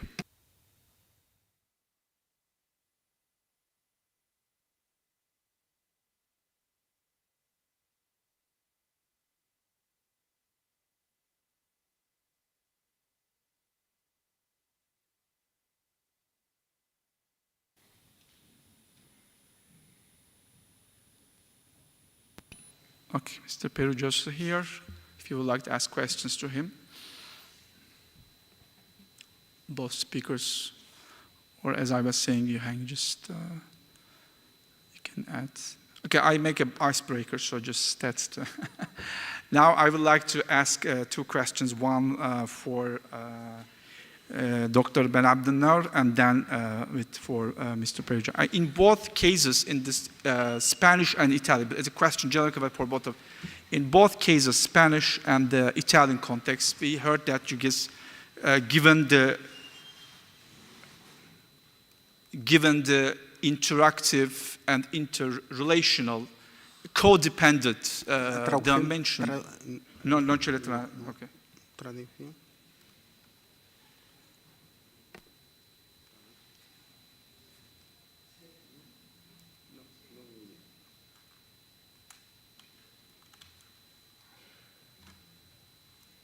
Would you like to try mine, maybe?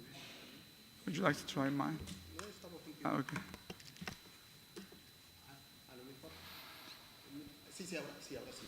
Okay.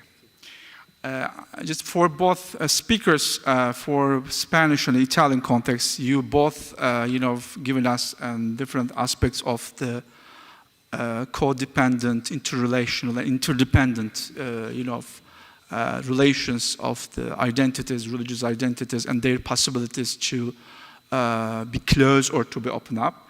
In our project, we are trying to just to make more awareness of the place of worship, especially if a synagogue could be protected by Muslims themselves, or the mosque could be protected by Jews, or the vice versa, church by Muslims, synagogue by Christians. And could you, give more details from the, you have a little bit already mentioned, how would you assess that? Because in this period, our partners are doing workshops and the trainings in the respective countries. We are really hoping to have a direction in which how can we involve ministers of worship and the people who are working in the government who are responsible for the place of worship, and also young people or other people who would like to be part of this, I would say, adventure with us. And could you give us more examples, concrete examples that you have done beforehand? Or how would you assess, if you don't have many examples, how would you see the possibility of raising awareness of the place, secular place of worship, in terms of raising more interfaith collaboration, and so that we can be more active citizens, feeling the responsibility for the place of worship in general, not particularly for our respective communities. Thank you.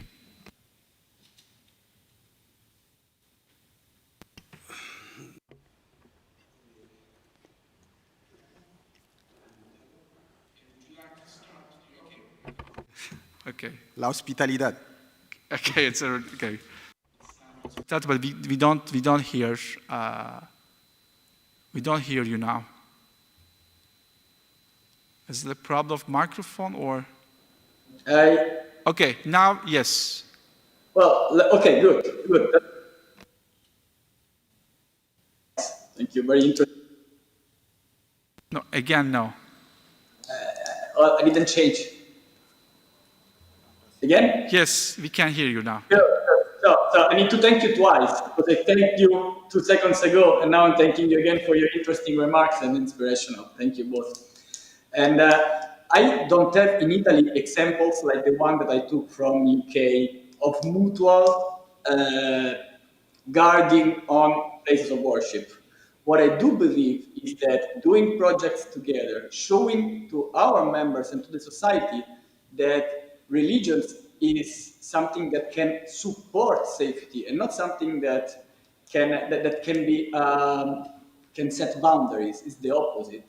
I think that this sends important messages to the society and to the people that are involved that are part of the society and that are not in the framework of religion ones. I want to give another example of a project that we ran last year, and it's still in place. We supported two Afghan families, refugees, in conjunction with the Sant'Egidio community here in Italy. So we are, as UCEI, we are supporting through a stipendia 2 families that are here in Italy and 2 youngsters that are studying in our universities, coming from Afghanistan. In this case, we, again, see the 3 religions that are doing something together. As well as I believe that we should, from our point of view, support the integration of immigrants in our societies, also to avoid that they end up in the hands of radical groups. Those are the first steps, the steps that we can do in this stage. I don't know if we are already in the stage like we have seen in the UK, and also I know that this kind of project stopped when things became more critical on security level. So most of all, I would focus on showing us together and showing how we can bring better societies together. Thank you so much. Now, the floor is yours, please. I think that in order to do that, we have to highlight the importance of training religious leaders. When I'm talking about training, I'm not implying that they lack training, but we have to highlight the importance of the fact that we are living in diverse societies, and this diversity is something that enriches them. It is not a handicap. It doesn't impoverish societies. It enriches them, because the divine message, at least as far as what I know about Judaism, about Christianism, what unites us is more than what differentiates us. I can say that it's just some very little things that differentiate all these religions. It's up to 90% are the things that make us equal. It is a sin to attack the other. And people have to know that here in Spain, we have had in the Abrahamic Forum some interesting experiences with open-door mosques. And we've seen that this type of activities, many times the neighbor downstairs doesn't know what is happening in the mosque, what they are cooking, what they are doing there. So when we have done that, the opportunity has been given to them to go to the mosque, to talk to the imam. They have discovered that these people have names and surnames, that they are not the Muslims. Their names are Javier, Mohammed. They have a store. They are doctors. They are taxi drivers. They are dentists, mechanics. And that is what we have to bear in mind. The Fuenlabrada Mosque here in Madrid, we had two interesting experiences in that one, and in Villanueva de la Callada here in Madrid as well. We've seen that mosques are part of the social and cultural network of that municipality, of that town. It is not only a place of worship when the mosque, the synagogue, or the church leave that part only for worship. It's going to be a more participative space. They're going to have more chances to do different things, so that everyone feels that that space is theirs. It's not only the worshippers. You can organize cultural activities there, show movies, talk about problems affecting the neighborhood, the neighbors, provide solutions. Sometimes non-believers think that, oh, these people, as someone has said, one of the speakers has said this before, we believe that believers are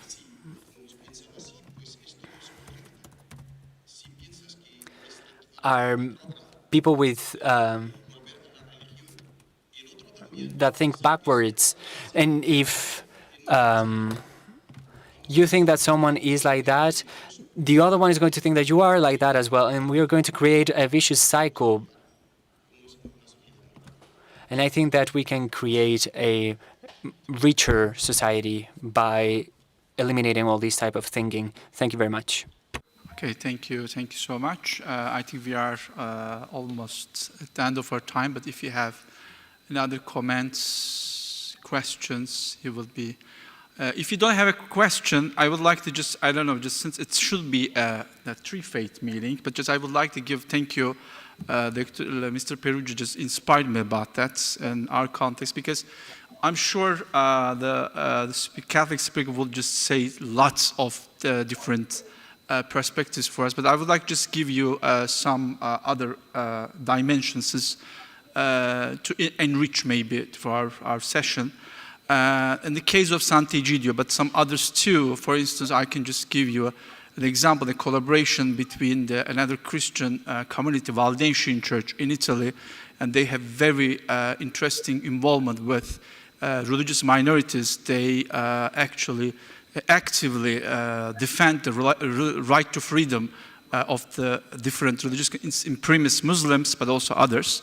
And that's interesting collaboration. You know, they try to give more and more support. On the other hand, we'd like the different examples of Sant'Egidio, but I would like to give an example, very concrete example that I experienced recently. At the end of the May, beginning of this month, I was in Castel Gandolfo with international symposium organized by the Focolare movement with 400 people. And over there, there was an interesting, concrete example of that. You know, Muslims, Hindus, Buddhists, and Jews were over there, and they were provided their place of worship according to their indications, and their food was ready for each participant. And I think these were the very concrete examples that we can just show, you know, from interfaith collaboration perspective. I would like to just finish a very local thing. Just it's because since that I'm encouraged, you know, from your personal experience. In my neighborhood, there's a Catholic house for refugees run by the Scalabriniani fathers. It's a long name, I know. And most of the refugees are from Muslim countries. And there is a chapel in that, but since the Muslim refugees asked organizers to have a place of worship, the Catholic fathers who are running this place, they offered a small mosque for these people, and they have a stable mosque within a Catholic house. And I think these are the examples which are happening at the civil society level, sometimes maybe at the state level and the legal level. Things are not going very smoothly, as we have heard in the different sessions today. But, you know, the collaboration, interfaith collaboration between different religious communities, in this case, I would like to give more space for the Catholic communities who are engaged, Christian Catholic, Valdensian, they are a Protestant Christian community, so that they just, you know, we can have more, I would say, hope and vision for the interfaith collaboration in the civil society, for the protection of place of worship, also in terms of, I will say, giving examples to the more, I will say, legal and administrative levels, showing them that people at the grassroots level, working together, collaborating together, and they can just make a change in the society. Thank you.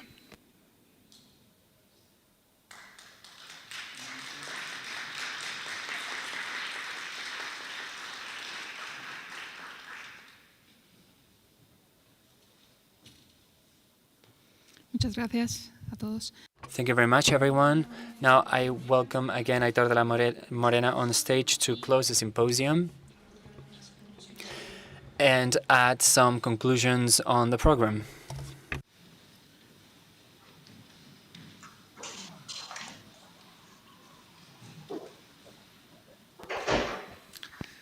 ¿Resisten todavía?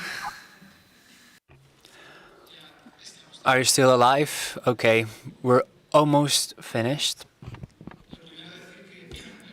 First of all, I wanted to say that Dr. Miguel García Garó called us yesterday saying that he wasn't feeling so well, and in the end, he called us in the last minute saying that, in fact, he couldn't come here because he is still not feeling well. We want to thank him from here because he has helped organize all the academic part of this symposium. It's a pity that he wasn't able to be here with us, even though Senapa Saif and have taken his time, so we have reached a balance in that regard. Secondly, I wanted to share a couple of words as a Catholic person, because my impression after this event is that Catholic people, maybe I feel like that, but it's not the reality. But Catholic people, since we tend to be a majority in many of the European countries, we also feel and experience attacks and hate towards us and our places of worship. We cannot say that since they're a majority, they kind of even like deserve it, but it shouldn't be like that. I'm not saying that this is coming from people that collaborate here or in other spaces, but it is important to spread awareness on the fact that we should not tolerate not even one attack. Sometimes we get a graffiti on a church and we just say, oh, let's call town hall so that they can remove it and that's it. Or someone goes in a church screaming while we're celebrating Mass and we just say, well, it's just a crazy person. We should not tolerate any of these attacks, and that leads us to some of the strength points that I have seen in the different speeches. I'm not so sure that these are going to be the conclusions because it's pretty difficult to reach some very clear conclusions because we have heard a lot of content and comments, but an important thing is for us to react together to any attack. The strongest thing that we have seen in Spain in these last years was when in Algeciras someone entered a church and killed a person.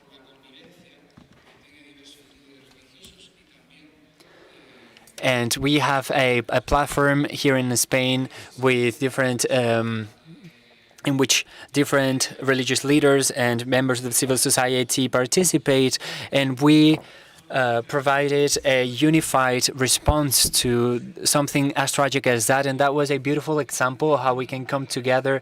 But if a synagogue gets some graffitis, as has happened before in Ceuta, in Barcelona, we have to all condemn them with our means. And so we have to react all together when we see any attack. That is something important from the police perspective, the safety perspective. It is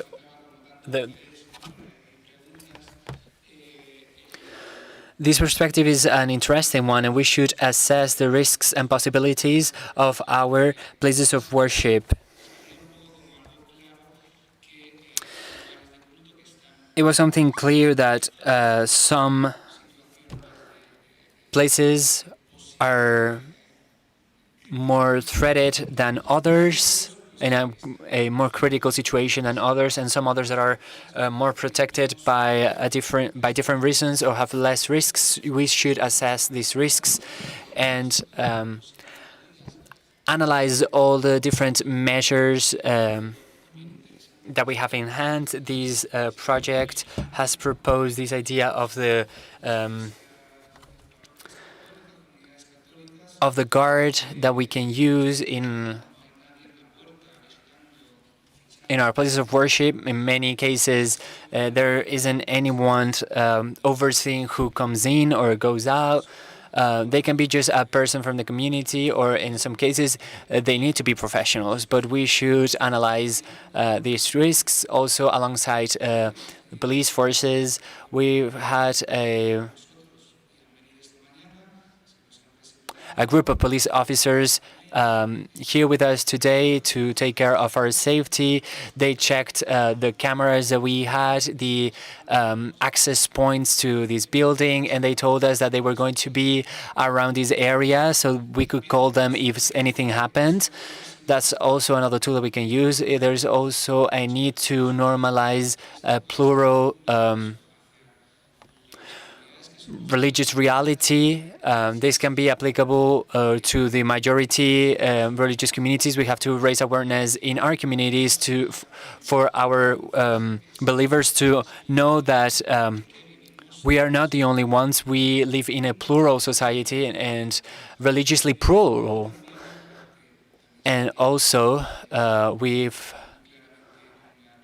heard this topic when listening to the presentation on mosques in the Netherlands. We have to normalize this plurality in societies that are more secular and secular, because there is a threat of religion phobia.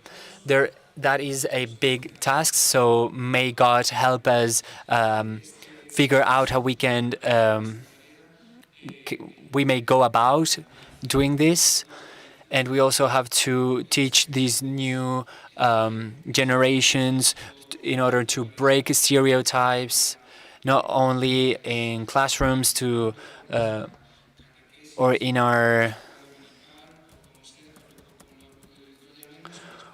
our dominical schools or in our mosque groups. There has to be experience of interreligious dialogue with these new generations. And the other point is that we have to collaborate and work in a network to help each other. And in order to understand to build these networks, we now have our last coffee break and the possibility of exchanging our contact information, that networking that we can see in the program, in order to continue working together. And without anything else to say, just thank you to Arco Forum, to Miguel Angel, to the Madrid Seminarium, to the interpreters, the technicians of Crónica Blanca, to each and every one of the partners and counselors, to or advisors, to all the panelists and the moderators, and each and every one of you for being present here today.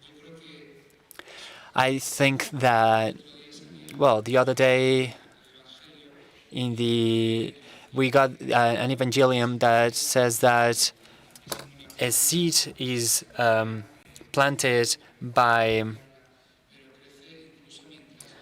a person, by a farmer, and we have to take care of it, but it even grows while we sleep. So I think that the seed that we've planted today is going to grow in an invisible way, in a way that only God knows, and we're going to continue watering it. Thank you very much.